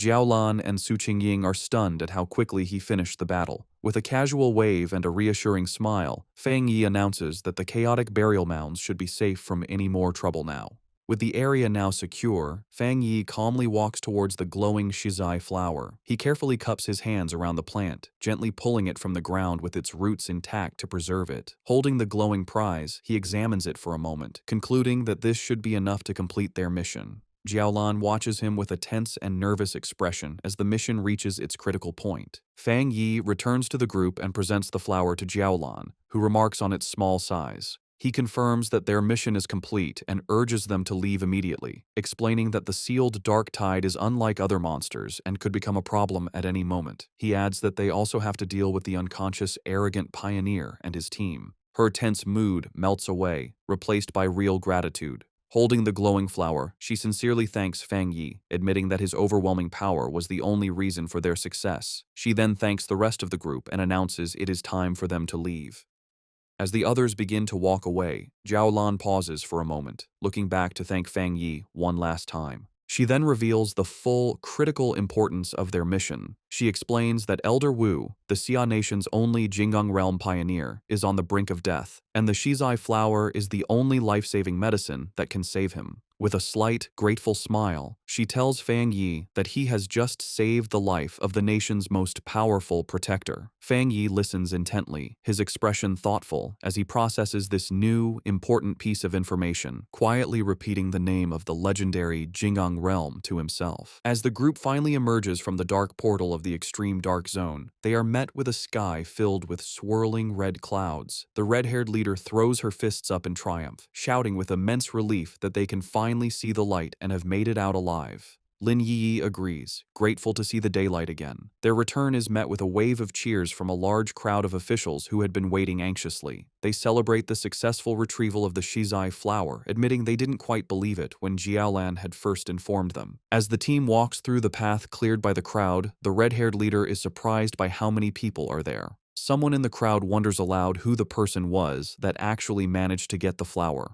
Suddenly, Lin Yi's expression becomes one of surprise as she notices something ahead of them. Parked directly in their path is a massive, heavily armored military vehicle, flanked by elite soldiers. The red-haired leader immediately recognizes the vehicle and the symbol of the legendary Star God War Zone, the most powerful and famous military force in the entire Xia Nation. A wave of realization and embarrassment washes over her as she understands that Jiaolan is a member of this elite unit, making her regret having yelled at her earlier. The Star God War Zone is ranked as the #1 military district in the nation. After the spiritual energy revival began, their unique advantages allowed them to secure the most resource-rich forbidden zones, turning them into valuable cultivation grounds. As they get closer, an official carefully hands the shizai flower, now safely stored in a glowing blue container, over to a high-ranking officer. The officer is revealed to be Major Han Lee, who takes the container with a slight, satisfied smile. In a stunning and unexpected show of respect, Major Han Lee and his entire group of soldiers snap to attention, giving Fang Yi a sharp, formal salute that visibly surprises him. Major Han Lee then turns to Jiao Lan, assuring her that he will immediately deliver the shizai flower to the hospital and that she can rest easy. Jiao Lan agrees, saying she will follow shortly. With its precious cargo secured, the armored vehicle speeds away. With the immediate crisis handled, Jiao Lan turns to face Fang Yi. He asks her directly if she is from the Star God War Zone. She confirms that she is, and adds that word of his incredible strength has already spread throughout her entire military district. With a confident and knowing look, she tells him that it won't be long before he becomes a very famous and important figure. Jiaolan continues her conversation with Fang Yi, openly admitting that she recognizes his individual strength is great enough to single-handedly overwhelm even the most elite squads in her war zone. She then makes a formal recruitment offer, pointing out his seemingly limitless potential and inviting him to join the Star God War Zone, promising him access to the best cultivation resources. She also reassures him that the rewards for this mission for his team and for Su Qingying's squad will be delivered soon. Fang Yi listens with a slight smile but seems to be considering his options. Her tone then becomes much more serious as she explains the true seriousness of their situation. She tells Fang Yi that with the world changing so rapidly, the nation's most urgent concern is the threat of dark attribute anomalies. A vision of a city being consumed by a massive, ominous cloud of purple and black energy illustrates her point. She warns that the number of these anomalies is growing at an alarming rate. She explains that the influence of these dark zones will continue to expand like a deadly tumor, capable of causing catastrophic consequences at any moment. Because of this immense danger, she says, they have no choice but to establish forbidden zones and have organizations like the Spiritual Energy Association strictly guard them. She clarifies that she is not telling him this to pressure him into joining, but because she believes that an outstanding and powerful pioneer like him has earned the right to know the truth of the world's situation. Understanding her sincerity, Fang Yi smiles and gives her his assurance. He tells her that he understands, and that if he encounters any anomalies in the future, he will not stand by and do nothing. He tells her she can rest easy on that point. Hearing his promise, Jiaolan's stern and weary expression finally softens into a genuine, relieved smile. Formally introducing herself, she says it's a pleasure to meet him and offers him a small, dark token. Fang Yi takes it, revealing a black tablet with a dragon symbol and the characters for Star God War Zone. Jiaolan explains that this token will grant him unrestricted access to any forbidden zone for his cultivation, and that the gates of the Star God War Zone itself will always be open to him. She then makes one final, important request, asking if he would like to come and see Elder Wu. Fang Yi asks if she meant the Jing'an Realm Pioneer. She explains that this person is her teacher, and she thinks Fang Yi should meet him, though she says this is just a personal wish, as she would like to be his friend. Fang Yi accepts her offer and the token she gave him, putting it in his pocket. He agrees to go with her, saying it's always good to have more friends. As a gift to seal their new friendship, he holds out a hand crackling with blue lightning, telling her he has something for her. Jiaolan is confused, but Fang Yi explains that he thinks he can clean out the rest of the dark attribute poison in her body. Before she can react, he unleashes a flood of blue lightning that completely surrounds her, leaving her shocked. The energy flows through her, and she is amazed to find that the thunder attribute has a healing effect. The cold, deep pain she felt is replaced by a warm numbness, and she realizes the discomfort is completely gone. Internally, her old wounds from the dark attribute begin to heal as her body is cleansed by the energy. She feels like she is being reborn as the rare and powerful thunder attribute removes all the toxins from her body. When it's over, Fang Yi asks Jiaolan how she feels. Still surrounded by faint sparks of lightning, she confirms that she feels great and that the leftover dark energy has been completely removed. Su Jingying watches as paramedics take care of the unconscious, arrogant pioneer. Wondering if it's possible to save someone so badly injured, she turns and is surprised to see Fang Yi and Jiaolan still there, but she immediately notices that her aura seems different and her injuries appear to be gone. Jiaolan explains that Fang Yi used his rare, pure thunder attribute to completely clean the dark attribute poison from her system. Su Jingying is amazed by this, realizing that this is the true nature of our boy's power. It can be used to destroy enemies and to save people. She points at Fang Yi in amazement, who just asks her what she's looking at. A brilliant idea strikes Su Qingying, and she excitedly waves over the paramedics. She goes to Fang Yi and suggests a partnership, explaining that if they could combine his spiritual power with their advanced medical equipment, they could save many more pioneers suffering from dark attribute corruption. To show she is serious, she bows deeply, begging him to show his power just one more time. Fang Yi stays silent, thinking about her request. Fang Yi agrees and unleashes a controlled burst of blue lightning from his hand, asking if that is enough of a demonstration. One of the paramedics, seeing the pure energy, excitedly confirms that it seems to be working and that such a high-level thunder attribute can indeed fight the dark attribute. Jiaolan explains that when Fang Yi treated her, the power was sent directly and destroyed the corruption inside her. Su Qingying suggests that all they would need is for Fang Yi and the patient to hold hands. However, the paramedic clarifies that not every cultivator, even at the spirit creation realm, can handle such pure energy. He explains to a smiling Su Qingying that while Jiaolan's injuries were serious, they were minor compared to the other patient. He estimates that healing the arrogant pioneer would require 10 times the amount of spiritual energy. He adds that just saving the pioneer's life will be a great achievement, and a full recovery is likely impossible. Fang Yi agrees to the procedure, asking the paramedics how to transfer his spiritual energy. They lead him toward the ambulance. A paramedic tells him to place his hand into a special device and release his spiritual energy, which Fang Yi agrees to do. From a distance, Lin Yi watches, thinking about how she never imagined Jiaolan was a high-ranking member of the elite Star God War Zone. She is amazed that her cousin is so powerful that even this legendary military unit is trying to befriend him. She remembers how the normally cold Jiaolan personally asked to be her cousin's friend and even gave him her personal token. After a while, Fang Yi turns to Lin Yi and the red-haired leader, checking on them. Lin Yi confirms they are feeling fine. She then explains that she and the red-haired leader have decided to go out for more training and take on some missions by themselves. They feel they can't always depend on him and need to grow stronger on their own. Having finished transferring his energy, Fang Yi agrees with their decision, simply telling them to be careful. He watches them with a small, proud smile, thinking that his cousin has grown up. Su Jingying and her team prepare to leave. She waves goodbye, telling Fang Yi and Jiaolan they will see each other on the next mission. Jiaolan then tells Fang Yi it is time for them to go visit Elder Wu. As their ambulance drives away, Su Qingying is visibly frustrated, complaining loudly that the military's Star God War Zone has stolen such a powerful person from them. Her teammates try to calm her down. A final thought reveals the internal problems within the Spiritual Energy Association, which is described as being too chaotic, and its top elite squads unwilling to cooperate. Fang Yi and Jiaolan arrive at a large, modern hospital, which is the highest security ward of the Star God War Zone's medical base. Fang Yi asks if this is where Elder Wu is. Inside the hospital room, they stand before the bed where Elder Wu lies unconscious, surrounded by medical equipment. Fang Yi comments on the strange sight, noting how odd it is that the ultimate powerhouse of the Jinggang realm is actually a shriveled old man. Fang Yi observes the elder's condition. The old man's face and neck are covered in red veins, and he breathes through a respirator. Jiaolan explains that his condition was much worse before, saying he looked like a corpse.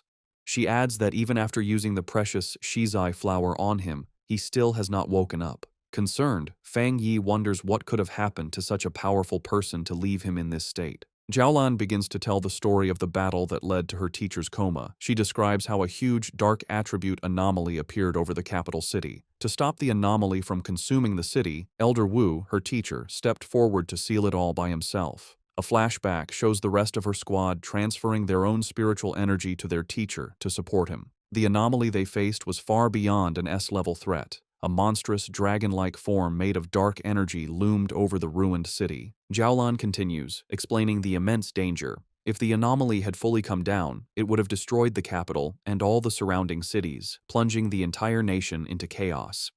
In a desperate last stand, Elder Wu used his own personal domain to seal the S-level anomaly, but the disaster was even more powerful than they expected. The overwhelming power of the dark attribute backfired on him, corrupting his body. Jiaolan concludes that if he hadn't been a master of the Jinggang realm, he would have been instantly turned to ash. Back in the present, Fang Yi looks down at the comatose hero with new respect. He acknowledges that to stop the destruction of a city, Elder Wu is truly a great pioneer. As Fang Yi looks at the comatose Elder Wu, his thoughts go to his past life. He remembers that many pioneers had sacrificed themselves so he could be the last human to survive. He realizes with a sad thought that in his original timeline, Elder Wu had probably already died by this point. A new determination fills him, and he reaches a hand towards the elder. Jiaolan, startled, shouts at him, demanding to know what he is doing to her teacher. Fang Yi calmly tells her not to worry. He explains that while the shizai flower is already working, he wants to try and remove some of the stubborn dark attribute that remains in the elder's body. He places his hand on the elder's chest, and a powerful surge of blue lightning begins to flow into the old man's body. Fang Yi explains that this will help him wake up faster. Jiaolan watches in shock, exclaiming that the power he is trying to clean came from an S-level disaster. After a moment of hesitation, she gives in, telling Fang Yi to go ahead and try. Perhaps he is the miracle they need.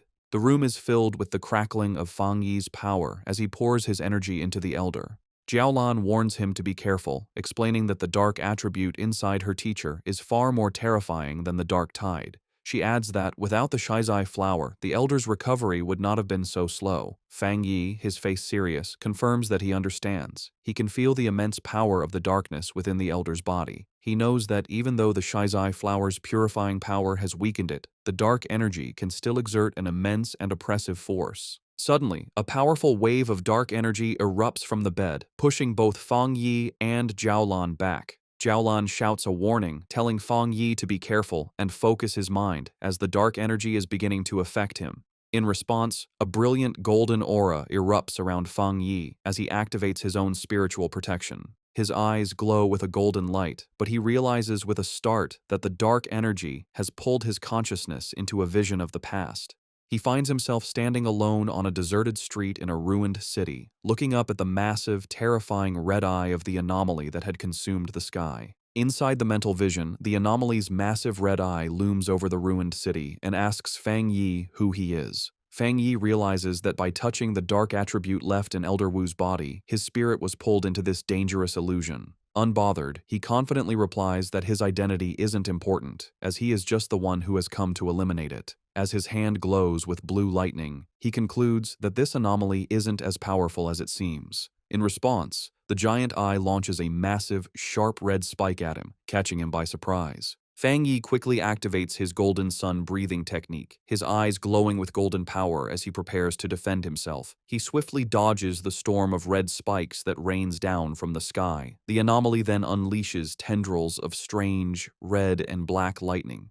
Fang Yi notes that this strange lightning is as strong as the divine thunder he absorbed on Yuhuang Mountain. The anomaly reveals its true form, shifting into a huge swarm of countless insect-like creatures made of pure dark attribute energy, swirling around a central red eye. Fang Yi recognizes that each of these creatures is as strong as the monsters from the dark tide, and he understands there are tens of millions of them. The entire swarm then comes down on him like a terrifying vortex. In response to the huge threat, Fang Yi summons his flaming sword.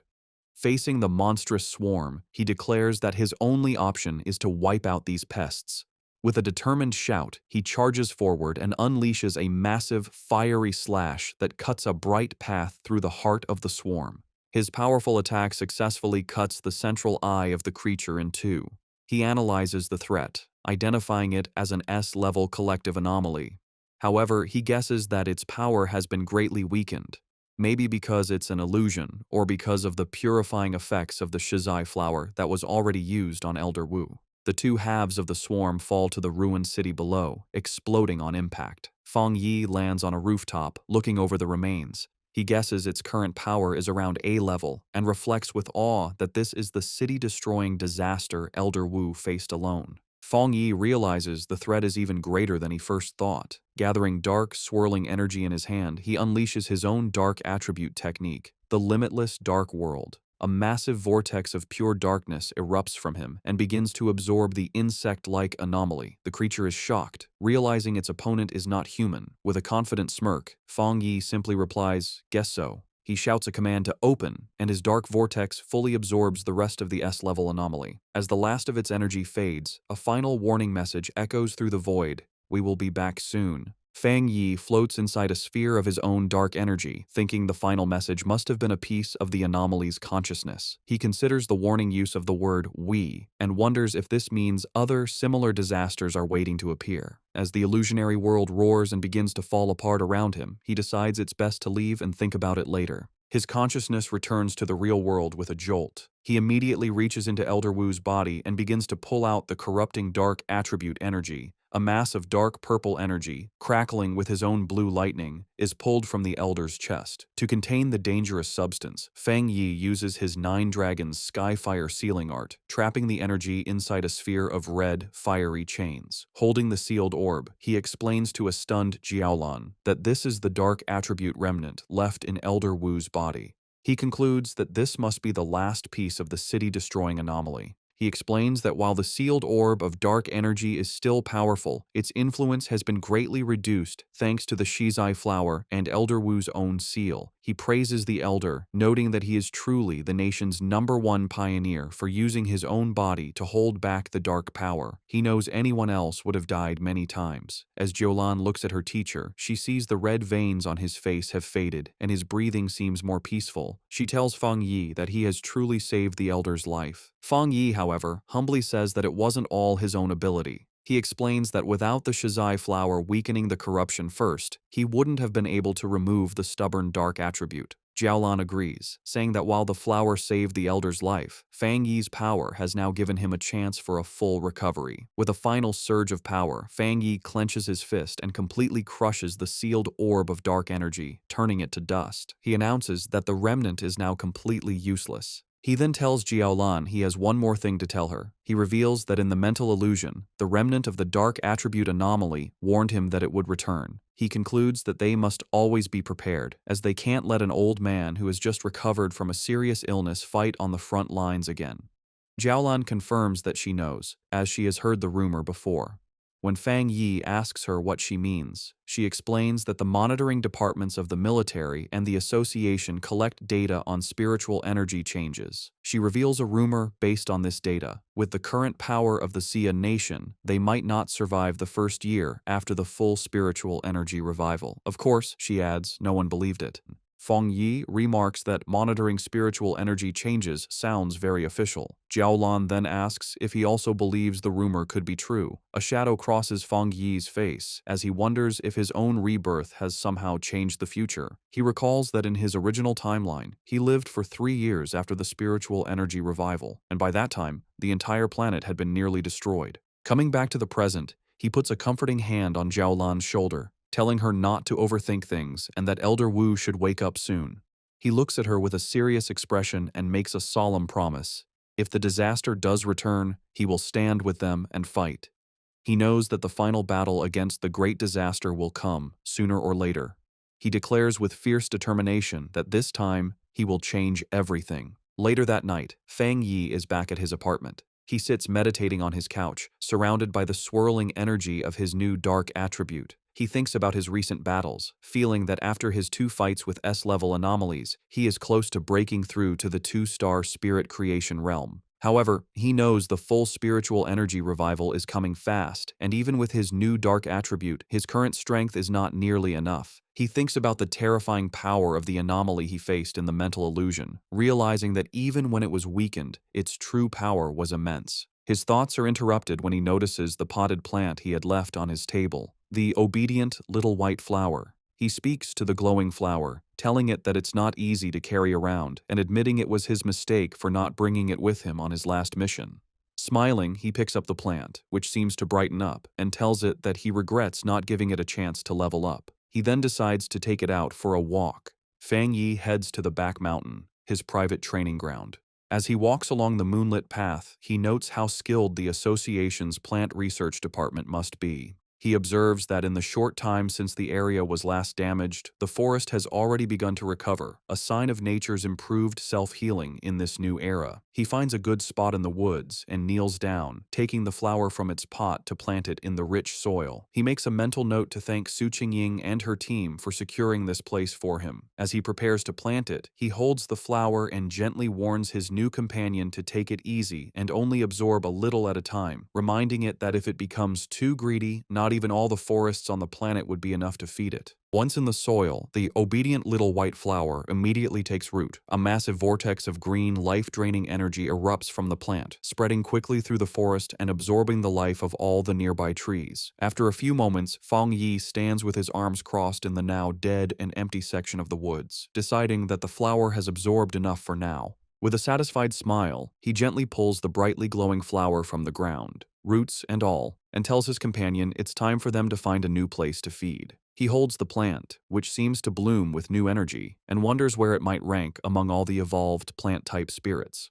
He concludes that with its powerful desolation attribute, it must be at least an A-level threat. As he walks along a dark ridge, he notices the deep silence of the forest and realizes that all the animals that once lived there must have fled in terror from the flower's power. His thoughts are suddenly interrupted by a loud, ferocious howl that echoes through the night. Fang Yi's expression hardens as he recognizes the sound as the howl of a wolf. On a nearby cliff, against a blood-red moon, a pack of monstrous wolves with glowing red eyes gathers, their forms shifting and growing. Fang Yi realizes with alarm that the wolf pack is in the middle of a dangerous evolution. Standing before the pack of monstrous wolves, Fang Yi identifies the huge creature on the cliff as the Wolf King, noting its evolution is almost complete. With a loud howl, the Wolf King finishes its transformation, its body now glowing with a menacing green energy. Fang Yi, holding his potted flower, is surprised by the immense spiritual power coming from the creature, realizing with alarm that it is about to become an A-level anomaly. The newly evolved wolf pack quickly surrounds him, cutting off any escape. Fang Yi figures out that the Wolf King has evolved a new, powerful poison attribute from its original wood attribute, a change likely caused by absorbing the dark attribute energy in the area. Despite the danger, Fang Yi remains calm, dismissing the threat as only A-level in strength. He takes his obedient little white flower out of its pot, telling it that it's time for them to solve the problem. He kneels and plants the flower in the ground, thinking that while the anomaly is only A-level, the large number of wolves is a problem. More importantly, the city is just down the mountain, and letting them get there would cause a major disaster. As the Wolf King lunges to attack, Fang Yi tells his flower to begin, and a brilliant green energy starts to flow from the plant. He decides to test the flower's power, curious to see how much damage it can do on its own. A massive beam of green, life-draining energy shoots into the night sky, visible from far down the mountain where another group of pioneers is watching. This new squad observes the scene with concern. One of the men notes that the Wolf King has successfully evolved and is incredibly strong. He asks about the contamination level, and a cloaked figure replies that it has reached 90. The man and his companion are stunned by the dangerously high reading. The squad's blonde-haired leader grows tense, realizing the danger is still increasing. He identifies the Wolf King's wood attribute as being at least at the 3-star Ghost Axe realm, maybe even reaching the Spirit Creation realm, while the rest of the pack is also powerful. He worries that his team doesn't have enough people to handle the threat, admitting that even he has only recently broken through to the 3-star Ghost Axe realm. Suddenly, the leader notices the massive beam of green energy and the clear presence of the dark attribute. He now understands why the contamination level is so high. He shouts in alarm, explaining to his team that the Wolf King has evolved dual attributes, something he knows is extremely rare among anomalies. The contamination reading on the squad leader's watch suddenly spikes to 100. The leader grits his teeth, knowing they must stop the wolf pack's evolution before the area below is lost. He recognizes that the beasts, already cruel, will only become more terrifying with their new power. He decides to call the Spiritual Energy Association for backup. Just then, the ground begins to shake violently. One of his men asks if it's an earthquake, but the leader knows the wolf's evolution shouldn't cause such a tremor. He realizes with growing fear that another, different anomaly has appeared. His watch confirms his fear as the contamination reading skyrockets to an impossible 1,000. The pioneers look on in terror as a massive eruption of green desolation energy bursts from the mountaintop. The green-haired pioneer recognizes the power of desolation, wondering in disbelief why it would appear here.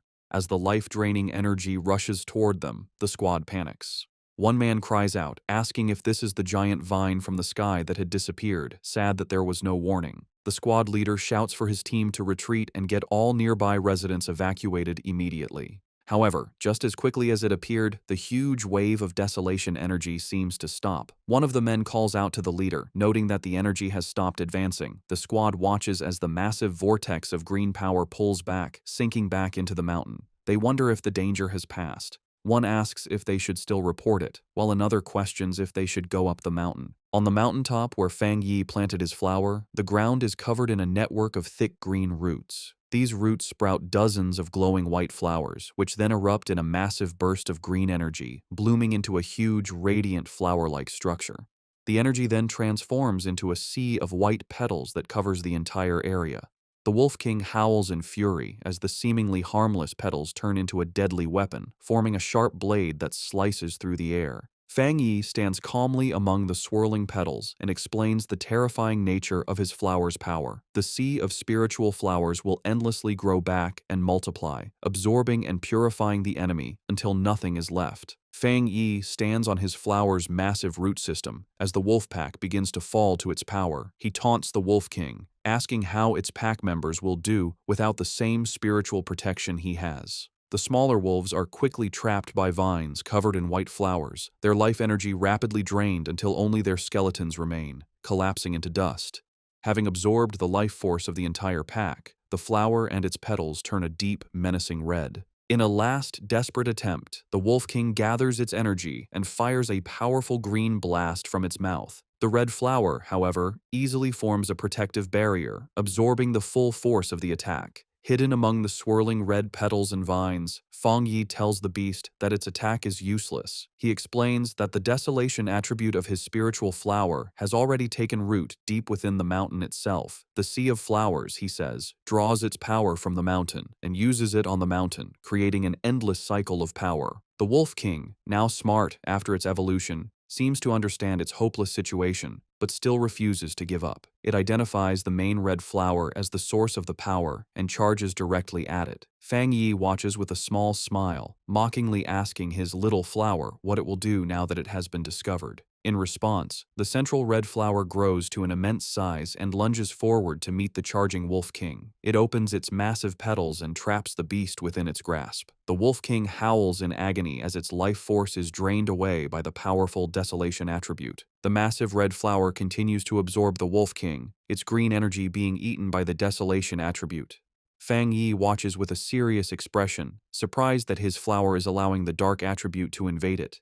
The Wolf King is completely consumed by the flower's pulsating red petals. Fang Yi is amazed by this development, marveling at the formidable power of the desolation attribute. He realizes that he never expected the flower to be able to create its own technique without his direct input after he implanted the attribute. As the giant flower shrinks back down, he understands the terrifying nature of its new ability. Once an enemy is trapped within the sea of flowers, there is no escape.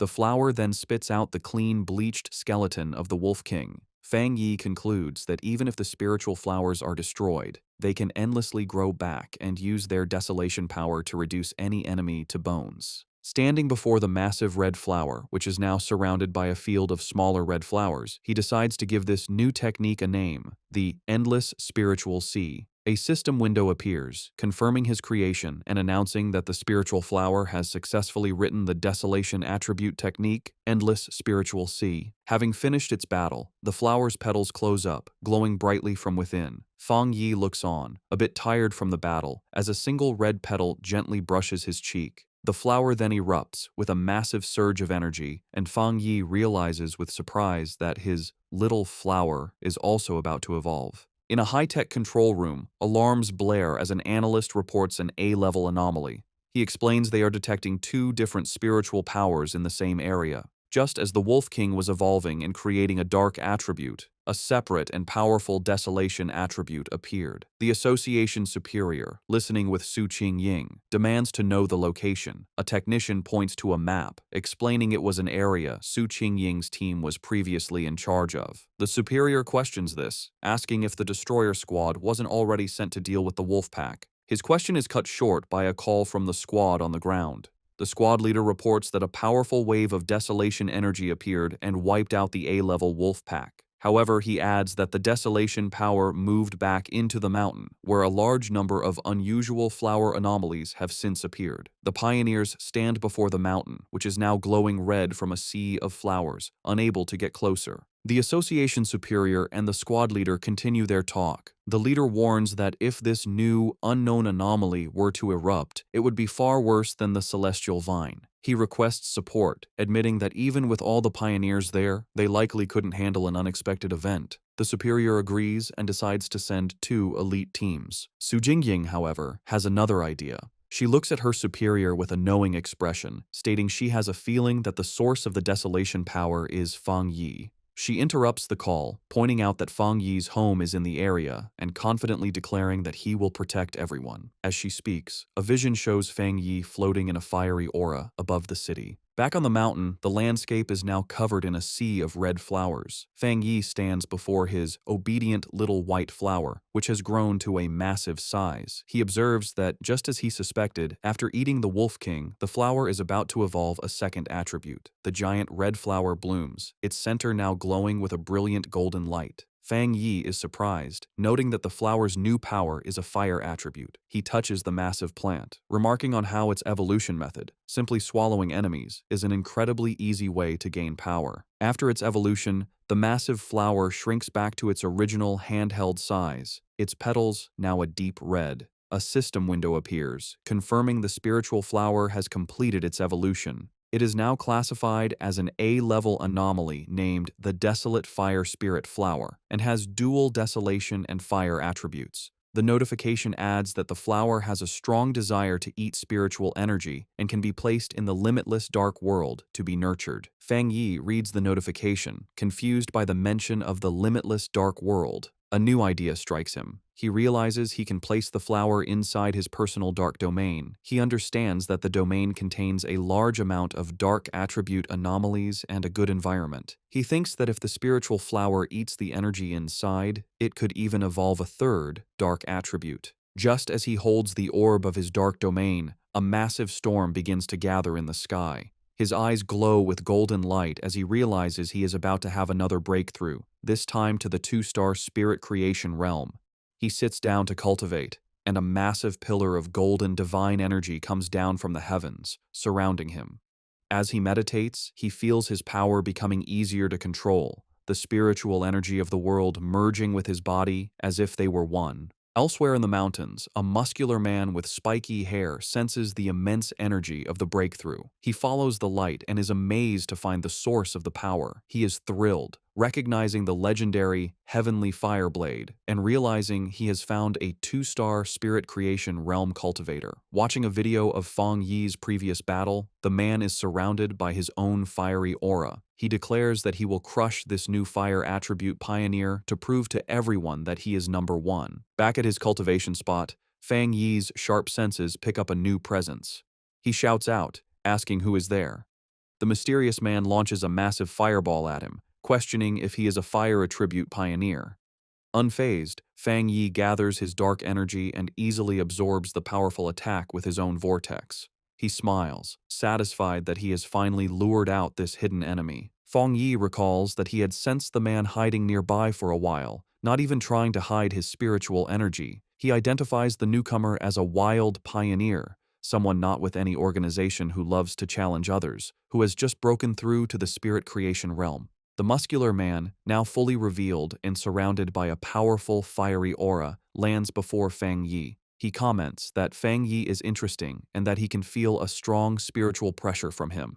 He then introduces himself as Jiang Lu and aggressively asks how Fang Yi managed to hide from his fiery attack earlier.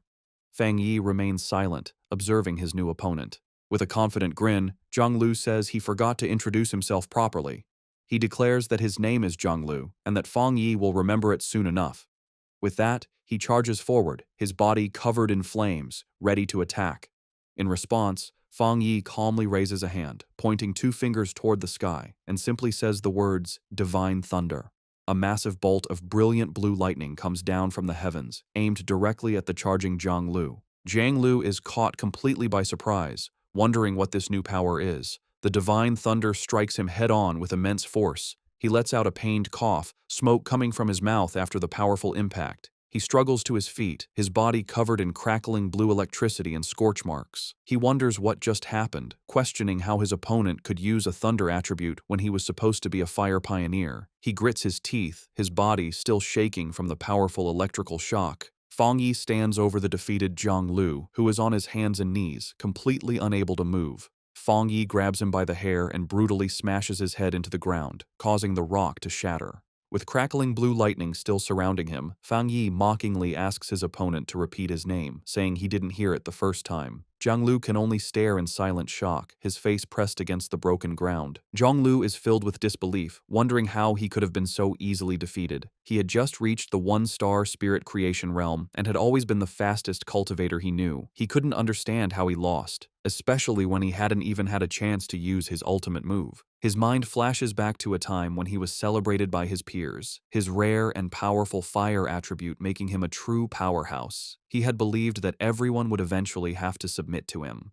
A small, dismissive sound escapes Fang Yi's lips as he sends another surge of electricity through Jianglu's body, causing him to scream in pain. Jianglu wonders how his opponent can have a thunder attribute when he was supposed to be a fire user. Fang Yi, his eye glowing with blue energy, looks down with disappointment, remarking that he had expected his opponent to be much stronger. With a condescending smile, Fang Yi mocks the younger generation's overconfidence as he pins Jianglu to the ground with his electrical power. Jianglu grits his teeth in pain and frustration, his mind racing. He realizes that even though his opponent is clearly at the two-star spirit creation realm, his spiritual pressure feels as if it is much higher than his own, by at least 2 entire realms. A final, terrifying realization hits him. It feels like a difference of 3 full realms. Convinced he is about to die, Jianglu thinks to himself that his end has come, and that he, the great Jianglu, is truly going to die here. Terrified on the ground, Jianglu begs Fang Yi not to kill him. With a cold, silent look, Fang Yi lets him go. He warns him that a pioneer's power shouldn't be used lightly against others, and suggests that if he has so much free time, he should focus on clearing up some of the new anomalies.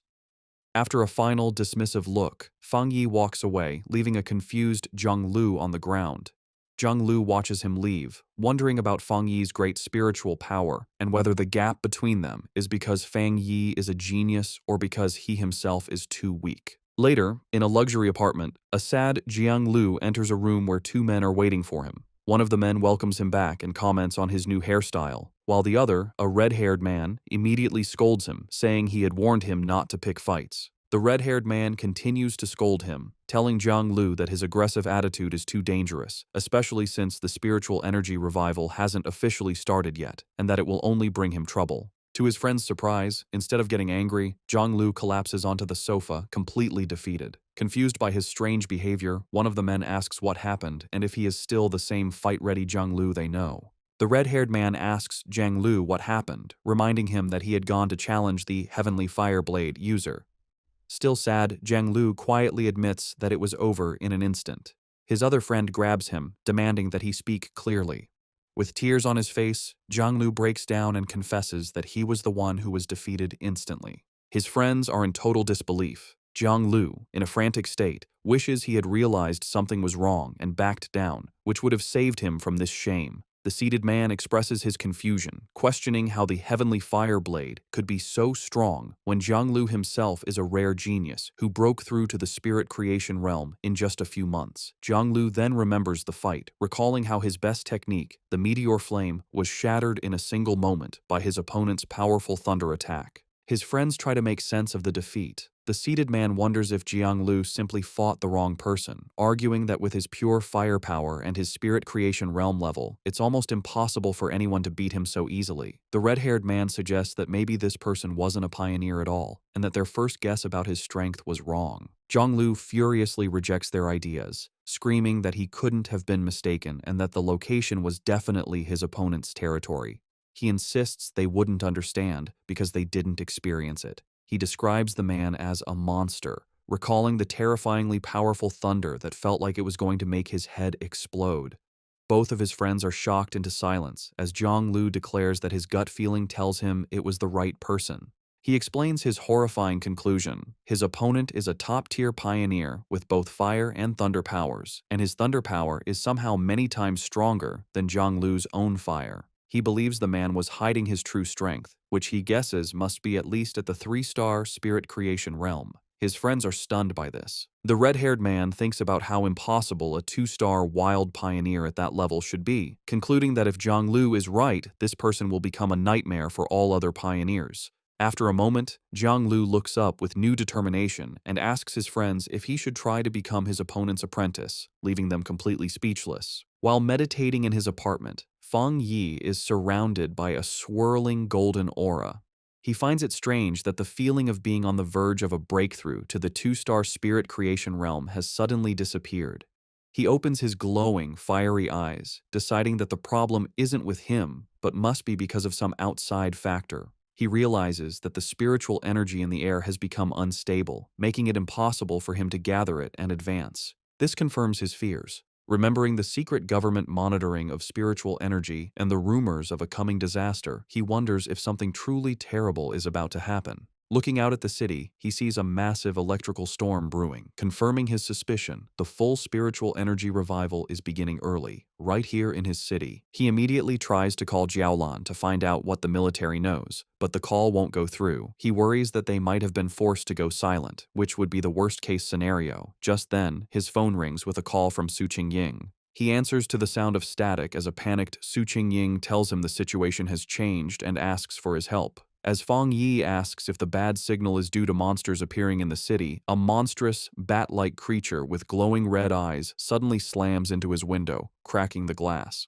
Through the static, Su Qingying confirms the problem is huge and that she is in the city. With a final crash, the creature wreathed in dark energy shatters the window and charges toward the still-seated Feng Yi. Unimpressed, he calmly remarks that the creature is overestimating its own strength. Reacting instantly, Feng Yi summons a blade of pure blue electrical energy from his hand. He leaps into the air and throws it at the charging beast, piercing it completely and destroying it in a flash of light. The noise brings Lin Yi rushing from her room, shouting a warning to her cousin about the bat-like monster that has just appeared. She stops, staring in shock at the destroyed window and her cousin, who stands calmly amidst leftover lightning. She asks him what's wrong. Looking through the shattered window, Feng Yi explains that while monsters usually appear randomly, it's worrying that they are now appearing directly in their home, and more than one. He believes the situation is still under control for now. They both look out at the massive electrical storm over the city, and Feng Yi says this could be the start of a major disaster. He finds the situation very unusual, noting that a two-star Ghost Axe realm monster would typically hide in the dark rather than boldly attack a pioneer's home in the middle of the city. Realizing a difficult fight is coming, he tells Lin Yi to contact every pioneer she knows and have them gather at the apartment. She agrees without hesitation. Feng Yi then steps onto the ledge of the broken window, telling his cousin that since she is about to have her own breakthrough, he is trusting her with the safety of their home. He tells her to guard the window while he is gone. Elsewhere, across the chaotic city, Su Qingying and her squad are on a rooftop, their communications already being affected by the intense storm. One of her teammates, Zhang Xiaoya, wonders if their equipment is just broken. Su Qingying grimly states that if a true disaster happens, they will have to handle it on their own. They look up at a massive, swirling vortex in the sky, and Su Qingying hopes it's just a false alarm. Acting as captain, she gets on her communicator, checking patrol statuses and ordering all units to stay on high alert. Her command is cut short as she, Zhang Xiaoya, and the other member of the group look up with expressions of pure shock and terror. A massive swarm of the dark, bat-like monsters begins to descend from the vortex, and a warning is shouted that a group of anomalies has appeared, signaling the start of an invasion. Across the city, a red alert warns of the biggest rainstorm in 50 years, telling all citizens to stay indoors. The streets are filled with fear and confusion as people look at the dark sky, wondering if it's the end of the world. Meanwhile, Zhang Lu and his red-haired friend are speeding through the wet streets on their motorcycles. The friend yells to Jiang Lu that the situation feels wrong and asks if they should stay or go, but Jiang Lu is silent and grim. Suddenly, a monstrous bat-like creature in dark red energy dives at them from the sky. Jiang Lu reacts with anger, shouting that the creature is looking for death as he summons a fireball. He launches a powerful fire blast at the monster, while his friend wonders why it would attack them, since they usually avoid pioneers as strong as Jiang Lu. To their shock, the creature comes out of the flames with a screech, completely unharmed. Zhang Lu realizes with panic that it's not that the creature wasn't burned, but that it revived instantly. Overwhelmed by the power of the monsters in this city, he decides they need to go home right away. The scene flashes back to several hours earlier, in a high-tech control room at the Spiritual Energy Association. Su Qingying and her superior are in a meeting where an official suggests they need their best people to communicate with Feng Yi. Just as the superior turns to speak with Su Qingying, an alarm interrupts them. A special warning appears on the main screen, announcing that an A-level anomaly will arrive in the city center within 24 hours, and that many bat-like anomalies are already gathering in the suburbs. The association superior questions if it's really an A-level anomaly, and a worried Su Qingying declares they must send a team immediately and that she will go too. The scene returns to the present, where the leader of the destroyer squad looks up in terror at a giant version of the bat monster coming down on him. He frantically yells into his communicator, correcting the report and warning that the anomaly isn't A-level, it's S-level. The creature's huge, shadowy form grows, its glowing red eyes watching as it prepares to destroy everything. The scene shifts to a quiet military district with empty, futuristic hallways. Outside, however, a fierce battle is raging. A massive swarm of glowing red bat-like anomalies attacks a military warship, which fires a huge blast of energy in defense. In the heart of the swarm, Jiaolan fights hard, her body a whirlwind, as she uses powerful purple energy whips to slice through waves of the dark creatures. Jiaolan pauses, watching the endless stream of monsters. She knows her unique ability lets her shape and strengthen her spiritual power, but the number of dark attribute bats keeps growing. It feels like they are trying to stop her and her soldiers from doing something important. Just then, a young blonde man, crackling with yellow lightning, lands beside her. He smiles, complimenting her on her power. He then explains their bad situation. The entire military district is being held by only a few high-level officers. He asks for her orders. Jiaolan tells him that their communications are being jammed, making it impossible to contact anyone outside. She assumes the other military districts are facing the same problem. Facing a sky turning black with the swarm, Jiaolan makes a hard decision. She shouts her commands, ordering 2 squads to stay and defend the restricted zone no matter what. She declares that everyone else will follow her to break through the enemy lines and try to connect with other military forces.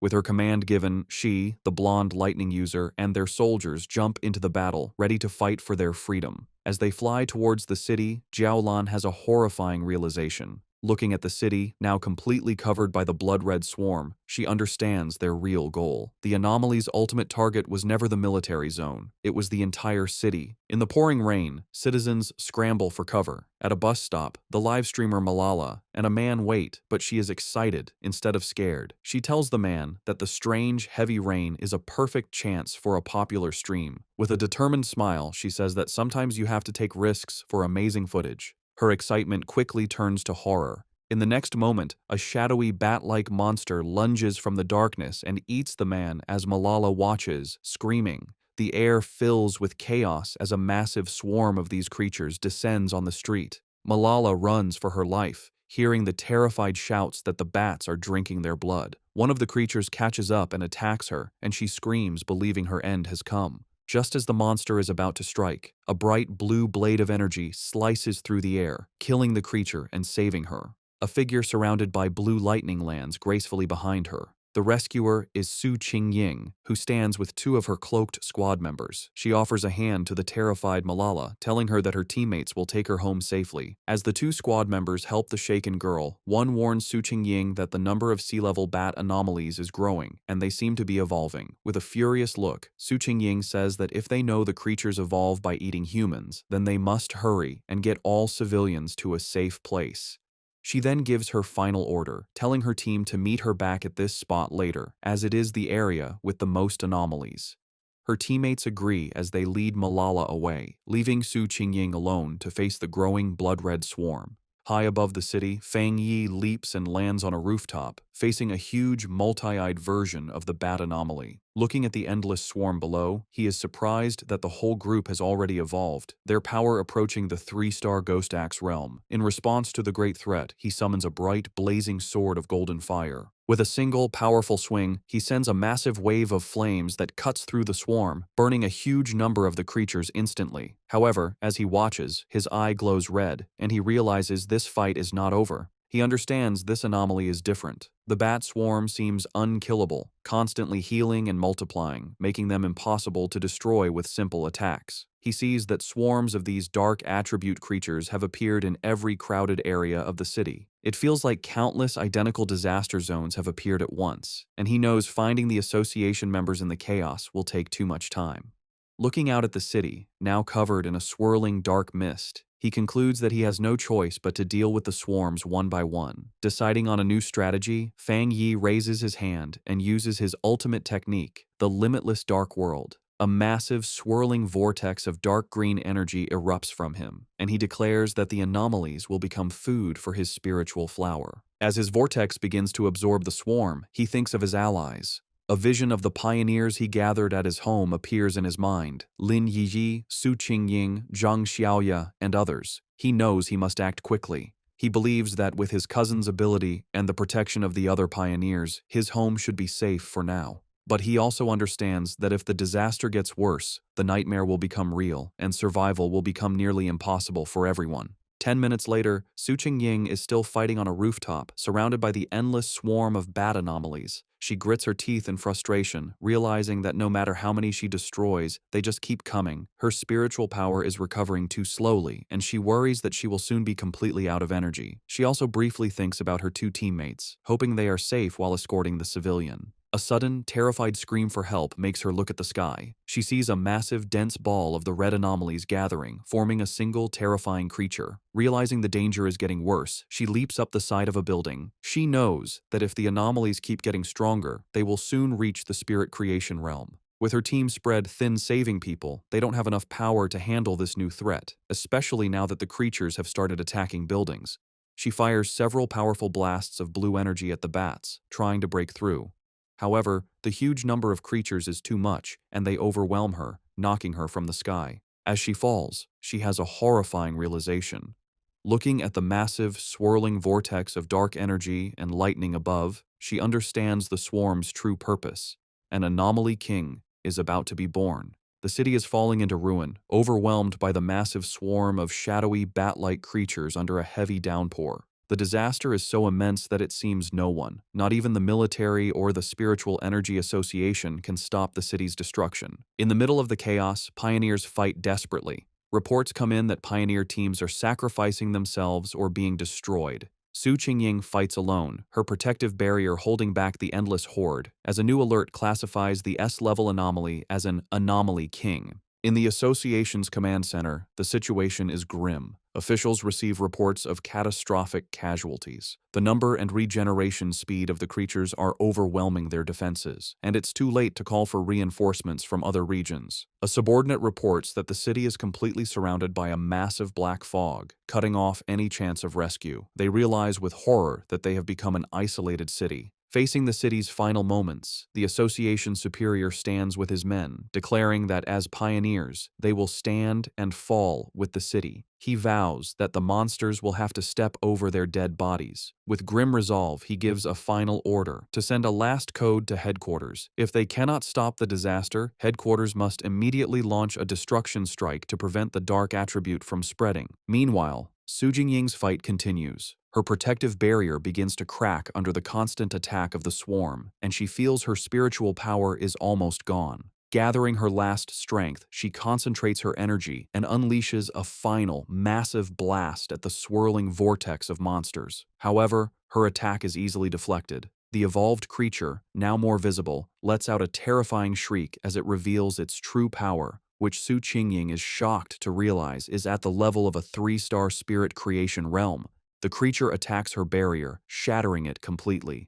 Defeated, Su Qingying grits her teeth in despair, her spiritual energy nearly gone. The creature's power shatters Su Qingying's protective barrier. Defeated and injured, she falls through the air as the massive creature descends upon her. Realizing this is the end, she gathers her last energy for a final, desperate attack. Just as she's about to attack, a streak of brilliant fire flashes past her, exploding and stopping the monster. Through the fading light, Su Qingying is shocked to see Fang Yi standing before her, his sword still blazing. He turns to face the threat, his eyes glowing with great power, one fiery orange, the other electric blue. He declares his power is divine thunder and charges forward, channeling both fire and lightning into his blade. He meets the creature head-on and with a single, devastating swing, slices the massive creature completely in half. The two halves of the monster erupt in a series of fiery explosions that light up the dark city sky. After the battle, Fang Yi and Su Qingying land on a rain-slicked road. He calmly apologizes for taking so long to find her, explaining there were too many identical swarms of monsters. Still weak, Su Qingying warns him to be careful, as the creatures can revive. As she speaks, the scattered remains of the monster begin to reform in the sky. Fang Yi simply looks up, stating that he already knows this. Facing the regenerating swarm, Fang Yi tells Su Qingying not to worry, as he always finishes what he starts. He gathers a huge amount of purple dark attribute energy into his hand and unleashes his limitless dark world, a powerful vortex to absorb the enemy, declaring he always keeps his word. Watching this incredible display, Su Qingying is filled with new hope, realizing she had forgotten the city still has a peerless pioneer like Fang Yi. The massive purple vortex spreads across the street, pulling in the entire swarm of bat-like creatures. With a single command, Fang Yi causes the vortex to shrink, squeezing the countless monsters into a single, stable orb of pure dark energy. He turns to Su Qingying and asks if she is all right. She thanks him for saving her and says she is fine, having medicine that can help her recover. Noticing her injuries, Fang Yi's expression is serious. He places a hand on her shoulder, and a surge of blue lightning immediately covers her, causing her to cry out in surprise. He explains he has cleansed the dark attribute from her system and tells her to bandage the wound. Su Qingying is amazed by his powerful thunder attribute, noting her wound's pain has lessened and it's healing faster than the association's advanced medicine. Meanwhile, in the association's command center, an operator shouts in excitement that the number of monster groups seems to be decreasing. However, one of the superiors grimly corrects him. He explains that all rescue pioneer teams have been attacked and have lost contact. The number of monsters outside the city is not decreasing at all. He concludes that the swarms in the city are gathering because the anomaly king is about to appear. He thinks sadly about wanting to see his parents, but knows it is now impossible, deciding all he can do is perform his final duties. As they both watch the massive green vortex in the sky, Fang Yi asks Su Qingying if she has any solid information on what they are facing. She explains it is a Super S-class anomaly that plans to feed on the entire city, with a power level as high as the monster that the Star God Warzone had to seal. With a grim expression, she tells him that such an event is called a cataclysm, and the swarms of monsters are just a warning of the true disaster to come. She says that within the swarm, a terrifyingly powerful spirit is being born, and if it succeeds, the entire city will be destroyed. Su Qingying then shares what the association has learned. While monsters of the same type often eat each other to evolve, dark attribute anomalies are different. A fully evolved one, called the Anomaly King, has a power that forces all other anomalies of its type to obey it. She turns to Fang Yi with a worried look. While his power is incredible, she points out he hasn't reached the legendary Jinggang realm. She reminds him that the nation's strongest pioneer was left bedridden after sealing a similar disaster. Pleading with him, she says they can't afford to lose another genius and urges him to escape, break through the monster's blockade, and tell the military to abandon the city. Fang Yi interrupts her desperate plea with a gentle tap on her head, playfully asking if she has forgotten everything she learned in school. His expression then turns firm as he declares that this city is his home, and he will pay any price to protect it. Su Qingying is left speechless by his determination. Without another word, he walks away and leaps to a high rooftop, standing before the massive green vortex from which the Anomaly King is emerging. Surrounded by a brilliant golden aura, he grimly notes that it seems the city is being offered as a sacrifice for this king's birth, and he activates his golden sun power. He turns back to Su Qingying, who has followed him, and asks to borrow her wrist device, explaining that he needs it to detect anomalies and contact the association. She hands it over. With the device in one hand and his blazing sword in the other, Fang Yi declares that he must go up there and destroy the creature before it can fully form. He stands ready as the monstrous Anomaly King continues to emerge from the swirling vortex high above the city. Back in the association's command center, the tense mood is broken when an operator shouts that they've reconnected with a lost pioneer's signal. It's Captain Su. The operators are shocked to see her tracker moving at an incredible speed, flying directly toward the center of the storm, the most dangerous area. They yell at her to come back, knowing that going in alone is a suicide mission. An official grabs a communicator and desperately tries to reach her, ordering her to stop immediately and wait for backup from headquarters and the military. On the rooftop, Fang Yi holds Su Qingying's wrist device, which crackles with static. Having finally figured out how to use it, he speaks into the communicator, asking if they can hear him.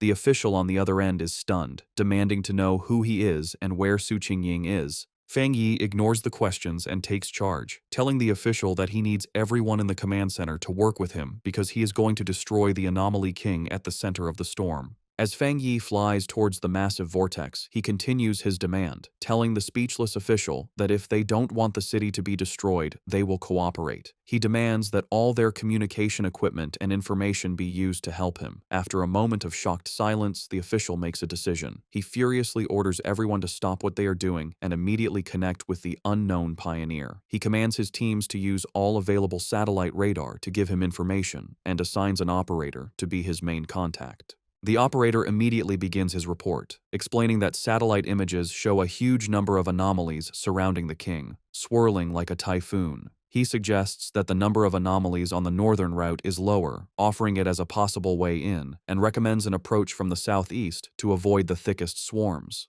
As the information comes in, Fang Yi continues to fly into the storm. Suddenly, the operator shouts a warning. Fang Yi has been spotted by two powerful anomalies, ranked A and S, both estimated to possess the strength of the two-star spirit creation realm. He desperately urges Fang Yi to get away. The official watches the monitors grimly, knowing that it is too late to retreat. At that moment, a massive shockwave hits the command center, throwing the staff into chaos as they scream in panic. High in the sky, Fang Yi effortlessly cuts one of the powerful bat-like anomalies in half with his flaming sword. His eyes burn with fiery energy as he calmly asks, and then, in the command center, the operators are in stunned disbelief. The main official exclaims that the anomaly's source has disappeared, realizing with shock that the pioneer killed a dark attribute S-level anomaly in one hit. His subordinate excitedly confirms that it must be the legendary pioneer known as the Tyrant. The entire command center erupts in cheers, happy that they have been saved. Meanwhile, Fang Yi analyzes the situation. He understands that after enchanting his sword, its flames can now counter the dark attribute, greatly slowing down the anomaly's regeneration. However, as the creature he just defeated begins to reform from the dark energy, he realizes his current power isn't quite enough to stop their regeneration completely. He concludes that if he had broken through to the next level earlier, one hit would have been enough.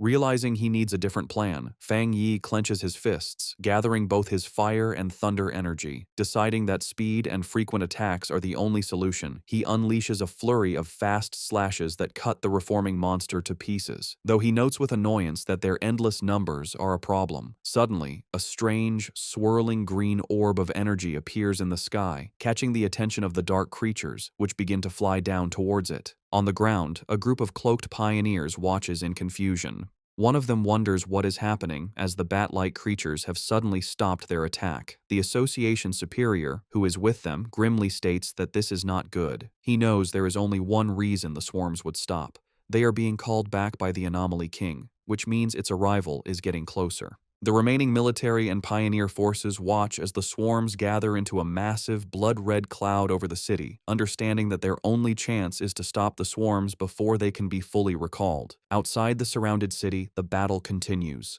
Jiaolan, from a high point, unleashes a powerful blast of energy into the swarms of dark creatures. Her subordinate, the blonde lightning user, approaches her with a grim report. He asks how much longer it will be until they can enter the city, and Jiaolan replies that their instruments estimate it will take at least another half hour. The subordinate despairs, knowing that in half an hour, the Anomaly King will have fully hatched and the city will be lost.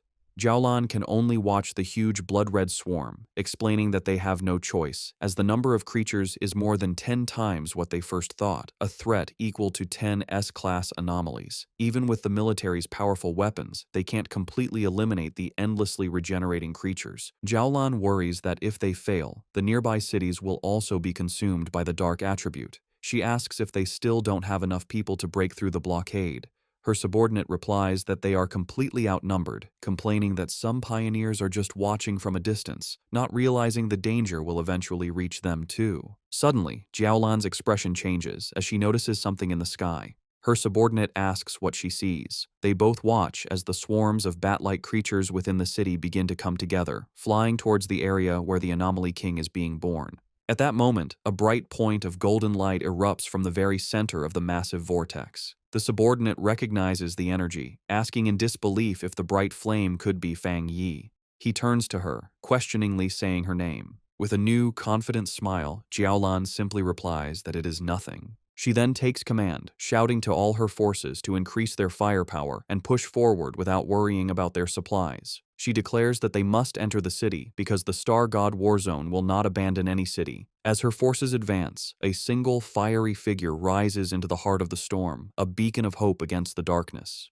Jiaolan and a stunned Su Qingying can only stare at the immense sea of flames he has created. From the safety of a shattered apartment window, Lin Yiyi excitedly recognizes her cousin's blade technique, while the red-haired leader looks on in amazement. High above the city, the remaining swarms of bat-like creatures converge on Fang Yi, trying to stop him. Unimpressed by their numbers, he notes that they have all come to stop him. With a determined look, he declares that this is exactly what he wants and swings his massive, blazing sword. The attack creates a colossal fire explosion that radiates through the sky, cutting a huge path through the endless horde of dark creatures. As his eyes burn with intense fiery energy, Fang Yi has a sudden realization. He feels the sensation of being on the verge of a breakthrough returning, the same feeling that had disappeared earlier. He understands that despite the thin spiritual energy in the air, he has found the conditions to break through again. With a confident smile, he decides to speed up the process. He raises a hand and calls forth a swirling vortex of purple energy, unleashing his limitless dark world, which opens like a massive dark eye in the sky, with him as a shining star at its center. Reaching out his hand, he calls for his spiritual flower to emerge. A glowing red orb appears, with cracks spreading across its surface. From within it, the massive red, desolate fire spirit flower emerges, crackling with dark energy. It immediately begins to attack the swarms, draining their life force as Fang Yi commands it to absorb them and help him achieve his breakthrough.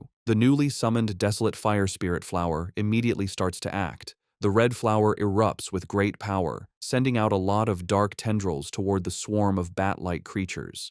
The tendrils pierce through the monsters easily, and the flower begins to eat them, using their dark energy to help Fang Yi's breakthrough. Once the swarms are gone, Fang Yi lands gently in the middle of the now huge red flower. From there, he watches the big green and red vortex in the sky where the Anomaly King is still forming. With his eyes glowing red, he thinks that although the giant creature is visible, it feels strangely unreal, like a reflection in water. However, a confident smirk appears on his face as he realizes he can sense the creature's core. He can hear its heartbeat, a dull, powerful sound like war drums. Fang Yi understands that the king's power can bring out the deepest and most evil desires in people, making it a serious threat.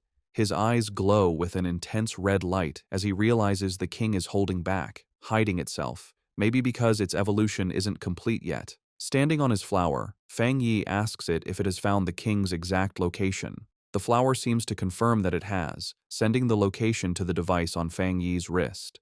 The device glows with a red light, shooting a beam into the sky that shows the Anomaly King's core inside the swirling vortex. With the target found, Fang Yi's eyes begin to glow with golden energy as he uses his golden sun breathing technique at full power. A huge explosion of pure golden energy shoots out from him, going toward the heavens like a rising sun, aiming to destroy the dark creatures for good. Far below in the ruined city, Zhang Lu and his friends watch the sky in total disbelief. They wonder what kind of power can create such a bright light, thinking it must be a fire attribute. However, one of them realizes that a normal fire attribute can't be so strong or fight the dark attribute so well. They come to the only possible conclusion: it has to be a high-tier yang attribute, the natural enemy of the dark power. Meanwhile, inside the association's command center, the tense mood is broken by shouts of joy. An operator reports that the number of monsters is dropping fast and the containment field is shrinking. Staring at the monitors in disbelief, the officials can hardly believe the situation has turned around so suddenly. Outside the trapped city,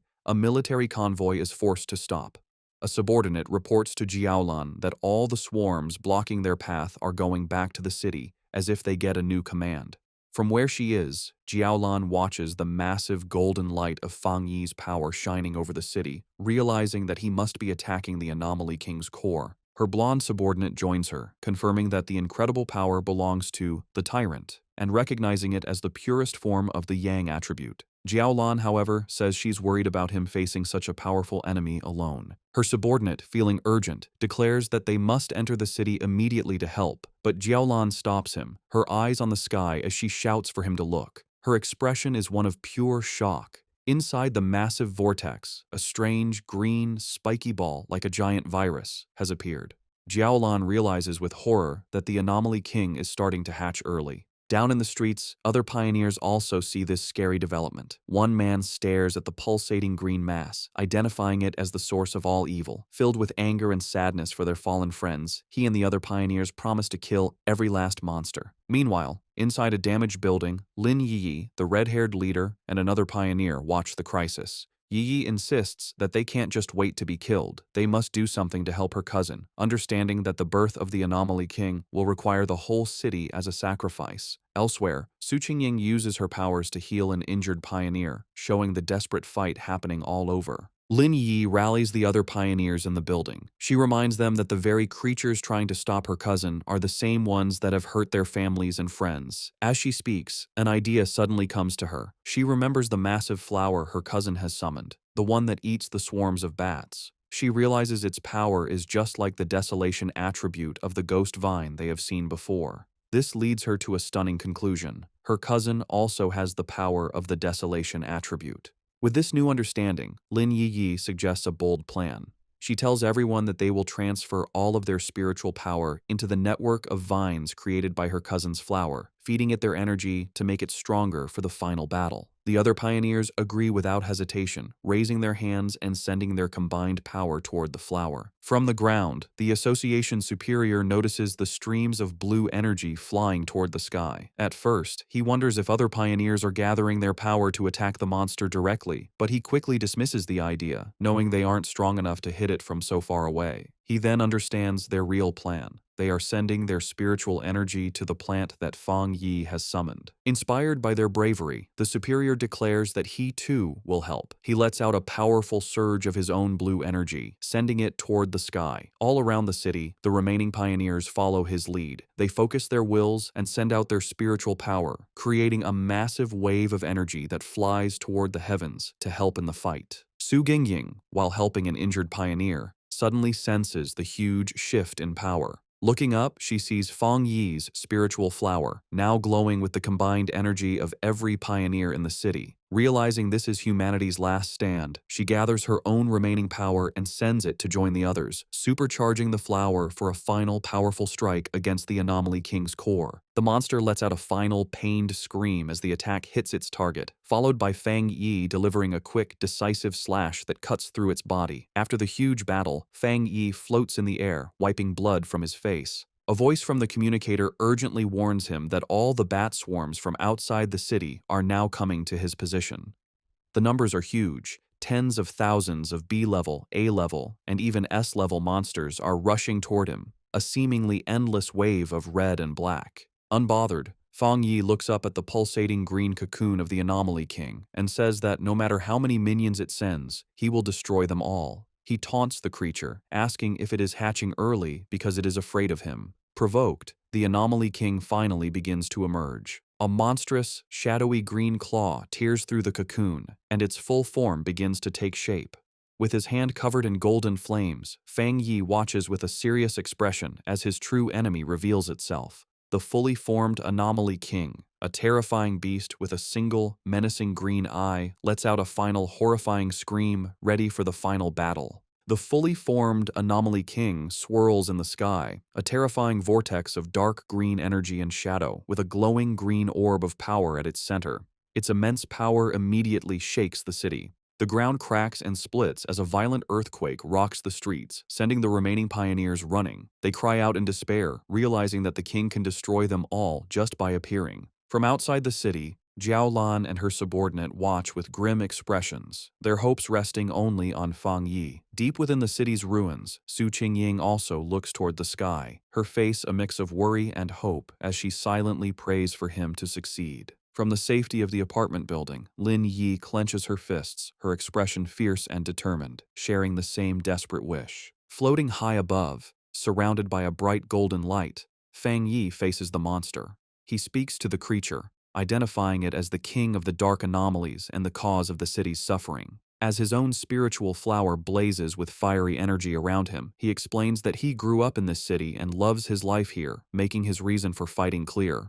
In response, the Anomaly King lets out a furious, deafening scream. With a final, determined look from his burning red eyes, Fang Yi gives his final message, telling the monster that for the sake of his home, it has to die. Their two immense powers collide in a massive explosion of red, green, and golden light, the fate of the entire city hanging in the balance. The huge clash between Fang Yi and the Anomaly King creates a massive, blinding explosion that lights up the sky. When the light fades, Fang Yi is floating in a strange, dark void, facing the single, giant green eye of the Anomaly King. The creature stares at him, its voice echoing in his mind as it mocks him for daring to challenge it when he is only at the one-star spirit creation realm. Before Fang Yi can react, the Anomaly King opens its huge, shadowy mouth, creating a powerful vortex. Fang Yi senses the danger right away, but cannot stop the force that begins to suck him in. As he is pulled into the monster's mouth, he realizes the Anomaly King is different from any other creature he has faced. Even after being hurt by his full power attack, it is still strong enough to swallow him whole.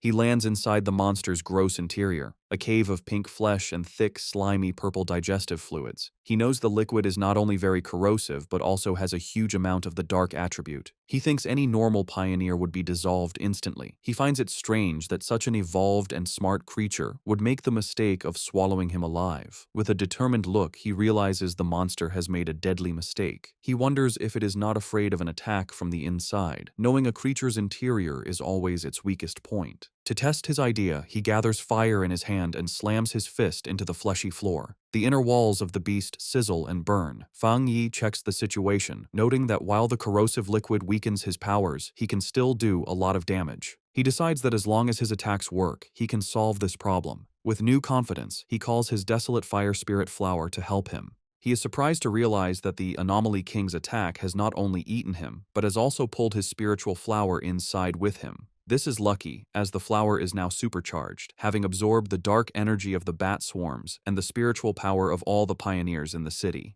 However, as he holds the bright red flower, he notices it seems to hesitate. He asks it what is wrong, wondering if it dislikes the Anomaly King's dark attribute. To his surprise, the Desolation attribute flower, which usually feeds on dark energy, seems to be pushed away by the Anomaly King's unique power. Fang Yi finds this unexpected, as his original plan is to use the flower's life-draining ability to empty the monster from the inside. Realizing he has to change his plan, he holds the flower in one hand and once again slams his other fist into the fleshy walls of the monster's stomach. After the battle, the Anomaly King's form dissolves, but it immediately begins to reform in the sky, swirling into a huge vortex as it calls back all the remaining bat-like swarms. On the ground, Lin Yi and the red-haired leader watch in confusion and fear. The leader asks what is happening, but Yi can only say she doesn't know, her main worry being where her cousin is. Elsewhere, Su Qingying bravely leads the evacuation of civilians, telling them to move in an orderly way and promising the pioneers will do everything to protect them. When asked where Fang Yi is, she explains with a look of pure panic that he is still fighting the Anomaly King from inside its body. The military, led by Jiaolan, arrives with a large force. An officer reports that the swarms and the Anomaly King are attacking the city randomly and orders a quick evacuation to reduce casualties. Jiaolan stands on a military vehicle, giving firm commands to her soldiers, but she cannot help but look at the terrifying creature in the sky with a look of dread. The Anomaly King begins to absorb all the swarms, pulling them into its swirling form to get its power back.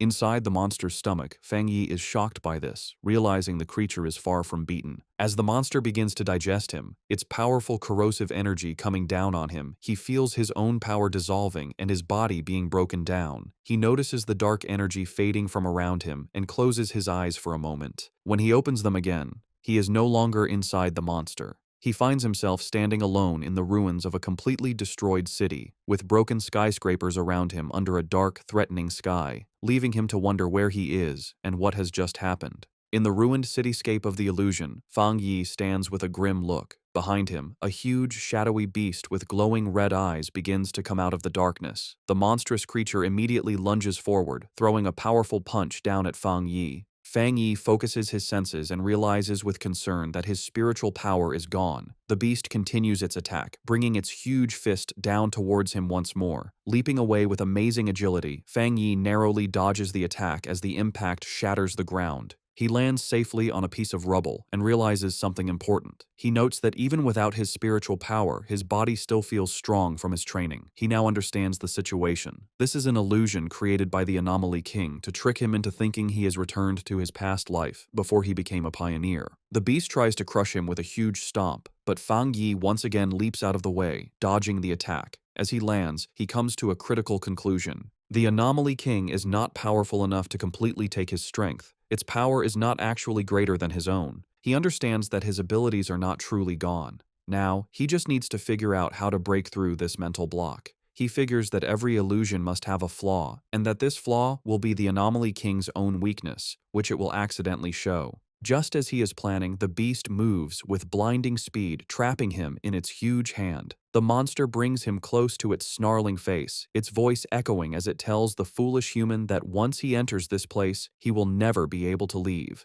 Held in the monstrous beast's hand, Fang Yi's situation seems hopeless. However, a confident smirk appears on his lips as he realizes he has found the key to breaking the illusion. The Anomaly King's fake form begins to merge with his own, showing him a mocking, monstrous smile. The creature then opens its huge jaws, declaring that it is all over and that this is the unavoidable fate of him and all of humanity. To break his spirit, it shows him a horrifying vision of his defeated friends, Jiaolan, Su Qingying, and the others, lying lifeless, reinforcing its belief that humans are nothing more than food for its evolution. Pretending to be defeated, Fang Yi remains silent for a moment, before looking up with a small, defiant smile. He calmly asks if that is truly what the monster believes. In that instant, Fang Yi unleashes his true power. His body explodes in a brilliant golden surge of energy as he declares that the monster is nothing but a puppet. He explains that the monster does not seem to understand the truth of his existence. Golden shapes of countless people appear around him as he reveals he has been reborn for the sole purpose of protecting his home and everyone he cares about. The huge golden light completely covers the shadowy beast, causing a massive explosion that shatters the illusion from within. A wave of pure fire sweeps through the mental space, its power reflecting in a single blazing eye. Now free from the illusion and back in the real world, Fang Yi's form has changed. His hair blazes like fire, and his body crackles with blue lightning as he calls upon his system to get to work. Floating in the stormy sky, he is surrounded by a huge handshape of pure golden energy, fully prepared to end the fight. Just then, a system window appears before him, confirming that he has met the requirements for a breakthrough and asking if he wishes to advance to the 2-star spirit creation realm. With his power surging, Fang Yi accepts his breakthrough to the 2-star spirit creation realm. He declares himself the king of anomalies and charges forward in an explosion of golden energy. Fang Yi realizes that, thanks to the Anomaly King, he has reached a new understanding. Channeling his immense power, he delivers a devastating slash. In his new form, with golden flame-like hair and blue lightning crackling around him, he declares his rebirth is meant to change the world's fate and that he is the chosen avenger. Back in the real world, the Anomaly King laughs, mocking Fang Yi for being only a 2-star cultivator. Unfazed, Fang Yi leaps into action, preparing for the monster's next attack. He agilely dodges a powerful blow from the shadowy creature. The Anomaly King looms over him, its dark form filling the sky, telling him he can't escape and will become its food. However, the monster's expression changes to confusion, not understanding what is happening. In contrast, Fang Yi shows a confident smirk, knowing his plan is working. Suddenly, blue thunder energy erupts from within the Anomaly King. The monster writhes in pain, yelling at the stinking human for causing it pain and wondering what this strange body is. With his power at its peak, Fang Yi prepares his final move, declaring that he will seal the monster. He calls on his technique, the 9 Dragons Skyfire, to purge all evil. From his fiery aura, 9 huge fire dragons emerge and converge on the Anomaly King's core. The monster screams, realizing the power is far greater than a 1-star cultivator's. The attack ends in a massive explosion of light that fills the city sky. The pioneers on the ground watch in awe as Fang Yi eliminates the anomaly. The Anomaly King lets out a final scream of pain as its essence is destroyed by Fang Yi's power. The last of the Anomaly King's power disappears from the sky, leaving a clear blue day. High above, a massive vortex of purple energy, the last of the dark attribute, is absorbed. Fang Yi, his form back to normal but still holding his blazing sword, stands as the swirling purple energy is drawn into a sphere before him. He looks on with a calm, serious expression, his eyes glowing red. He creates his limitless dark world, a vortex that pulls in all the leftover chaotic energy from the battle. On the streets, surviving pioneers and soldiers look up at the peaceful sky in disbelief. One of them wonders if the nightmare is finally over, while another confirms the battle has ended. Atop a military vehicle, Zhao Lan is met with a massive cheer from the survivors. They celebrate that the city has been saved and they have survived. As dawn breaks, Zhao Lan's blonde subordinate asks if she is going to find Fang Yi. She looks toward the rising sun with a gentle smile, explaining they have their own duties now. She explains their job is to help people's lives return to normal and restore the city. Below them, the survivors embrace, cry, and cheer in the morning light. Miles away, the Spiritual Energy Association's staff celebrates. They are overjoyed they helped stop the Anomaly King, feeling like they've woken from a bad dream. They stand by a window, reflecting.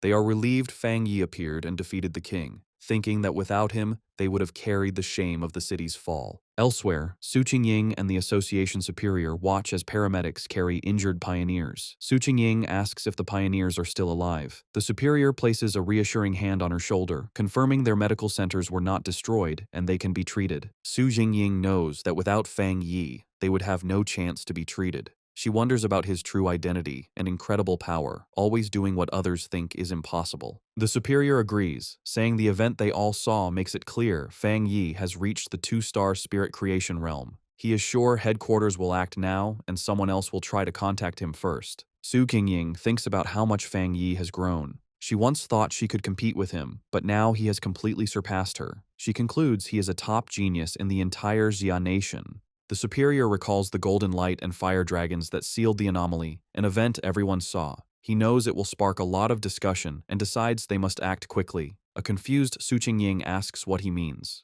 The superior suggests a new title for Fang Yi, the Sealer, thinking it's a fitting name. After the great battle, Lin Yi and the red-haired leader rush through the ruined streets, with Yi calling for her friend to wait. Panicked, Yi asks where her cousin could be, while the red-haired leader tries to calm her. Suddenly, Yi notices something in the distance. Her expression changes to relief, and with tears in her eyes, she joyfully calls out her cousin's name. She has found Fang Yi, who stands calmly in the rubble, holding his sword. Fang Yi asks why they came to look for him. Yi rushes to him, asking if he is all right after the battle. She tells him she knew he would need them, but Fang Yi is silent, looking exhausted. He finally tells her he is fine and says she did a good job. He then puts his arms around both his cousin and the red-haired leader for support. Internally, he thinks about how hard the fight was, admitting he used all the energy from his recent breakthrough for the final attack. He feels a little embarrassed that they are worrying about him. Overhearing this, Lin Yi suddenly notices something. She exclaims in shock, asking if he really broke through to the 2-star spirit creation realm. She is amazed by his fast advancement and incredible talent, while the red-haired leader is also stunned that the big shot has broken through again.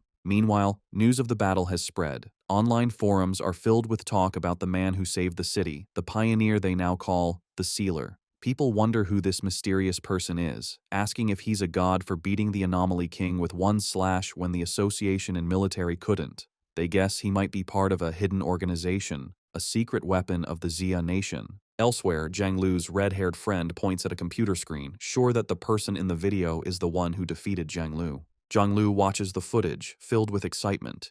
He declares he is honored to have lost to someone so powerful. He leaps from his chair, announcing he's going to find this man and ask to become his student. His friend, however, advises against it, suggesting that many people will be looking for him right now. The scene shifts to the great Xia capital city. In a dark, secret room, shadowy figures gather around a glowing table to discuss recent events. One man, smoking casually, says he's disappointed he didn't get to see the military and the association destroy each other in the disaster.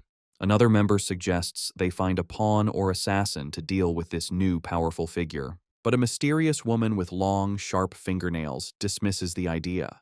She says such a simple approach isn't worthy of the so-called chosen one and savior of the world. She holds up a photo of Fang Yi, scornfully noting his new title, the Sealer. With a swift motion, she pierces the photo at Fang Yi's neck with a sharp nail, tearing it. She calmly says there's no need to rush, as the photo in her hand bursts into a purple flame. She declares that anyone who stands in their way will be destroyed. As she speaks, the purple flames form the shape of menacing eyes, making their threat clear. While Fang Yi and Lin Yi are resting in their apartment after the intense battle, they are startled by a knock at the door. Fang Yi opens it to find Su Qingying and the association's superior. Su Qingying is holding several large gift boxes, and the superior expresses his sincere thanks on behalf of the Spiritual Energy Association. He explains that they made a grave mistake during the S-class anomaly invasion, and it was only thanks to Fang Yi that they avoided terrible consequences. Su Qingying excitedly thinks of him as a big shot. Fang Yi tells them it's no problem and invites them inside. After Fang Yi serves them water, the group sits down at the table, with Lin Yi also joining them. The association superior thinks to himself that the association should get a better home for Fang Yi. He then gets to the point, explaining that the association has another matter to discuss. He reveals that they plan to publicly promote the title of the Sealer. Intrigued, Fang Yi asks him to explain. The superior projects a map showing powerful pioneers who have appeared in every major city, explaining that they are well-known figures. He contrasts this with the recent S-class anomaly, which he calls the most terrifying disaster yet. He explains that they want to use the name the Sealer to establish their city, Tai, as a key strategic city. Fang Yi listens to their proposal. The superior clarifies that after the disaster, they have decided that their city needs a powerful pioneer leader. Su Qingying adds that in the future, anomalies will become more frequent, and they can't risk their city being nearly abandoned again. When Fang Yi questions the term abandoned city, Su Qingying explains that without him, everyone in the city would have died. Fang Yi tells his cousin that he understands now, admitting his knowledge of the world is still lacking, but reassures her that they don't need to be so negative. He realizes that by focusing only on his own training, he has ignored the city's broader development. Looking out at the city, he understands that while Tai was a major city before, its importance doesn't match the top-tier cities. He recalls that among over 100 cities, the top 3 are Dushen, Tian, and Kang, with other major centers also being important. He concludes that this recent disaster is also an opportunity for Tai City to become more important. The superior confirms this, explaining that cities are now judged based on the number and strength of their pioneers, with higher-rated cities getting more resources. He concludes that everyone needs a symbol of hope. He proposes that the association will protect Fang Yi's identity while creating a mysterious public image for the Sealer, letting others build his legend. Fang Yi agrees, understanding that some mystery is smarter than full exposure. Lin Yi agrees, adding that human imagination can sometimes be more threatening than reality. Fang Yi calmly says he has no problem with the association's plan, as it helps him and the people he cares about, and he hopes for a good partnership. He extends his hand to seal the deal, which surprises both the association superior and Su Qingying. Fang Yi and the superior shake hands, finalizing their new partnership. The superior officially welcomes him, calling him by his new title, the Sealer. In the following days, with the full cooperation of the association and the military, Tai City begins to recover quickly. The reconstruction of the city and the rescue of the injured go on in an orderly way. The great disaster has helped speed up the creation of a new order across the world. The scene then shifts to the modern headquarters of the Spiritual Association in Dushan City, where news of Fang Yi's actions has already arrived. Officials wonder if the Sealer is the pioneer who solved the S-class anomaly in Tai. Inside an office, several men discuss the reports. One notes that Fang Yi is the most prominent among the newest pioneers, with another adding that his high-grade Yang attribute makes him a chosen one and a natural enemy to the dark attribute. An official, pointing at a monitor showing footage of Fang Yi, reveals that the data indicates he has more than just one high-grade attribute.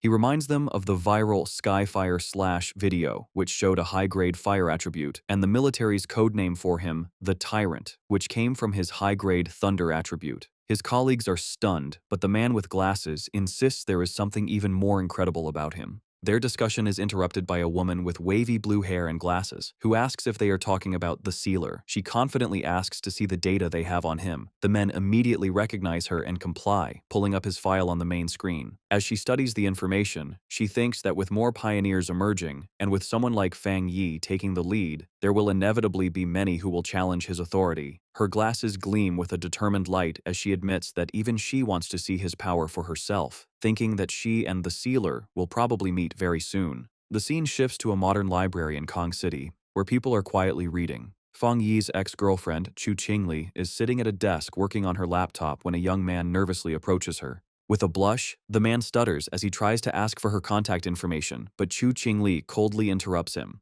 She tells him that this is a library and he is disturbing others. Dejected, the young man walks away while Chu Qingli returns to her work. Internally, Chu Qingli dismisses the man as boring, thinking how people like him are completely unaware of the massive changes happening in the world. She reflects on her own recent transformation, recalling that after an exam, she unexpectedly awakened her spiritual power and became a one-star Ghost Realm pioneer. She knows that becoming a pioneer is an incredibly rare thing and that she is one of the chosen few. She smiles, believing this new power is why she was able to escape the recent disaster that struck Tai Tai City.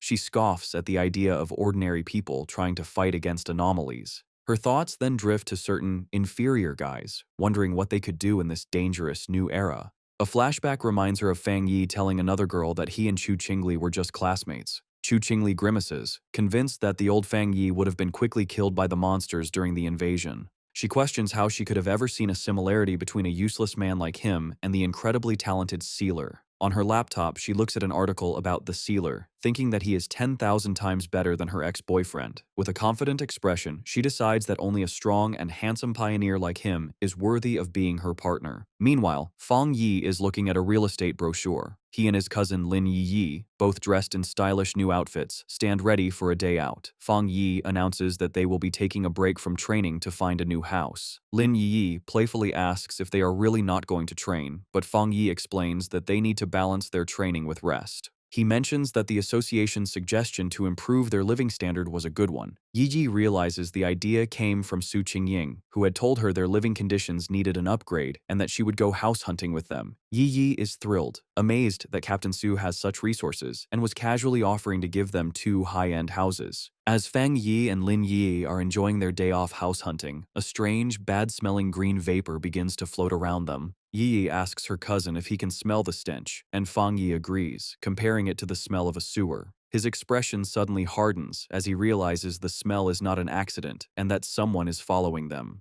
Both he and Lin Yi quickly turn around. From the green haze, a group of 3 menacing-looking men emerges. Their leader, a large, muscular, bald man with a heavy metal pipe, mockingly identifies Fang Yi as the Sealer and taunts them for only noticing him after they had already walked into his trap. The leader dismisses Fang Yi as a hyped-up pretty boy with no real strength, while one of his companions releases more of the strange gas. Another scoffs that Tai Tai City must be full of trash to have chosen a young kid like him as their captain. The men charge forward, demanding that Fang Yi hand over all the benefits he has received from the city. Lin Yi leaps into action, firing a powerful blast of blue energy from her hands. The attacker with the axe easily jumps over her attack. He then powers up his massive weapon with his own spiritual power. As he brings the glowing axe down, Lin Yi creates a protective barrier, grunting from the force of the blow. Meanwhile, the bald leader attacks Fang Yi with his metal pipe. Lin Yi shouts a warning, telling her cousin to be careful as these men also have spiritual power. However, Fang Yi effortlessly catches the weapon with his bare hand, stopping the attack completely. The bald leader stares in shock, unable to believe his powerful strike was caught so easily. With a look of complete contempt, Fang Yi's hand ignites in a brilliant burst of fire. He questions what kind of stinking fish and rotten shrimp would dare to rob him in the middle of the street. Without hesitating, Fang Yi punches the bald leader in the face, his fist covered in flames. The man flies backward, screaming in disbelief that he was beaten so easily. His friend with the gas tank watches in shock, confused why Fang Yi is not affected. He thinks his special, universal permeating potion should have paralyzed his opponent. Fang Yi just stares back, his hand still flickering with fire. The green gas is described as a potion made from the sweat of a wood attribute pioneer, designed to break an enemy's spiritual barrier, but it has a terrible, lasting smell. Angry about his defeat, the bald leader gets up, shouting he was just careless, and that since they are all at the spirit creation realm, they have nothing to worry about. He charges forward again, his body glowing with a purple aura. Fang Yi smirks, identifying his attacker's powers as mutated earth and wood attributes. He remarks that their sneaky tactics fit their crooked style. He confidently thinks that while a normal spiritual barrier might be weak to such tricks, they are useless against him. Meanwhile, the man with the axe-like weapon jumps high to attack Lin Yi. However, she reacts with amazing speed, kicking him in the groin and making him cry out in pain. As Yi lands, Fang Yi watches, thinking that while he doesn't want to cause a big scene, having his daily life interrupted is very annoying. He takes off his sunglasses, his expression now serious and his red eyes glowing with power. Telling his cousin to move, Fang Yi unleashes his true power. A huge surge of bright golden energy erupts from him, pushing back the attackers. He stands in the middle of a sun-like explosion of golden light that covers the area, stunning his opponents. The golden energy expands, trapping the three men. Covered in the intense, holy flames, the men scream in pain. They wonder what kind of terrifying fire this is, finally realizing the true power of the sealer as they beg for the pain to stop. Just as Fang Yi is about to use his full power, Su Qingying suddenly appears, rushing towards him and shouting at him not to kill the attackers, which surprises Fang Yi. Looking at the three defeated men on the street, Su Qingying explains with relief that these men are key targets the association is watching. Fang Yi asks if she plans to take them for processing. Su Qingying confirms, saying the association has started registering all pioneers, especially troublemakers like these. Standing over the defeated men, Fang Yi coldly tells them they are lucky. He says he dislikes being disturbed, and if they bother him again, things won't be so simple, which earns him an annoyed look from Su Qingying. As paramedics load the injured men onto stretchers, Su Qingying angrily scolds them, telling them that if this had happened 2 days ago, the association wouldn't have stepped in and they would have deserved to be killed. She reminds them that the sealer spared their lives for the association and warns them about the punishment waiting for them. As the ambulance drives away, Su Qingying watches with her arms crossed, muttering about the bunch of idiots who would dare to challenge the #1 pioneer. Lin Yiyi timidly asks Su Qingying what punishment the men will face. Su Qingying explains that because all three have criminal records, they will face life in prison even though they are at the spirit creation realm. They will lose their freedom and rights and will have to serve as pioneers in prison. Overhearing this, Fang Yi thoughtfully comments that this method is not a bad idea. Su Qingying turns to Fang Yi with a frustrated look, calling him the association's sweet bun and the future of the Jia nation. She complains that even with all their efforts to promote him, so many clueless people still challenge him, making her wonder if their publicity has been too quiet. She continues, saying it is the association's duty to recruit powerful pioneers like him and help them grow. She is firm that they cannot let these fools ruin the good relationship they have just built with Fang Yi. Changing the subject with a bright smile, Su Qingying excitedly tells Fang Yi and Lin Yiyi that she will take them to pick out a new villa and a new car. Standing before a tall, modern apartment building, Su Qingying declares that they must make an example of the attackers to scare others off. She presents 2 housing options: a top-floor penthouse in the city center and a very private 3-story villa in the mountains, perfect for training. Showing them a golden model of the villa, she explains that both places are fully furnished and ready to move into. Lin Yi comments that both options are very nice.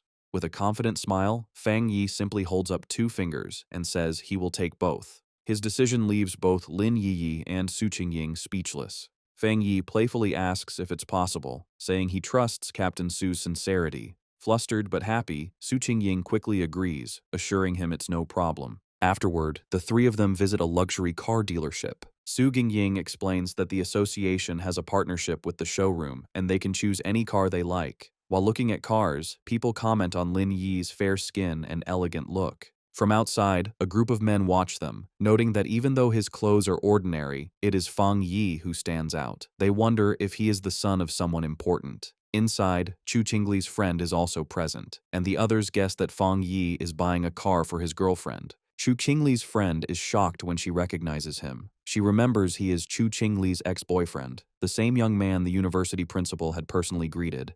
Her mind flashes back to her previous argument with him, and she gets angry at the thought of him buying a car for another girl. She takes out her phone and starts recording Fang Yi, Lin Yiyi, and Su Qingying as they look at a sports car. Her phone buzzes shortly after. As she sends the photo to Chu Qingli, she excitedly texts her friend that she has seen her ex-boyfriend at a VIP dealership, buying a car for a beautiful girl. Chu Qingli, however, replies with a dismissive, "So what?"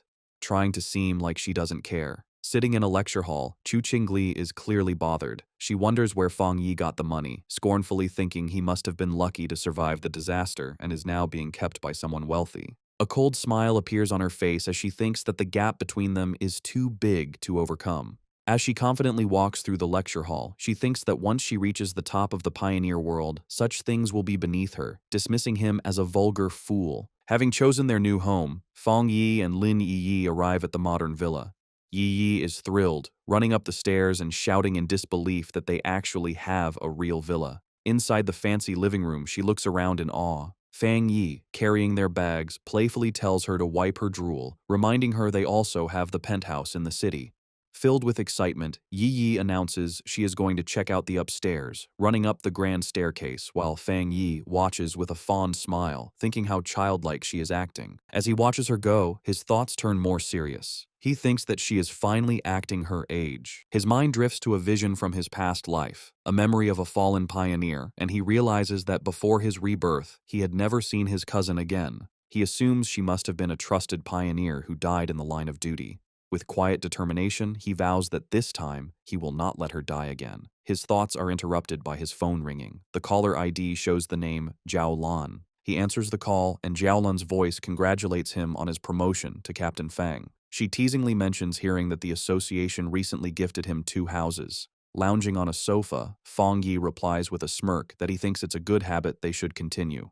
Jiaolan tells him not to bother with the flattery, knowing that a powerful pioneer like him doesn't care for such things. However, she admits that for improving one's living conditions, there is currently no better reward. She then adds that soon, when the first spirit fruits from the spiritual energy revival are ready, she will send some his way. Jiaolan's thoughts show she understands the New World Order. She thinks about the huge gap between ordinary people and pioneers, a gap defined by power. She knows there is an even bigger difference between regular pioneers and a top-tier individual like Fang Yi. Getting to the real reason for her call, she places a hand on a top-secret folder and tells Fang Yi she has an internal mission she hopes he will join.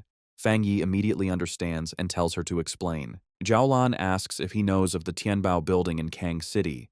Fang Yi recalls that it is the largest shopping mall in the city. Jiaolan confirms, but explains that it was recently sealed off due to a monster invasion that caused many deaths, angering the citizens. She reveals that the building has now become a literal ghost building. Chang City becomes the center of attention, with the huge Tianbao building standing tall over the area. It was once the city's most famous landmark and busiest place. However, recently, because of frequent strange vibrations and events, the building becomes a place of terror. Surrounded by a dark, swirling mix of red and purple energy, the situation gets so dangerous that the Kang City Spiritual Association has to completely seal it off. Fang Yi arrives in Kang City to help with the mission. At the meeting point, he waves to a group waiting for him, introducing himself as the one who took the mission. The group has 4 other people. Fang Yi remembers Jiaolan told him not to reveal his true identity or power level yet, so he decides to keep a low profile. Fang Yi quietly analyzes his temporary teammates. He notices the team is a mix of different people.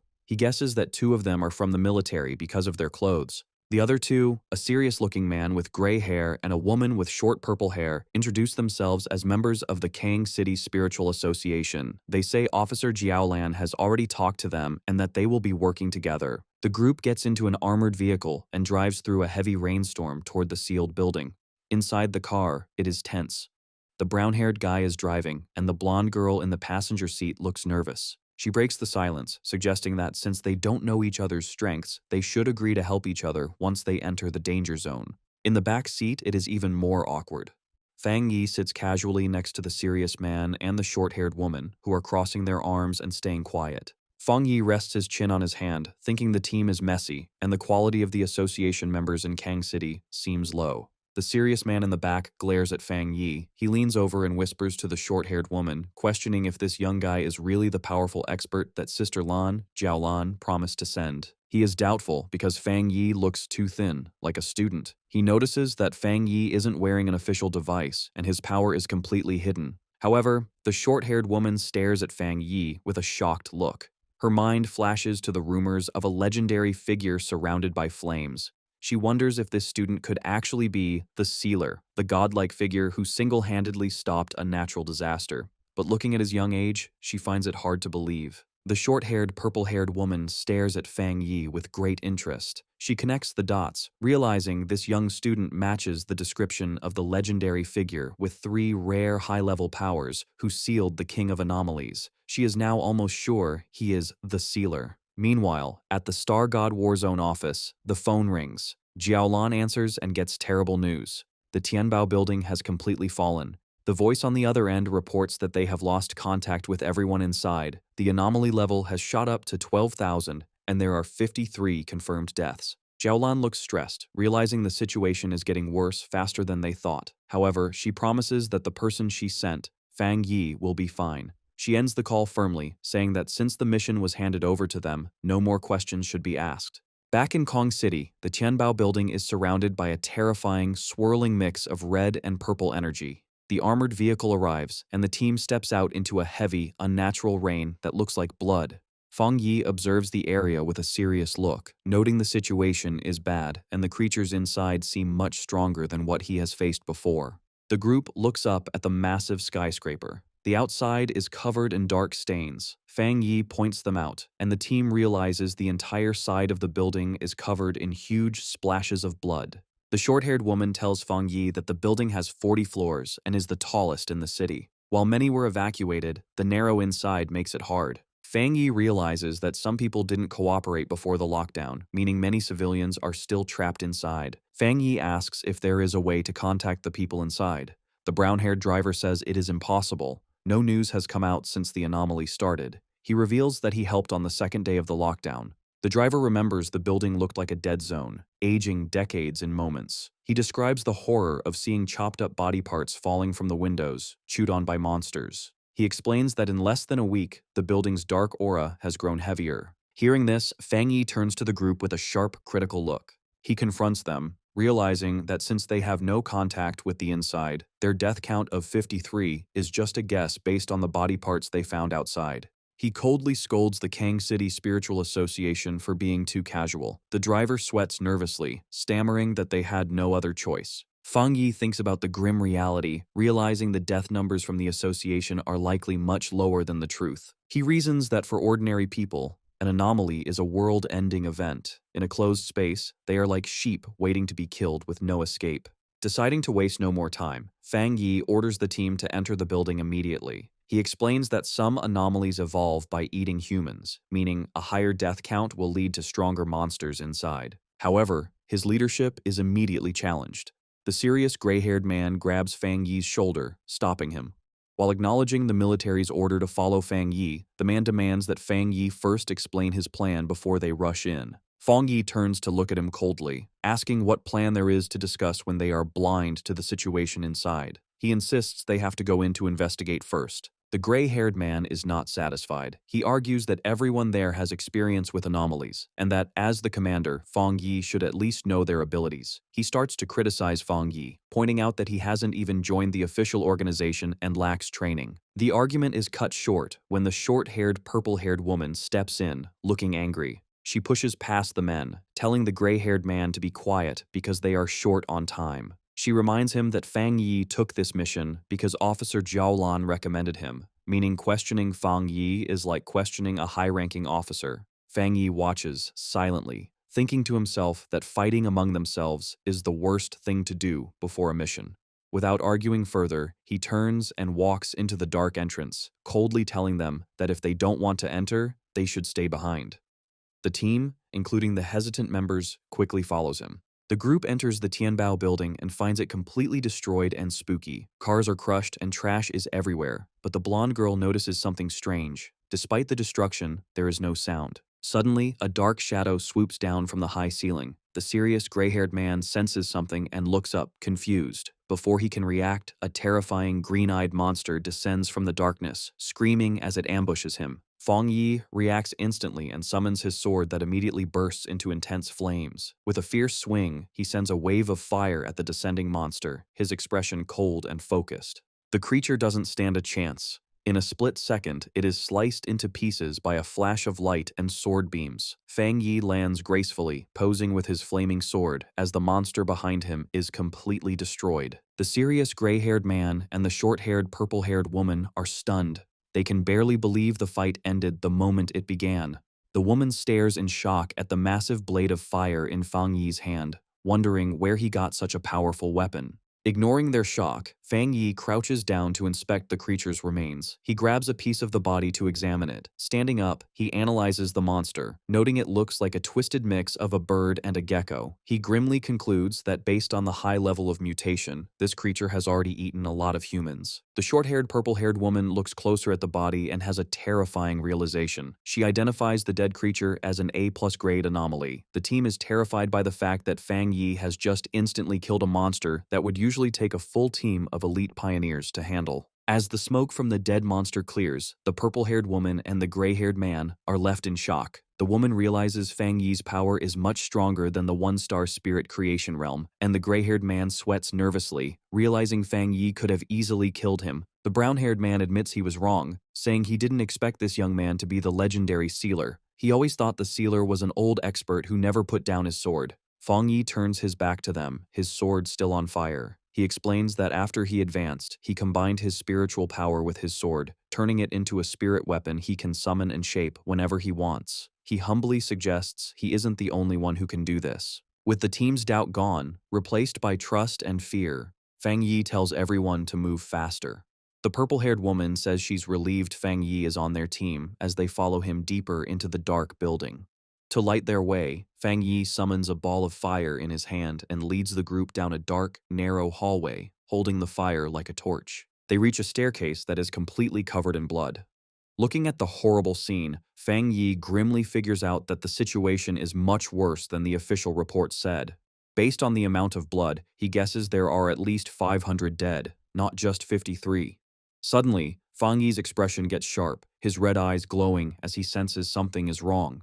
The group enters a supermarket area. The brown-haired association member and the purple-haired woman look around nervously. They notice that while the floor is covered in blood and trash, there are no bodies. She wonders if the monsters ate the victims so completely that nothing was left. Unseen by them, a scary shadow monster with glowing green eyes gets ready to attack from the darkness. Fang Yi senses the attack and yells for them to watch their backs. The purple-haired woman turns around in terror, screaming as she sees the monster jumping at them. Reacting instantly, Fang Yi throws his flaming sword with amazing speed past his teammates. The sword hits the shadow monster in the air, cutting off its head instantly in a burst of black blood and fire. As the burning body of the monster falls, the brown-haired association member stammers in fear, realizing another monster was hiding right next to them.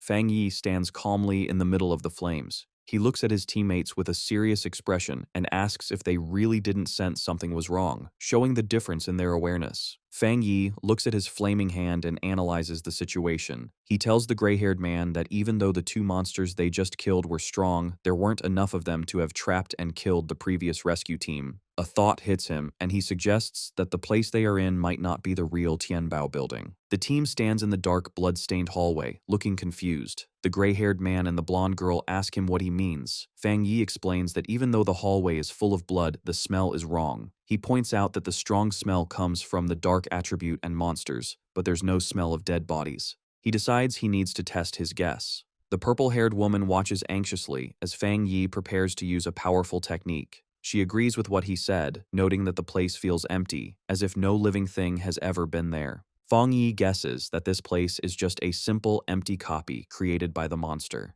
He extends his hand and releases a huge surge of purple energy, saying that if he's right, this place has been turned into an empty shell. He creates a giant sphere of black energy, the limitless dark world, shocking his teammates who recognize it as the dark attribute. A system window appears, confirming his theory. It detects a similar dark attribute called the inner dark world and asks if he wants to see the data. The system explains that the inner dark world is a space created by splitting the dark attribute, acting like a nest that takes over the original space. It reveals that to enter the real inner dark world, one must find the door that builds it. Fang Yi now understands. He tells the team that to enter the real Tianbao building, they must find this door, and the same rule applies to those who tried to escape. He explains that the people trapped inside were affected by the dark attribute, causing them to hallucinate. They probably mistook windows for the door to safety. As he controls the dark energy, Fang Yi concludes this is why the people who tried to escape through the windows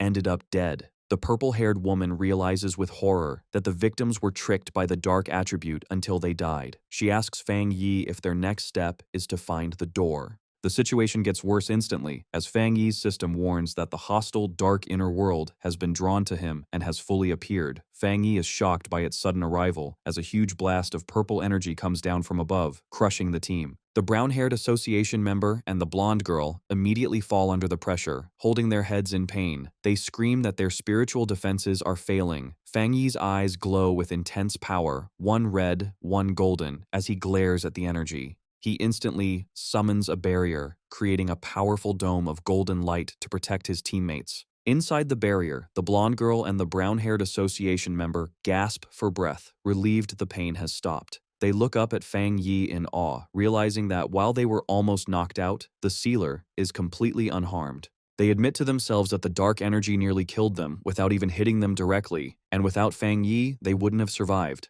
Fang Yi suddenly focuses on a point in the empty air, his sword lighting up with intense flames as he declares he has found it. He unleashes a technique called Fire Dragon, pulls out his blade, and swings it violently at the invisible target, shouting that the entrance is right here. The force of the attack causes the space itself to break like glass. The gray-haired man and the purple-haired woman watch in shock as the hallway breaks apart before their eyes. Fang Yi steps forward onto the new ground, his expression dark and serious. The broken illusion reveals a huge, scary gateway swirling with dark green mist and shadows, the true entrance to the dark inner world. Fang Yi takes the lead, his sword blazing with fire to light the way, and orders everyone to follow him closely. As they walk deeper into the real building, Fang Yi keeps up a golden barrier to protect the team from the gross, red fleshy veins that now cover the walls. The blonde girl suddenly looks sick, covering her mouth as she says she can smell something terrible. Fang Yi looks ahead with a grim expression, identifying the smell as the smell of dead bodies and blood from their own kind. The group finally finds a horrible scene. The floor is covered with the dead bodies of the previous pioneers who had gone missing, confirming they had been trapped and killed in this dark space. The group is immediately ambushed as a swarm of shadowy, bat-like creatures descends from the ceiling, surrounding them. Looking up, the team sees a terrifying swirl of monsters above them, trapping them. Suddenly, a massive A+ grade demon-like monster with glowing red eyes dives down from the swarm to attack. The gray-haired man and the brown-haired association member are shocked, shouting that it's crazy to find another high-level dark monster so soon. Fang Yi reacts instantly, summoning his flaming sword. He throws the sword, and it pierces straight through the descending monster's chest in a burst of fire. The monster roars in pain as Fang Yi rushes forward to finish it. He drives his sword into the ground and grabs the hilt. With a series of incredibly fast swings, Fang Yi unleashes a storm of fiery attacks against the swarm and the large monster. He lands gracefully, setting off a massive explosion of holy fire that burns the enemies around him. The blonde girl and the purple-haired woman shield their faces from the intense heat, shocked that the dark monsters melted instantly when they touched his flames. They realize that since the mission started, they haven't had to do anything. Fang Yi walks through the destruction, his sword glowing like lava. He reaches his hand toward the floor, where the bodies of the previous victims lay. Fang Yi uses his fire to cremate the bodies of the innocent victims, giving them a proper burial. The brown-haired association member and the blonde girl watch the flames in awe, saying that his title as the Sealer is well-deserved. Fang Yi turns to the group and gives his orders. He tells them that since they entered the building, they should help out. He instructs them to search the first floor for survivors, while he goes upstairs to handle the remaining monsters. The team, including the gray-haired man and the purple-haired woman, stands ready to follow his orders, their doubt now replaced by respect. Fang Yi continues to clear the building floor by floor. On the 10th floor, he battles a swarm of flying shadow creatures, swinging his flaming sword to keep them away. He analyzes the enemies, realizing they have evolved to at least the 1-star spirit creation realm, but he easily cuts them in half, noting their abilities haven't changed much. Fang Yi then leads the team up the escalator to the 15th floor, his sword leaving a trail of fire. The air becomes even heavier. The blonde girl complains that the cold, dark power is getting through her protective barrier as they find a hallway filled with bodies. The gray-haired man notices something strange about the bodies. He warns the others that something is moving inside the corpses and that they are corrosive, telling the team not to breathe in the spores. A drop of liquid falls into a puddle, and a massive spiked shadow rises behind Fang Yi and the brown-haired association member. The monster reveals itself to be a terrifying, multi-eyed creature that looks down at them. It roars, unleashing a barrage of energy spikes. Instead of being scared, Fang Yi smiles, saying that things have finally gotten interesting. Fang Yi spins his sword rapidly, creating a shield of fire that deflects the incoming energy spikes. The monster comes down to attack directly, but Fang Yi prepares to counter, realizing the creature is trying to buy time to evolve further. He throws his flaming sword with great force, shocking the monster and causing a huge explosion. Fang Yi reaches out his hand, disappointed, and tells the defeated monster that he overestimated it, expecting a challenge at least at the 3-star spirit creation level. The gray-haired man is on high alert and turns sharply when he hears a noise, while Fang Yi asks who is there. Looking inside, Fang Yi asks if they are survivors. A young man hiding behind the door stammers in fear, asking if they are the forerunners sent to help. The team discovers 5 people alive inside what looks like a hidden storage room for a luxury brand. The survivors are huddled together in the dark, looking terrified. Fang Yi realizes they must have hidden here to escape the attack. Seeing their fear, Fang Yi smiles gently to calm them. He reassures them that everything is fine now and that they have come to rescue them. The brown-haired association member steps forward with a friendly smile, introducing the team as the Kang City Spirit Association. He tells the survivors that the monsters outside have been killed and that they should come out quickly. The young male survivor stares at Fang Yi in disbelief, stammering as he tries to understand. He shouts in shock, asking if it's true that Fang Yi killed all those terrifying monsters with just a single slash. Meanwhile, outside the Tianbao building, a monitoring team watches the situation. The building is covered in a red, ominous energy, but the monitors are hopeful, noting that this time is different. They track Fang Yi's spiritual energy, observing the fire of his spirit weapon on every floor. Suddenly, an analyst shouts that the latest reading is from the 40th floor. The analysts are stunned. They report that the sealer cleared the Tianbao building from bottom to top in only 9 minutes and 56 seconds. They realize this news will shock the entire Pioneer Circle in Kang City. However, the celebration is cut short as a red alarm goes off. The monitor warns that it's not over yet, as they have detected an S-class monster eruption at the very top level. Back on the top floor, Fang Yi stands among the rubble, looking up with a serious expression. He realizes he has found the main target. Looming over him is a massive, skeletal creature with glowing green energy and black feathers. Fang Yi identifies the terrifying monster as the anomaly king of this location, the Bone Bird. Fang Yi charges directly at the massive anomaly king, the Bone Bird, leaping into the air with his sword. As he gets closer, he analyzes the creature, realizing the strange worms on it are not parasites, but part of its main body. With a powerful swing, Fang Yi unleashes a golden strike, but the Bone Bird blocks the attack with its thick, cage-like bones. Fang Yi is surprised for a moment as his attack is stopped. The monster glares at him with glowing green eyes. Below, his teammates watch in despair, worrying that even the powerful Sealer can't defeat this anomaly king, and they feel helpless because they are too weak to help. Fang Yi makes a sound of annoyance, realizing he has spent enough time testing the creature. He decides it is time to end the fight and stops holding back. He calls forth the Divine Thunder, covering his sword with crackling blue lightning. With the added power of thunder, he swings again, this time easily cutting through the bone defenses that had stopped him before. The Bone Bird roars in pain and rage, but Fang Yi, surrounded by blue lightning, just tells it to stop making so much noise. He unleashes a massive vertical slice of blue energy that cuts straight through the monster's giant body. Staring coldly at the creature, Fang Yi notes that even though this monster turned the building into a feeding ground, it is much weaker than the Bat Anomaly King he fought before. Fang Yi moves with incredible speed, delivering a flurry of quick slashes to the monster before landing gracefully on the ground. The gray-haired man and the blonde girl watch in complete shock, realizing that Fang Yi is not just fighting the monster, but completely dominating it by himself. The purple-haired woman watches closely, realizing that every cut is perfectly calculated, dissecting the monster with terrifying precision. Fang Yi realizes that he hasn't even needed to attack the Bone Bird's skull directly. As he dodges its attacks, he understands that the monster can't fight back because the power gap between them is too big. He concludes he has become even stronger than the Anomaly King. The monstrous bird lets out a desperate, broken roar as it tries to recover. Fang Yi looks at the creature with a cold, glowing red eye and asks if it still thinks it can heal, asking if it really thinks he is just playing around. He begins to gather a huge amount of spiritual energy, causing bright blue lightning to crackle around him. With the energy fully charged, Fang Yi leaps high into the air. He unleashes the power directly into the Tianbao building, sending a massive pillar of lightning through the structure that lights up the dark, red sky. The energy swirls into a vortex, cleaning the darkness from the area. As the attack finishes, the dark clouds break apart, and the golden light of the setting sun shines through, signaling that the darkness is gone. Outside the building, the association's monitors watch in disbelief as the Anomaly King's energy disappears. They realize Fang Yi is a pioneer on a completely different level, and they wonder if this is the true gap between them and a top-tier genius. They reveal that the S-class invasion has been classified as the King Sacrifice Hell, and the details of how it was solved are sealed in top-secret files, noting that Fang Yi's solution is something no one else could copy. Fang Yi lands safely on rubble as the dust settles. He turns to the purple-haired woman and the gray-haired man, telling them the bone bird is dead and they can now contact the outside world. The purple-haired woman immediately activates her communicator, identifying herself as Song Yue and reporting that the incident has been successfully resolved. She confirms that thanks to the sealer, they completed the mission smoothly.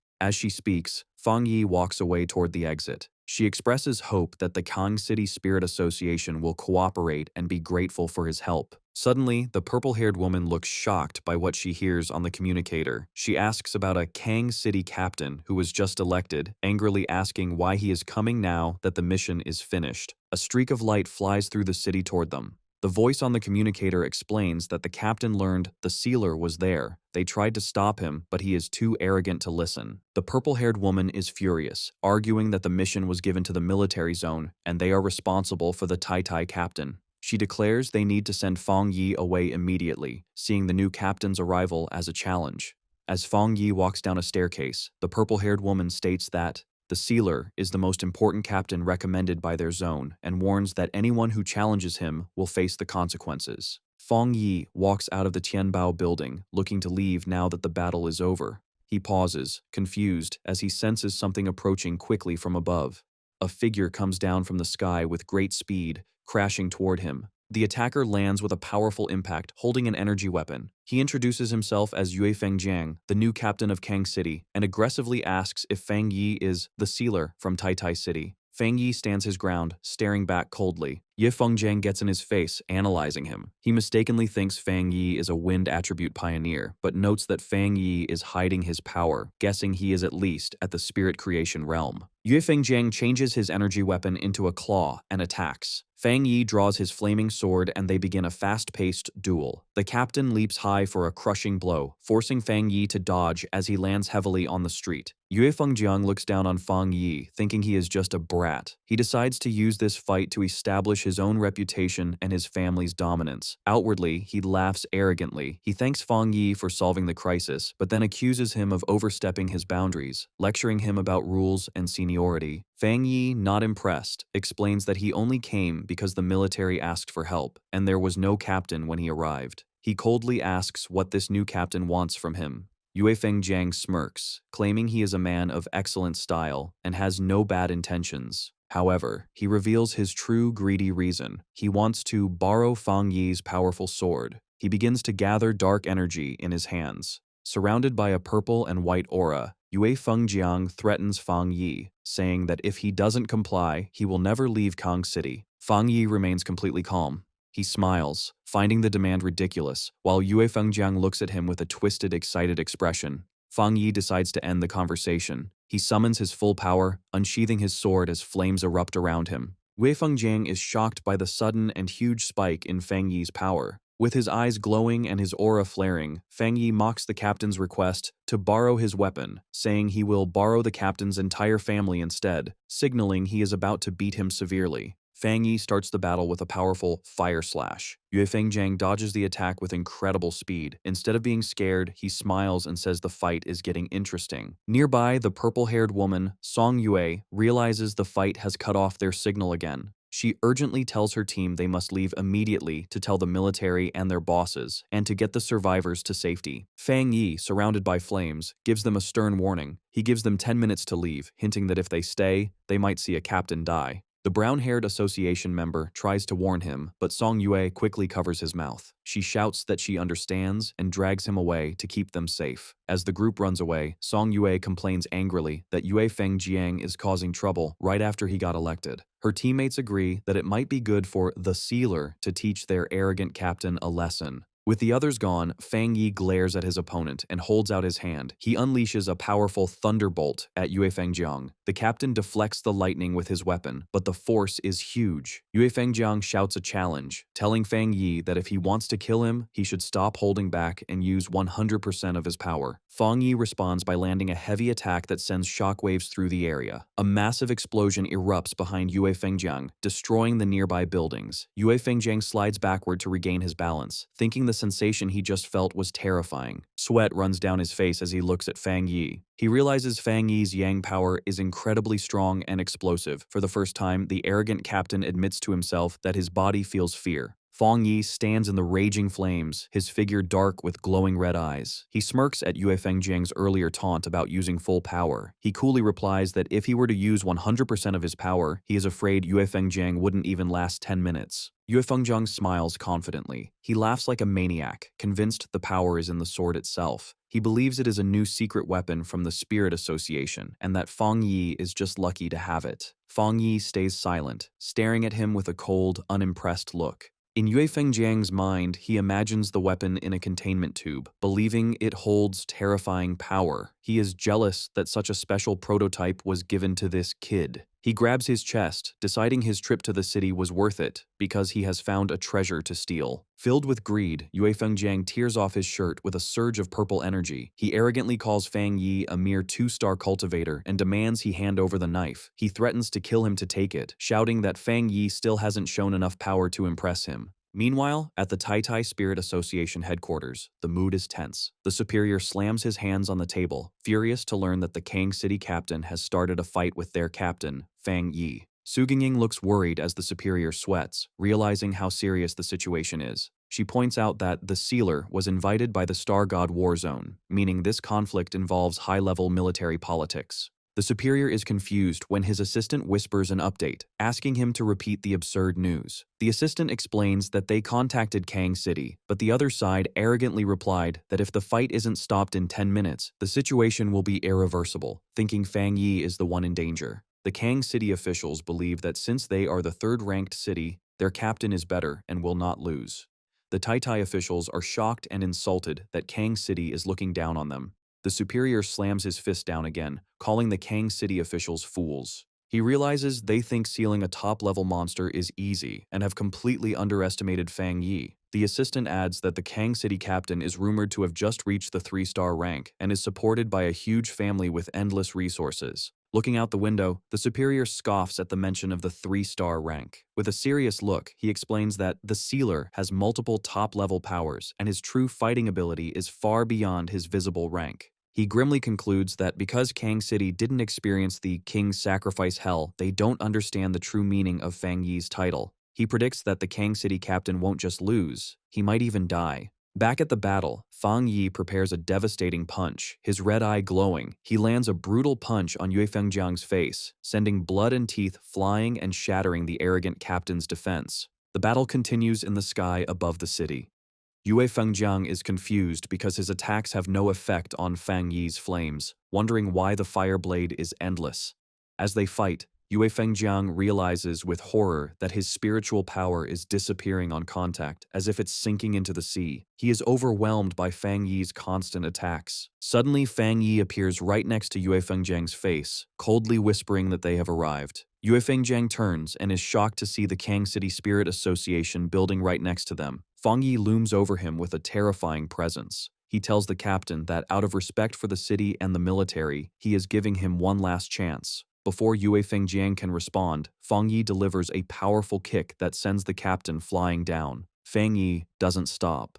He unleashes a massive barrage of fire-slash attacks towards the building, shouting that he fears some people are hiding inside, so he has decided to make his presence clear. Yue Fengjiang is caught in the blast, his face twisting in shock and pain. The resulting explosion is massive, lighting up the city skyline. On the ground, people look up in confusion, wondering if a fire has broken out. The crowd begins to panic as the temperature suddenly rises. A man with glasses screams, pointing out that he can see 2 people fighting in the sky. High above, Fang Yi, surrounded by his golden fire, prepares to clash again with Yue Fengjiang, who is covered in dark purple energy. On the ground, a civilian recognizes the fire from the news and excitedly tells the others that the rumors about the spiritual energy revival are real. Fang Yi looks down at his opponent with a cold gaze. He checks the time and calmly tells Yue Fengjiang that he has 5 minutes left. He then throws the captain's own words back at him, asking if he didn't want to see 100% of his power. Yue Fengjiang, beaten and furious, can only growl. Fang Yi comes down from the sky like a meteor, swinging his flaming sword. As he unleashes a massive fire slash, he mocks the captain, asking how he can be in such a pathetic state when Fang Yi is only using 30% of his strength. Yue Fengjiang's face is filled with shock. He can't understand how this is not Fang Yi's full power, thinking it should be impossible for a 2-star cultivator to be this strong. Terror takes over Yue Fengjiang as he sees the attack coming. The massive beam of fire strikes him, blasting him through the sky. Meanwhile, at the Spirit Association headquarters in Shen City, the Situation Room is in chaos. An operator reports a massive energy spike in the country. The map zooms in on Kang City, showing energy levels rising rapidly at the Spirit Association building. The superior with glasses is confused, noting that the energy is not the dark attribute, so it's not a monster invasion. He demands to know what is happening. A subordinate rushes in with the shocking report. The new Kang City captain, God Blade, is fighting the Tai Tai City captain, the Sealer. The report explains that God Blade tried to steal the Sealer's weapon after he helped save the city, and when refused, he attacked with the intent to kill. The superior explodes with rage, screaming that Kang City must have a death wish. He orders his staff to warn Kang City immediately and make them stop the fight, threatening to remove every high-level official in the Kang City Spirit Association if they don't. He declares they must send someone over to handle this major incident. Just then, the doors to the conference room open, revealing a silhouette. The blue-haired woman enters, volunteering for the task. She is the Spirit Association headquarters forerunner, Gu Yuru, codenamed Sea Mystic. A young girl looking out the window shouts to her mother that she sees a shooting star, her eyes reflecting the bright light of the fight. Her mother quickly grabs her daughter to protect her, watching in horror as a huge explosion of light reflects off the skyscrapers, and she tells her family to run. Inside their apartment, the family quickly packs their bags. The father decides that Kang City is no longer safe and that they must leave for Shen City right away. As they look out the window one last time at the smoke rising from the city, the mother cries in fear, but the father tries to comfort them, promising they will find a way out as they leave their home. Back in the sky a minute earlier, Yue Fengjiang screams in pain as he is covered in a huge wave of fire, fighting against the intense heat. He bursts out of the flames, shirtless and hurt, and furiously threatens Fang Yi, warning him that his powerful Yue family will never let him go. Fang Yi hovers calmly in the sky, ignoring the threats, while Yue Fengjiang continues to scream that the Kang City Spirit Association will not let him get away with this. Inside the glass-walled headquarters of the Kang City Spirit Association, a group of officials watches the battle in a panic. Seeing the bright light of the attacks, they realize their captain, Yue Fengjiang, cannot last much longer and shout for someone to help him. They demand that the Tai Tai City captain stop his attack, but Fang Yi just stares silently with a cold, annoyed look. Looking down at the officials in the building below, Fang Yi listens as they declare that Yue Fengjiang is their captain and that attacking him is a direct challenge to their association. One of the officials slams his fist against the glass, shouting angrily that they will not accept this behavior. Fang Yi glares at them with his glowing red eyes, not impressed that the Kang City Spirit Association is so arrogant even when facing a stronger force. He creates a huge swirl of fire around him, mocking them by suggesting they didn't care about the other captains because they thought their own captain was stronger, or maybe they just didn't want to get involved. Deciding to teach them a lesson, Fang Yi unleashes a massive fire slash directly at the Spirit Association building. The officials inside hide in terror as the holy flames crash through the windows, burning the office and proving that their threats mean nothing to him. Fang Yi turns his back on the destruction with a look of disgust. As he floats above the defeated captain, he mocks Yue Fengjiang, asking if he really thought he could take the sword from his hand with such poor skill.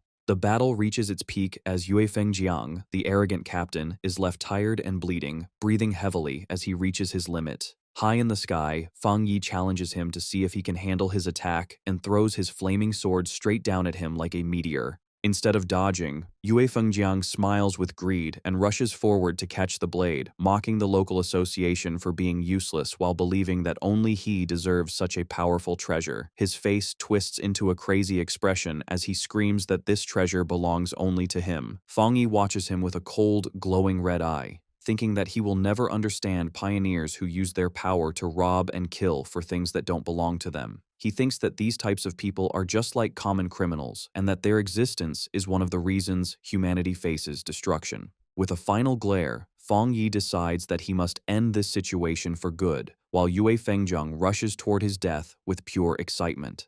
A huge explosion happens the moment Yue Fengjiang tries to touch the weapon, covering the area in a giant ball of fire. Fang Yi stands calmly in the flames and reveals that he forgot to mention that his Tang sword is not a normal spirit weapon. It is a special weapon he created that only recognizes one master. The force of the blast sends the officials of the Kang City Spirit Association running for their lives, screaming for help as the building collapses around them. As they watch the fire, they are confused, remembering reports that the sealer was only at the 2-star spirit creation realm, while Yue Fengjiang was a full realm higher. The leader of the Kang City Association stands trembling in fear, realizing their information was completely wrong. He knows that Yue Fengjiang was the only 3-star spirit creation person in the city, a genius with huge resources who was close to the Jinggang realm and ranked in the top 5 captains of the nation. However, despite his impressive background, he was no match for Fang Yi, who lands softly on the rubble as the dust settles. Standing silently with his burning sword, it is clear that Fang Yi has far surpassed the level of a captain, and now has the power to destroy an entire city. Wang Zhong, the leader of the Kang City Spirit Association, trembles in complete terror, asking himself what he should do now. He looks at the destruction and wonders if Fang Yi really plans to make the entire Kang City Spirit Association be buried along with the defeated captain. Overcome with fear, Wang Zhong collapses to the ground among his terrified team. He begs the Tai City captain for mercy, screaming that this whole incident was their fault. Suddenly, the sound of a helicopter approaching breaks the tension. Inside the cockpit, the pilot reports to his boss that there is a pure and extremely strong Yang attribute ahead, but notes that the flames near the Spirit Association seem to be weakening. Gu Yuru, standing at the open door of the helicopter, gathers a massive amount of blue water energy in her hands, wondering if the fire is really dying down. Fearing they have arrived too late, Gu Yuru unleashes her power, sending streams of blue energy raining down from the sky to put out the remaining fires. As she looks at the destruction below, she admits Fang Yi's strength, thinking it is truly amazing that he could almost destroy the 3rd largest city on his own. She concludes that his abilities are at the level of a national-level pioneer. However, as her rain falls, she has a deeper realization. Her rain is only able to put out the fire because Fang Yi actively pulled back his power. She realizes that he showed mercy. Otherwise, her water would not have been enough to stop his flames. On the ground, Wang Zhong looks up with joy, shouting to Fang Yi that headquarters has arrived to save them. Fang Yi simply stands silently, staring up at the newcomer in the sky. From the helicopter, Gu Yuru stares back at him.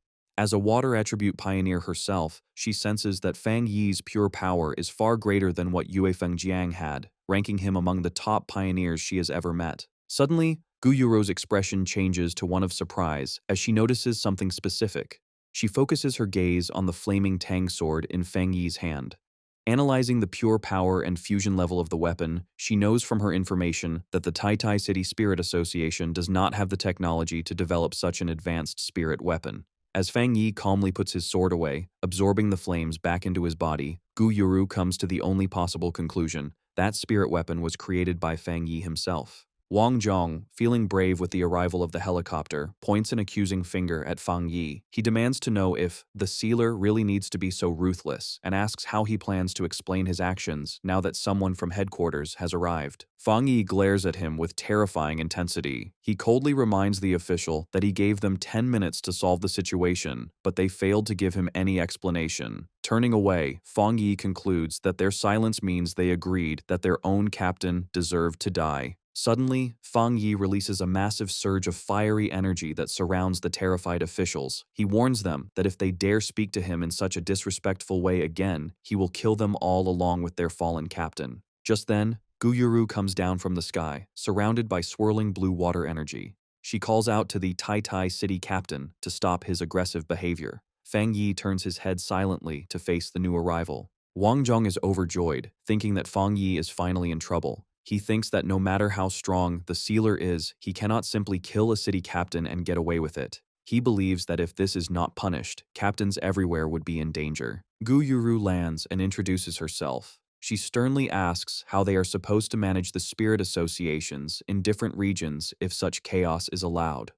Wang Zhong smiles wickedly, thinking she is on his side. He eagerly waits for her to punish Fang Yi for destroying their headquarters. However, to everyone's surprise, Gu Yuru does not attack. Instead, she stands respectfully before Fang Yi and admits that this incident was a failure of duty on the part of the Spirit Association. She bows her head in apology, promising Fang Yi that headquarters will give him a proper explanation for what happened. Fang Yi's expression softens into a small smile, and he simply hums in agreement, accepting her apology. Wang Zhong is left completely frozen, his face a mask of pure shock and disbelief, as he realizes headquarters has sided with Fang Yi over him. Wang Zhong trembles, unable to understand what is happening. He watches as Gu Yuro bows to Fang Yi, realizing this is the headquarters' respectful way of dealing with the sealer. She explains their goal is to support and reward him to prevent more conflict. Wang Zhong is terrified, wondering if this is the end of it. He thinks about how his captain was burned alive and can't believe the headquarters isn't treating this as a serious issue or blaming Fang Yi. Fang Yi stands calmly, thinking the local association's opinion doesn't matter. He reflects that the Kang City captain, Yue Feng Jiang, tried to kill him for his weapon and was ungrateful for his help, so his death was deserved.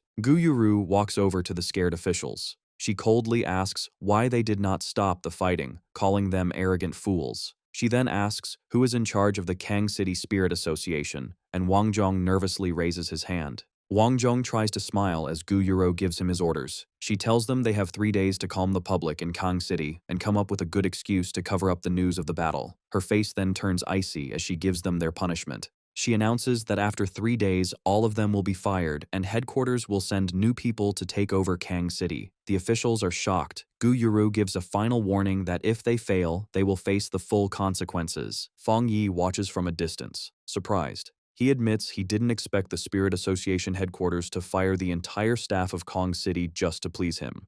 Gu Yuru returns to Fang Yi, explaining that headquarters must make their position clear. She declares that anyone who challenges the sealer, again, will end up like the Kang City Spirit Association and Yue Fengjiang. She asks Fang Yi if he is satisfied with how they handled the situation, promising it will never happen again. Fang Yi, looking relaxed, tells her that anyone challenging him is challenging the headquarters. He says he doesn't care about the officials, but is more interested in how she plans to control public opinion about the supernatural events. Gu Yuru understands his question.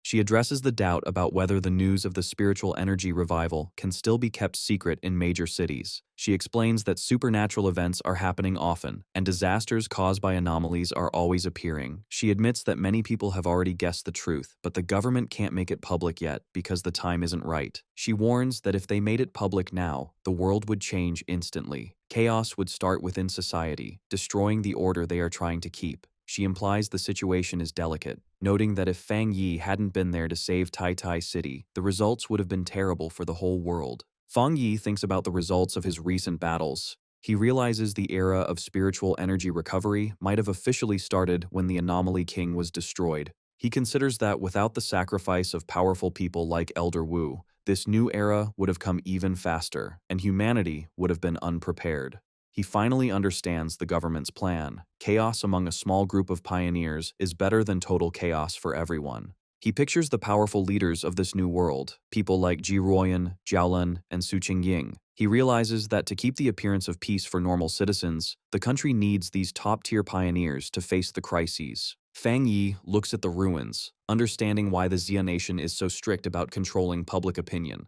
By managing information, they prevent weaker pioneers from causing trouble and stop panic from spreading, letting ordinary people adjust to the new era. However, he knows this plan depends on the cooperation of powerful pioneers. With a smirk, he realizes the situation is becoming urgent. As Fang Yi gets ready to leave, he admits to himself that while his current power helped him solve the disaster in Tai Tai City, it's not enough for what's coming. Gu Yuro interrupts his thoughts. She respectfully tells him a special plane is ready to take him back to Tai Tai City, but she asks for a moment for a personal request. Adjusting her glasses with a smile, Gu Yuru expresses her genuine admiration. She tells him she envies Tai Tai City for having a talent who is so young, yet has the power to destroy a city and the character to handle it. Fang Yi looks at her with interest, telling her not to be so polite. Gu Yuro extends her hand toward him warmly. She asks if, just as Gu Yuro and not as the sea mystic, she can be friends with him. Fang Yi is surprised by her humble and sincere request. At the Star God War Zone headquarters, Jiaolan listens to her blonde subordinate report the details of the incident in Kang City.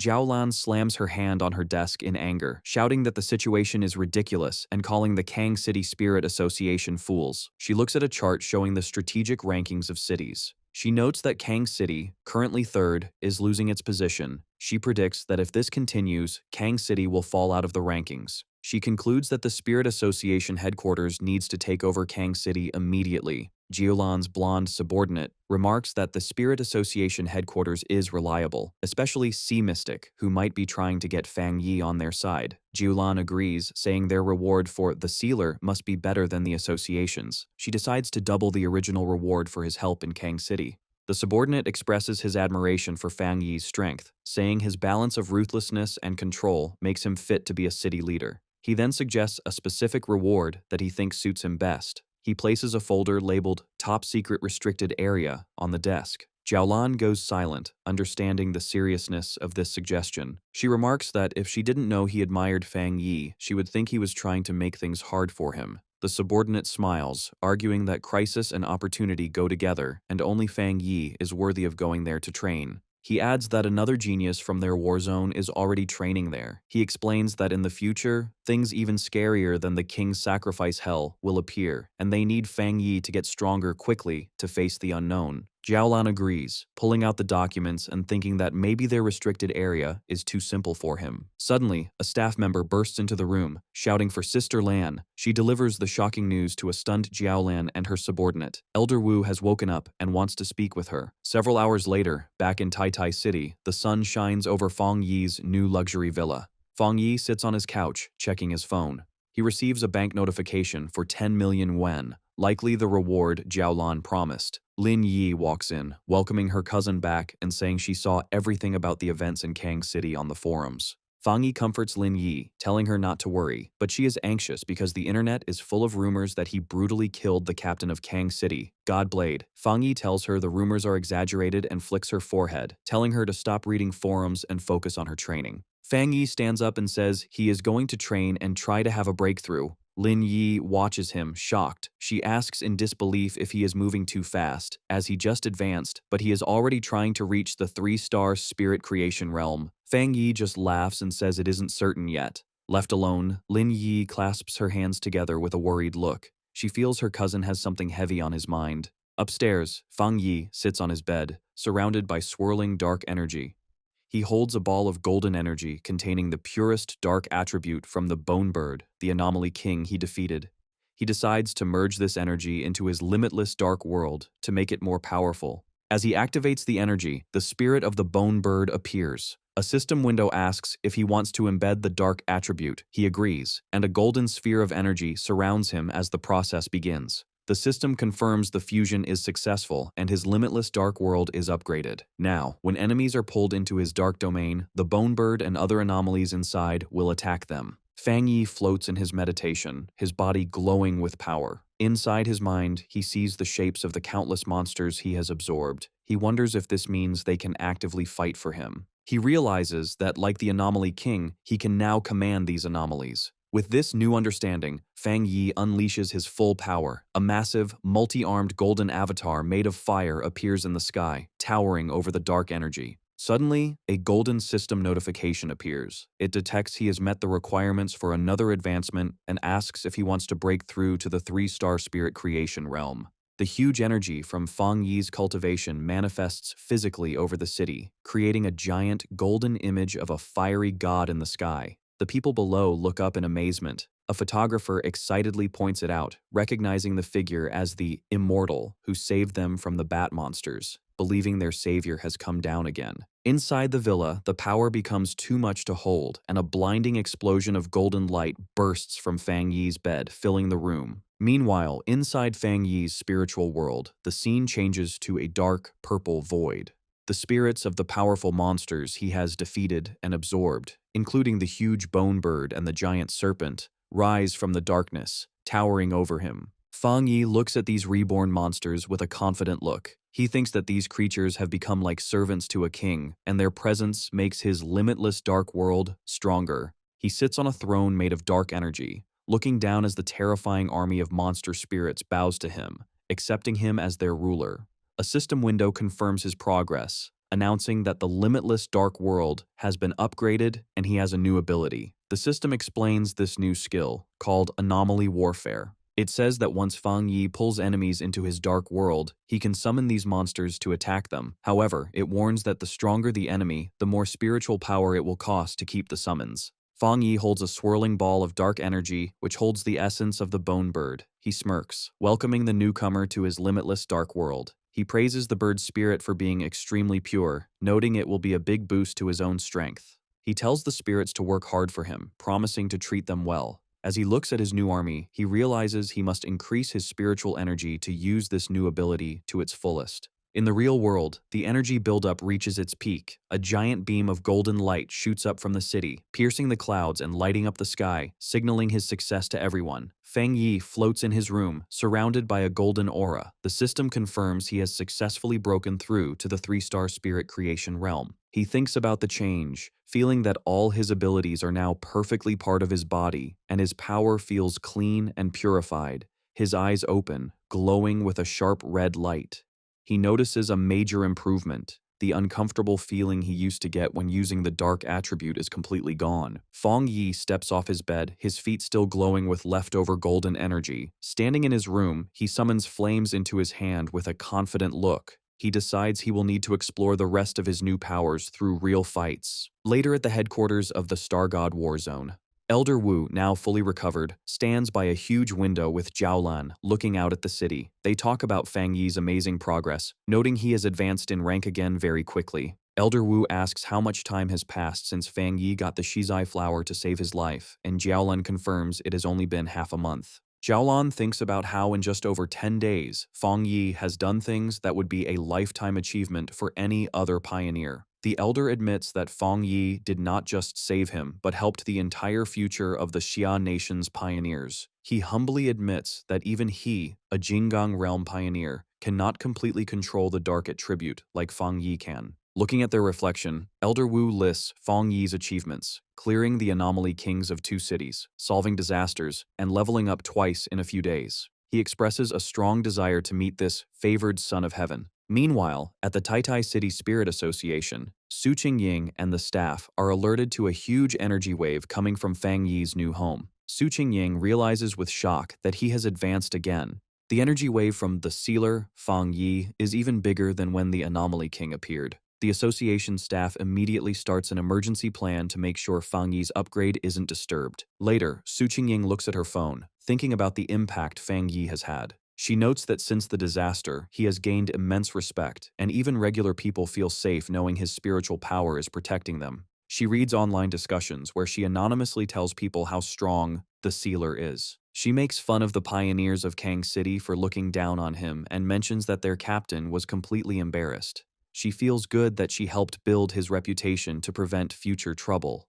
Meanwhile, in an office in Kong City, Chu Qingli sits at a computer, looking frustrated. She complains that cultivation is extremely hard and that she has been stuck trying to advance to the 2-star Ghost Axe realm. She tries to find information about the Sealer on the Pioneer Network, but finds her messages are ignored, causing her to call the other pioneers mediocre. She bitterly thinks she just doesn't know the Sealer well enough. She wishes she could meet him in person, confident in her beauty. However, she worries that in this new era, her current status might not be enough to get his attention. Looking out at the ruined city, she reads online that Kang City has thoroughly offended the Sealer and is no longer a good place to stay. She decides she must return to Taitai City immediately. With a determined look, Chu Qingli walks out, resolving to grab her future and any opportunities she can find. The sun shines on the modern home as Lin Yi asks her cousin if he has finished his advancement. Inside, the two sit at a large table for a meal. Lin Yi asks if he feels any changes. Fang Yi casually replies that it's just okay. Besides his spiritual energy flowing better and his efficiency doubling, there are no huge changes yet.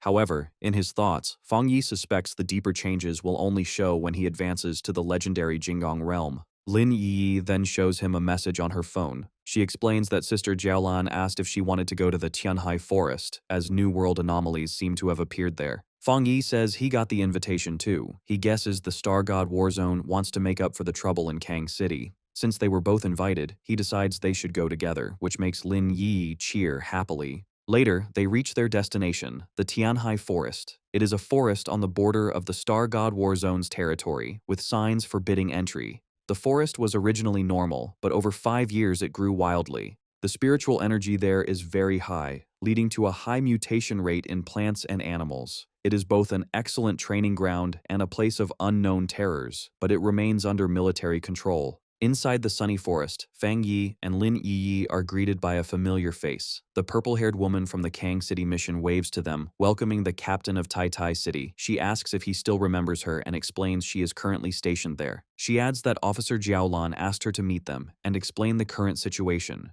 She says that just before they arrived, a tricky change happened in the forest. A mutated fire appeared, but unlike the dark attribute, this flame is extremely gloomy and cannot be put out. Fang Yi guesses it is a new, unknown fire attribute. The purple-haired woman confirms this and offers to go with them for safety. Fang Yi, however, asks Lin Yi for her opinion, suggesting they don't need a guide. Lin Yi confidently agrees. The purple-haired woman accepts their decision and says she will wait there, telling them to be very careful. As she watches them, she realizes she had focused all her attention on the sealer and hadn't noticed the girl. She is shocked to sense that the spiritual energy from the girl is extremely strong, perhaps even higher than her own. As Fang Yi and Lin Yi walk deeper into the woods, she watches them with a smile, wondering what made them both so incredibly talented. The duo steps onto the scorched earth, the ground crunching as they enter the affected area. They stand before a terrifying sight. A forest on fire with a strange, raging fire that reaches the sky.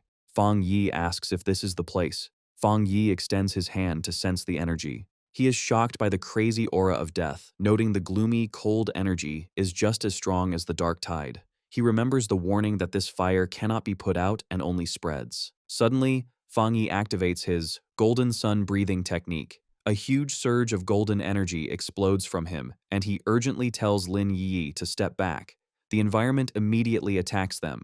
Dark, shadowy tendrils lash out from the burning forest, lunging at them. As Fang Yi defends himself, he realizes these flames are much stronger than normal fire and have a desire to eat human spiritual power. The dark energy clashes against his power, and he realizes that even his supreme yang attribute is not having a strong effect. Fang Yi puts a golden barrier around Lin Yi to protect her. He tells her the source of the black fire is ahead. He warns her that since her spiritual power is the wood attribute, she is naturally weak against fire and must stay inside his protection. Lin Yi confirms she understands. Fang Yi summons his spirit sword, the blade glowing as he prepares to clear a path. With a single powerful slash, he cuts the dark, burning trees in half. Fang Yi and Lin Yi walk through the path he cut, the forest burning on either side, but they move safely. As they go deeper, the death energy becomes even heavier. They reach a cliff and look down into a massive dark pit filled with glowing red veins of heat. Fang Yi notices something dripping from the rocks above. With his eyes glowing red, he focuses on it. He identifies the dripping substance as magma. They realize they have arrived at the center of the anomaly, standing over a pit of flowing lava. A system window appears in front of Fang Yi. It alerts him that it has detected a great change of heaven and earth. The system identifies the power as the Twilight Fire attribute and announces that it will automatically begin acquiring data to write a new technique. Fang Yi reaches his hand into the flowing magma. As he touches the strange energy source, a system window appears, announcing he has obtained the Twilight God domain. The system explains this power can absorb surrounding attribute powers to strengthen his own Yang attribute. Floating in the air and surrounded by a fiery sphere, Fang Yi wonders if this power is like the fire attribute of his Desolation Flower. The system adds that this power is specifically designed to boost his main Yang power. Suddenly, a terrifying red aura shaped like a demonic face erupts around him. The system alerts him that he has a new ability called Death Brand, warning him that it's special and dangerous. Fang Yi looks confused as the system explains the ability grants infinite death. If he is killed, this brand is put on the killer, trapping them in a cycle of endless death with yellow spring flames that burn them forever. Death collapse, which breaks down their body, and a hell scene where evil spirits welcome them to their grave. Fang Yi looks serious, thinking that while the ability is powerful, it might not be right for him at the moment. He orders the system to save the Death Brand ability, but chooses not to learn it for now.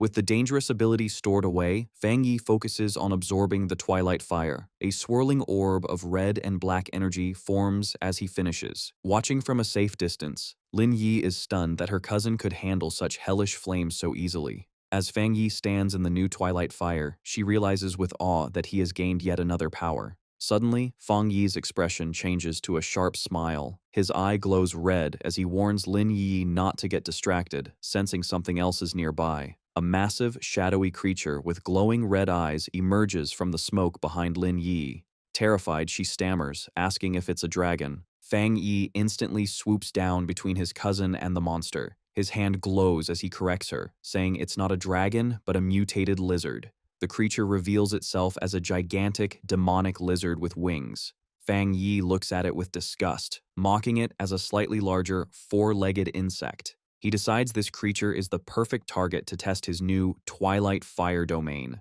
The massive demonic lizard opens its mouth and shoots a stream of molten lava at Fang Yi. He reacts instantly, his eyes glowing red as he leaps into the air to dodge, a blade of fire extending from his hand. With a powerful swing, his golden slash collides with the monster's dark energy, creating a huge shockwave. The force of their battle is so great that the ground cracks, with red energy bursting from the openings. A blinding light erupts as the unstable energy in the volcanic pit explodes. A massive explosion rips through the forest, looking like a volcanic eruption. At the edge of the forest, the purple-haired woman, Song Yue, and Fang Yi's friend, Wang Liang, are knocked back. Wang Liang shouts in panic that they need to request backup immediately. Meanwhile, at a monitoring station, a red warning screen flashes, alerting the staff that a new mutated life form has been detected in the Tianhai forest. The data shows the spiritual energy has spiked by 1000%, classifying the danger as S-level. At the Star God Warzone headquarters, Jiaolan and Elder Wu receive the news.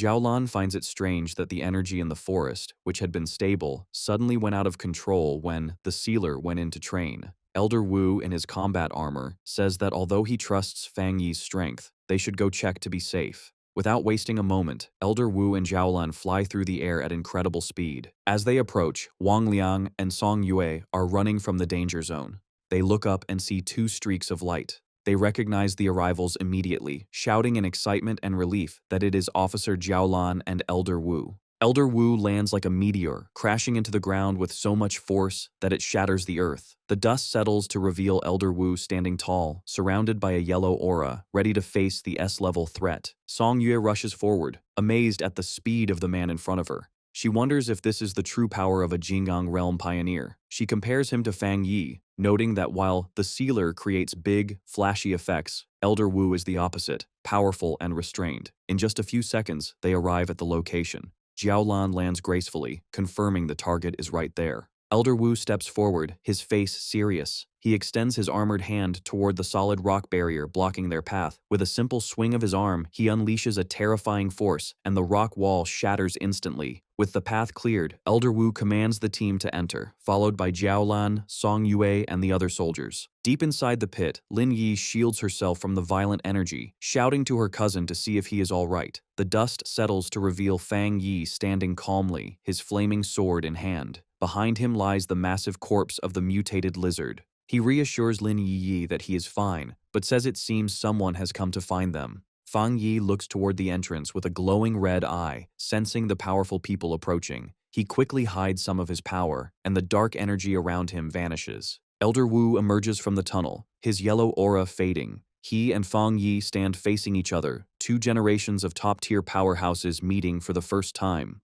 Elder Wu breaks the silence, recognizing Fang Yi as his savior and calling him the Sealer. Song Yue and the others catch up, looking shocked and worried. Elder Wu ignores them, his focus on Fang Yi. He looks at the massive carcass of the S-level mutated lizard and asks if the Sealer really grew this powerful all by himself, clearly impressed. Elder Wu figures out that the mutated lizard was about to have a perfect evolution. He realizes that once it became a dragon, its power would have been equivalent to the legendary Jinggang realm. Analyzing the body, he is amazed that Fang Yi killed such a terrifying creature in a single slash. He then senses the Twilight Fire aura on Fang Yi's body, noting it is similar to the half-dragon's power, but much purer. He wonders if the warning signal they received was actually detecting Fang Yi's power, not the monster's. Jiaolan steps forward, looking at the dead beast in disbelief. She asks if he has solved the problem again, shocked that he just killed it without waiting for backup. She realizes that if the half-dragon had succeeded in breaking through, it would have had Jinggang realm abilities. Since they hadn't detected it before, she shudders to think what would have happened if the Sealer hadn't been there.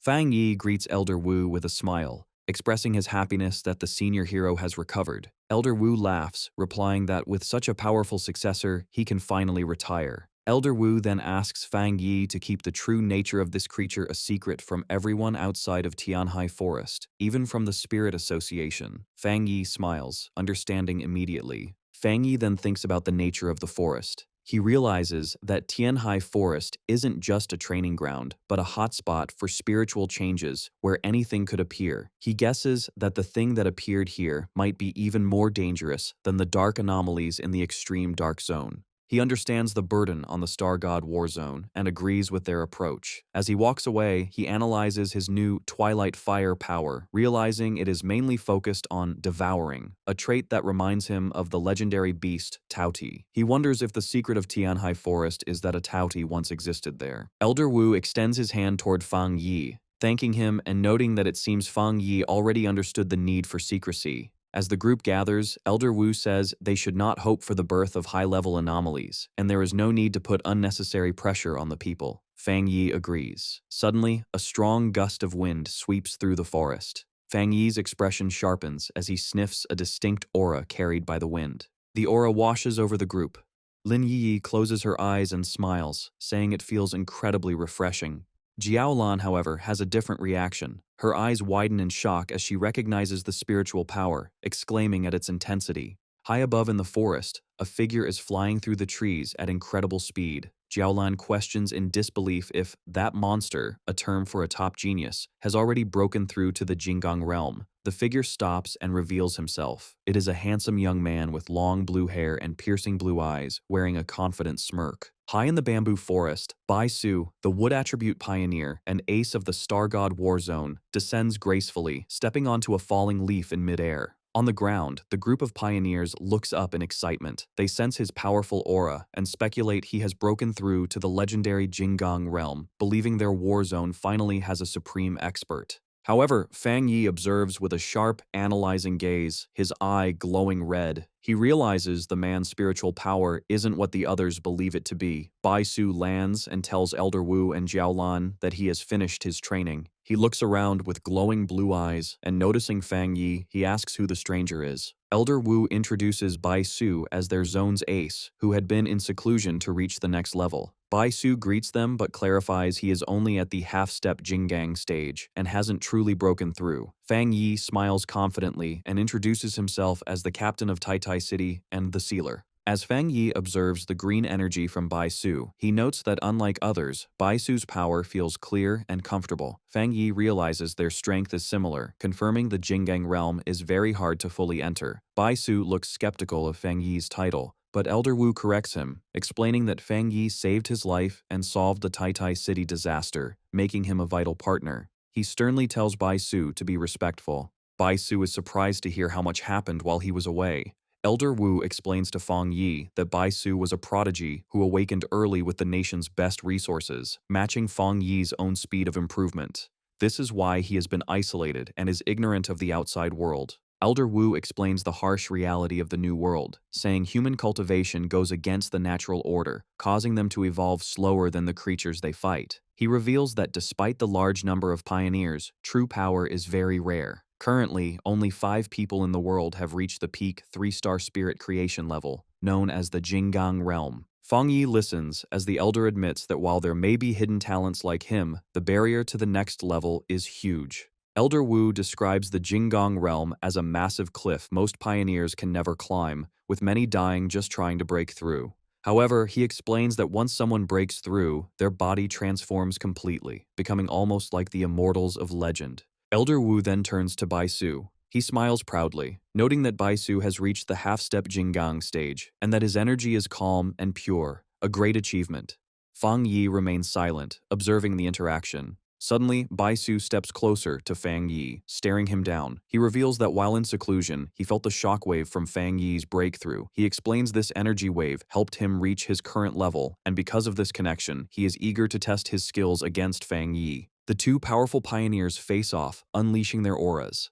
Fang Yi is surrounded by a golden fire dragon, while Bai Su creates a green nature dragon. Bai Su comments that despite their differences, he feels they are the same kind of people. Fang Yi accepts the challenge with a confident laugh, his body glowing with golden energy as he agrees to the fight. Seeing a battle is about to happen, Elder Wu steps in as the referee. He orders the others to step back to a safe distance and warns the two fighters to stop before they seriously injure each other. Fang Yi and Bai Su lock eyes, their gazes burning with energy as they prepare to strike. In a split second, their powers collide, creating a massive explosion that tears through the forest. Song Yue watches in shock, amazed to see a battle between two such monsters, while Jiaolan observes silently. Elder Wu watches intently, wondering who will win, the rising star of Tai City or the longtime ace of the Star God Warzone. With the duel underway, Bai Su clasps his hands, focusing his energy for his signature technique. As a wood attribute pioneer, he commands nature. The ground shakes as massive green vines erupt, surrounding Fang Yi like a wave. Fang Yi reacts instantly, concentrating blue spiritual energy in his hands. Moving with blinding speed, he dances through the chaotic vines, slicing them apart with energy blasts, noting that Bai Su can use the whole forest as his weapon. More vines appear from the shadows, trying to catch Fang Yi, but he just grins, saying all this wood is perfect kindling for him. He summons his sword, and flames ignite around his hand. With a powerful swing, he unleashes a massive slash of fire that cuts the giant roots, expecting the fire to burn them.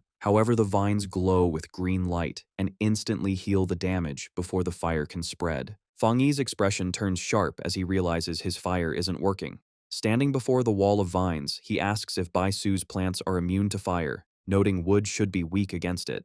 Bai Su touches the massive trunk and confidently explains that while that's normally true, his plant army is special and can no longer be suppressed by the fire attribute. Fang Yi glares at him, his red eye glowing. Suddenly, the vines erupt from the ground beneath Fang Yi again, giving him no time to react. The massive roots swarm over him, wrapping around his body and sealing him inside a giant spherical cage of wood. With Fang Yi trapped, Bai Su stands calmly outside, asking how he likes the move and noting that if they were real enemies, this prison would have been inescapable. Inside the dark prison of vines, Fang Yi remains calm, his red eye glowing as he checks the situation. He touches the cage wall, his hand glowing with energy. He notices the wood energy here is very pure, but as he makes contact, he feels a corrosive poison on his skin. Outside, Bai Su looks on confidently. He warns Fang Yi not to touch the wood for long, explaining that the giant tree naturally has toxins, and now that it's filled with his spiritual power, the poison is even more deadly. Instead of being afraid, Fang Yi smiles, his eyes burning with golden light. He challenges Bai Su's claim, deciding he wants to test how strong the poison really is. Suddenly, a blinding light erupts from the cracks in the wooden sphere. Bai Su's expression instantly changes from confident to shocked as he senses a terrifying surge of power. In an instant, a massive pillar of golden fire explodes upwards, shattering the wooden cage and lighting up the night sky. Bai Su stares in terror, sweat running down his face as the heat washes over him. He is in disbelief, thinking it should be impossible because his spiritually enhanced plants are supposed to be immune to burning. Watching the flames consume his creation, a shaken Bai Su realizes this is no ordinary fire and wonders what kind of terrifying power Fang Yi has. Fang Yi takes advantage of the moment to launch a surprise attack from above, telling his opponent he is distracted. Bai Su reacts just in time, his eyes wide as he leaps away in a blur of green energy to narrowly dodge the flaming sword. As he lands, Bai Su is shaken. He struggles to understand how Fang Yi, who is only at the 3-star spirit creation realm, has abilities that aren't inferior to his own. Fang Yi lands heavily on the scorched ground, surrounded by the intense flames. Looking at the burning landscape, Bai Su realizes Fang Yi's strategy. He understands that Fang Yi knew he would try to use the forest's energy again and planned his retreat perfectly.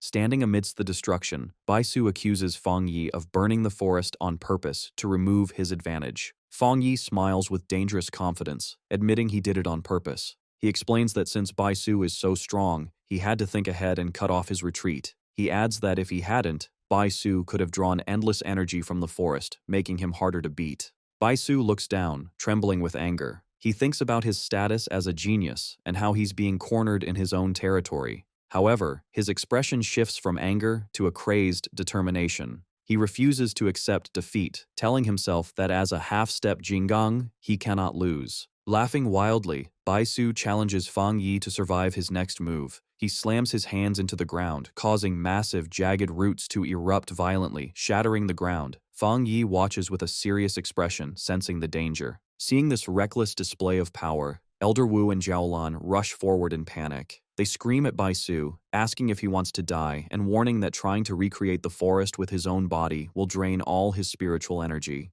Ignoring his senior's warnings, Bai Su pushes his power to the absolute limit, causing massive roots to erupt from the cliffside.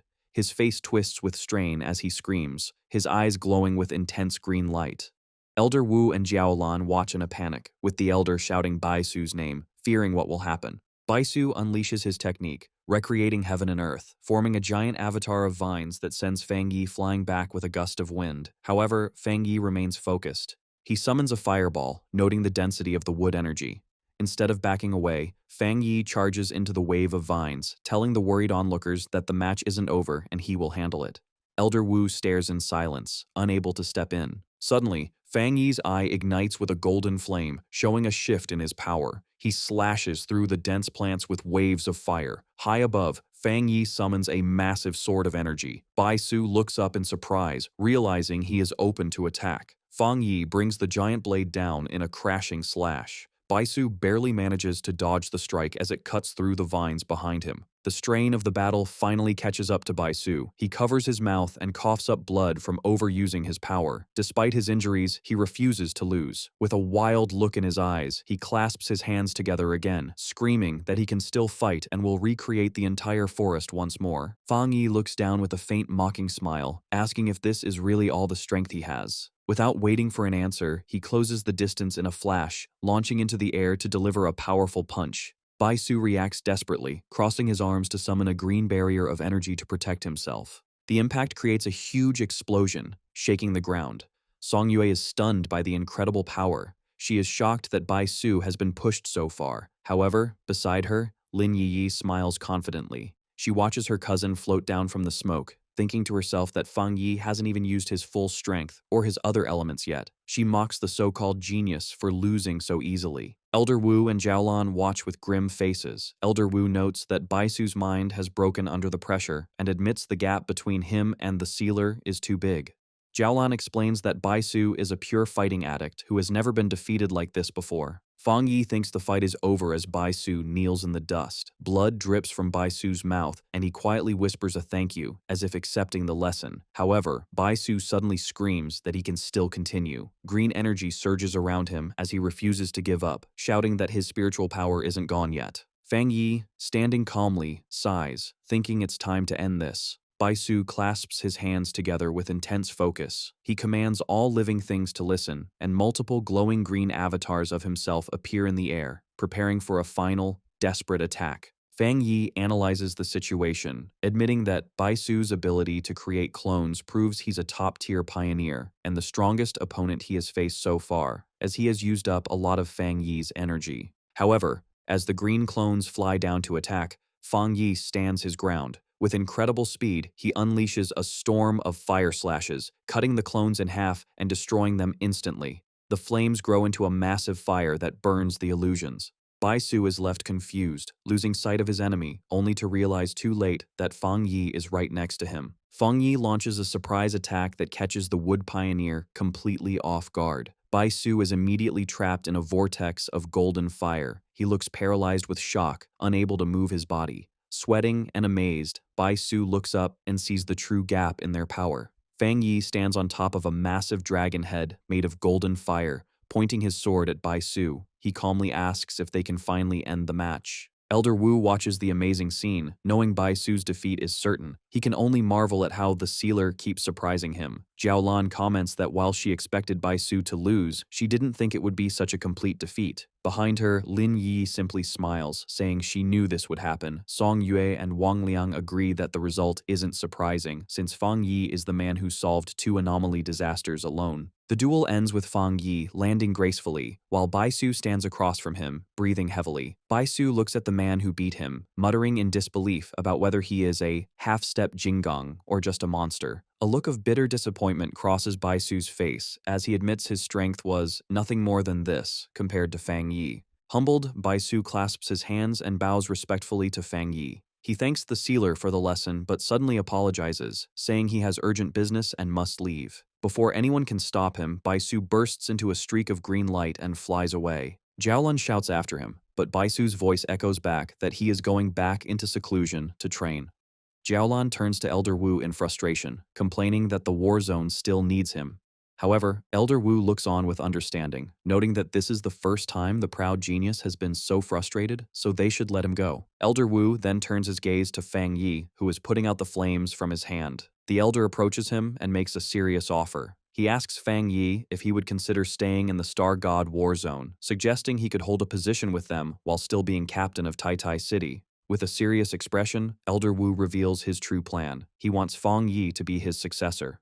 Fang Yi looks stunned by the sudden offer. Elder Wu continues, explaining that the Star God War Zone has the second best resources in the entire Xia nation. He begins to describe the center of power, Shen City, the largest city in the nation. He explains that the people who hold power in Shen City are the absolute top pioneers. He promises that if Fang Yi accepts, he will eventually be introduced to that top circle. However, Fang Yi politely refuses. With his red eyes glowing, he thanks Elder Wu, but explains that he has no such plans. He reveals he isn't even technically part of the Spirit Association and only took the captain title to protect his hometown. He states firmly that he does not want to join any specific group. Hearing this, Song Yue and Wang Liang are shocked, unable to believe someone would turn down such an offer. Elder Wu accepts Fang Yi's refusal calmly. He understands that the most powerful pioneers dislike being tied down by rules. Instead of pushing, Elder Wu suggests a friendship. He tells Fang Yi that even if he doesn't join, he can still make any request, creating a bond of mutual support.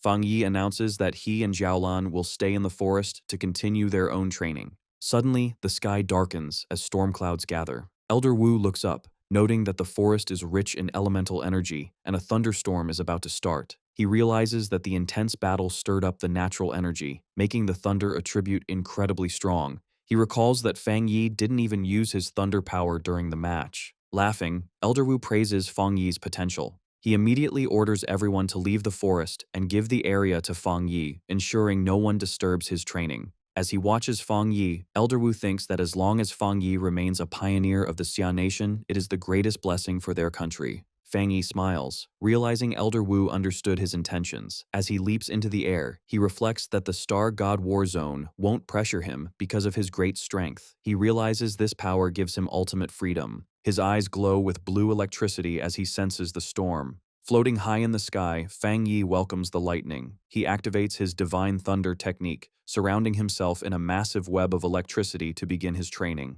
In the Tianhai forest, as the sky darkens, Fang Yi flies into the raging storm of lightning. On the ground, Bai Su, still recovering from their fight, creates a protective barrier. He watches in disbelief, thinking it's crazy for Fang Yi with his powerful fire attribute to touch an equally pure thunder power. Baisu knows that two such strong opposing powers would clash and cause self-destruction. He knows that even pioneers with two attributes always have one that is stronger and one that acts as support, never two extreme conflicting forces. As he watches Fang Yi get covered by the electricity, he wonders if the Sealer doesn't know this basic rule. Just then, a huge bolt of lightning strikes Fang Yi. However, instead of being hurt, a confident smile appears on Fang Yi's face as his eye glows with blue electrical energy, and he absorbs the power. From a safe distance, a panicked Song Yue shouts at Elder Wu and Jiaolan, asking why they aren't stopping him. She warns that the thunder power is too strong for any living thing to get near. To her surprise, both Elder Wu and Jiaolan stay calm.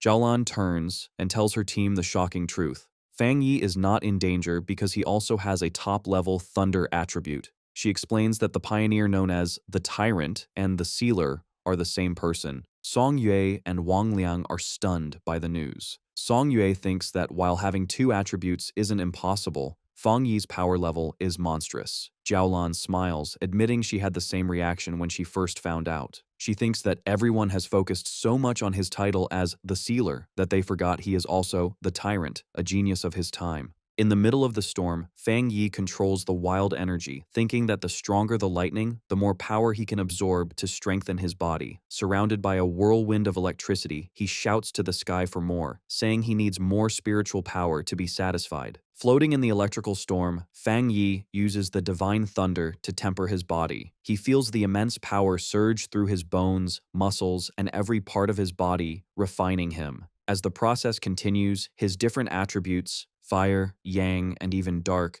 begin to blend and become more balanced within him. A series of system notifications confirm that each of his attributes has been tempered. Finally, a message announces the completion of the divine thunder tempering, stating that his body and spiritual power are now better fused and his energy has been restored. With a confident smile, Fang Yi feels like he has been completely reborn. To test his new power, he casually throws a bolt of thunder at a distant mountain, shattering its peak in a huge explosion. Looking at the destruction, he realizes the thunder in this forest is truly special. From the ground, Bai Su watches in awe. He notes that the spiritual stones in the forest are fed by that same thunder, yet Fang Yi destroyed a mountain with a single strike, and he senses Fang Yi didn't even use a third of his full power. He concludes that no other pioneer could do such a thing from a distance. As the storm calms down, Bai Su watches Fang Yi descend, knowing the training is over. With a determined look, he thinks that he and the sealer will definitely fight again in the future. Nearby, Elder Wu smiles, thinking how this young talent keeps surprising him. His desire to have Fang Yi stay with their war zone is stronger than ever. He thinks about Fang Yi's amazing achievements and recognizes that his talent is almost limitless. He believes having such a person as his successor would leave him with no regrets. As the storm ends, Elder Wu laughs while Jiaolan says that the truth is the Star God War Zone needs the Sealer's help, not the other way around. Elder Wu then turns to Jiaolan, commenting on how much she has grown, which makes him more confident in their future. A flustered Jiaolan asks if that's really true. Elder Wu's attention then shifts, and seeing Lin Yi meditating peacefully, he gets a new idea. Maybe they can invite her instead. Fang Yi, his training done, lands gently near his cousin, who is still absorbing the rich spiritual energy from the storm. With his red eyes glowing, he tells her this is a rare opportunity and she should work hard.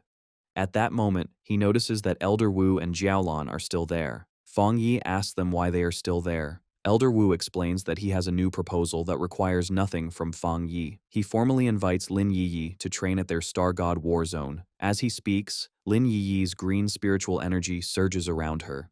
Fang Yi considers the offer, thinking it's an amazing opportunity for his cousin, but he wonders what she herself would want. Having heard the conversation, Lin Yi opens her eyes, ending her meditation.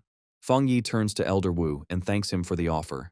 He explains that as her guardian, he finds it hard to refuse, but he can't decide for her. Just then, Lin Yi stands up, and, after being asked by Fang Yi if she has finished her training, she turns to Elder Wu and says simply that she will not go. Looking directly at the elder, she thanks him for the generous offer but repeats firmly that she does not want to go. Surprised but calm, Elder Wu asks for the reason for her refusal. Lin Yi explains that her way of thinking might be a bit childish. She says that if her reason was just not wanting her cousin to be used, it would be disrespectful. However, as a pioneer, she has her own pride. With a determined look, she declares that she wants to get everything she deserves through her own abilities, not because of her cousin. Fang Yi is momentarily speechless, surprised that his cousin has finally grown up. Elder Wu, not at all offended, laughs and gives her a thumbs up. He apologizes for being one-sided and tells her they will continue to watch her, encouraging her to do her best. A very happy Lin Yi promises that she will. Later, the scene shifts to Fang Yi's villa at night. As he and Lin Yi walk up the stairs, Fang Yi thinks about his recent power-ups. He considers his spiritual energy reserves solved and now needs to figure out how to best use his new Twilight Fire attribute.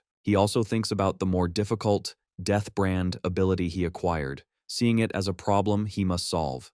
As they reach the upper floor, Lin Yi suddenly stops and points, asking her cousin why someone is squatting in front of their door. The person looks up, revealing herself to be Su Qingying. She looks tired as she stretches, telling them they are finally back. Surprised to see her, Fang Yi asks Su Qingying why she is there. Su Qingying explains that a major incident has happened on the border, and the captain of Yue City came to their spirit association in Tai City, urgently asking for help. Fang Yi asks where the captain is now. Su Qingying replies that the captain is seriously injured and being treated at their medical facility. She explains that the captain fought hard to escape from the disaster in Yue City just to deliver a message. With no other options, she specifically asked for help from the sealer. At the Tai Spirit Association Medical Center, Fang Yi and Su Qingying came to meet the injured captain.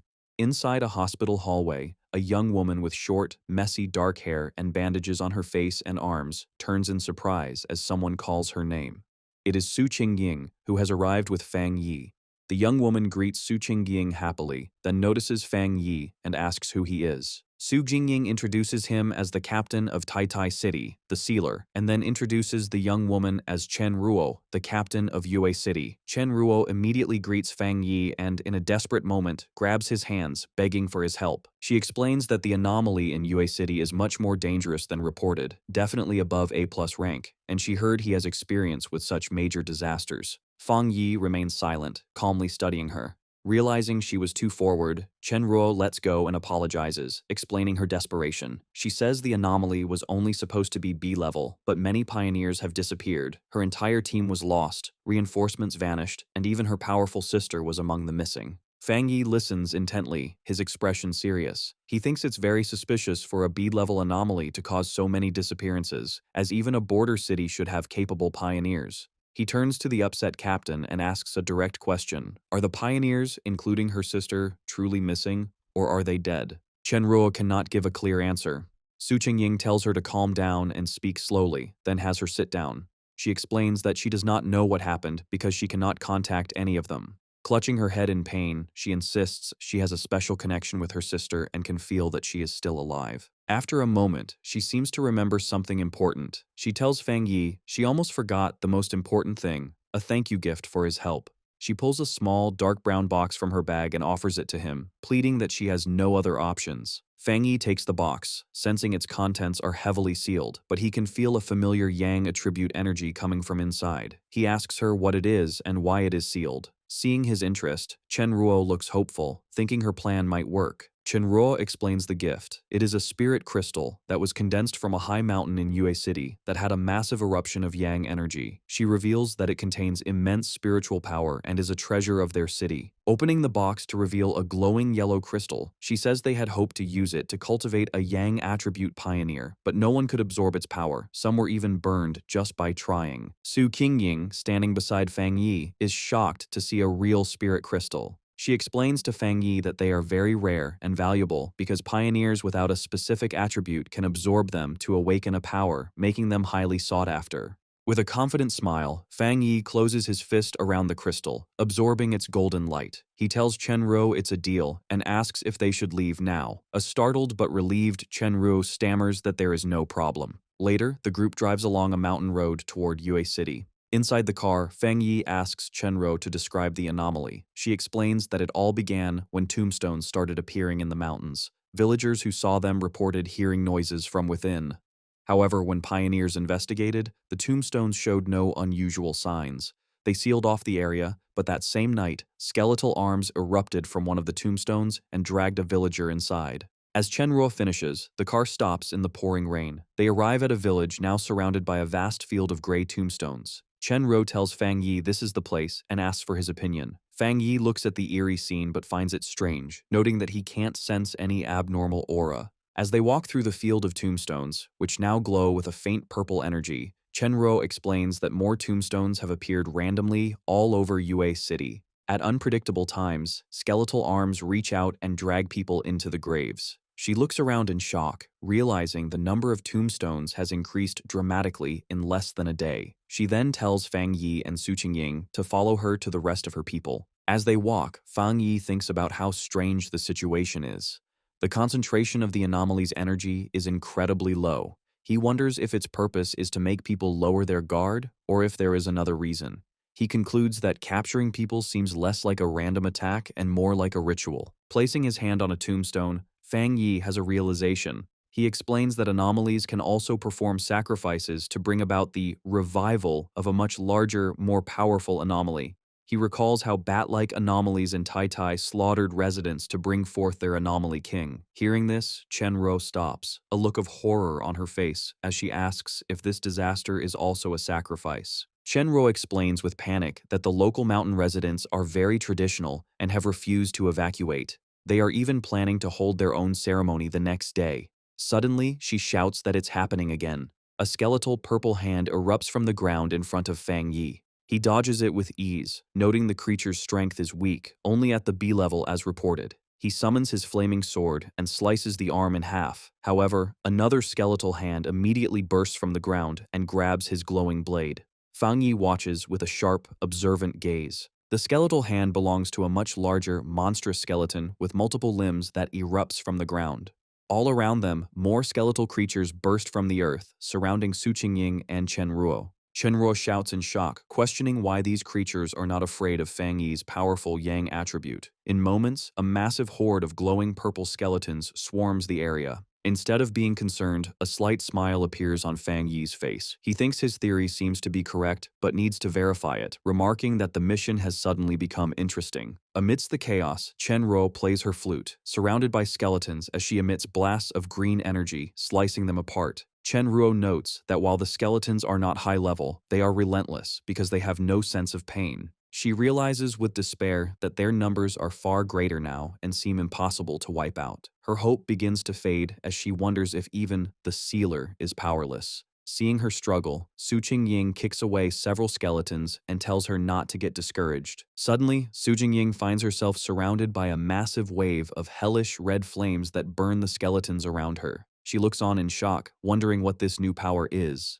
From the center of the battlefield, Fang Yi unleashes his Twilight Fire domain, rising into the air above a massive red sphere of energy. The ground below is covered in a sea of fire that instantly destroys the skeletal horde. As he activates his new power, a system notification appears, stating it has detected a special death attribute. The system then explains that his domain is continuously absorbing this unique attribute, converting its energy to strengthen his own Yang attribute. A moment later, a final notification confirms the enhancement is complete.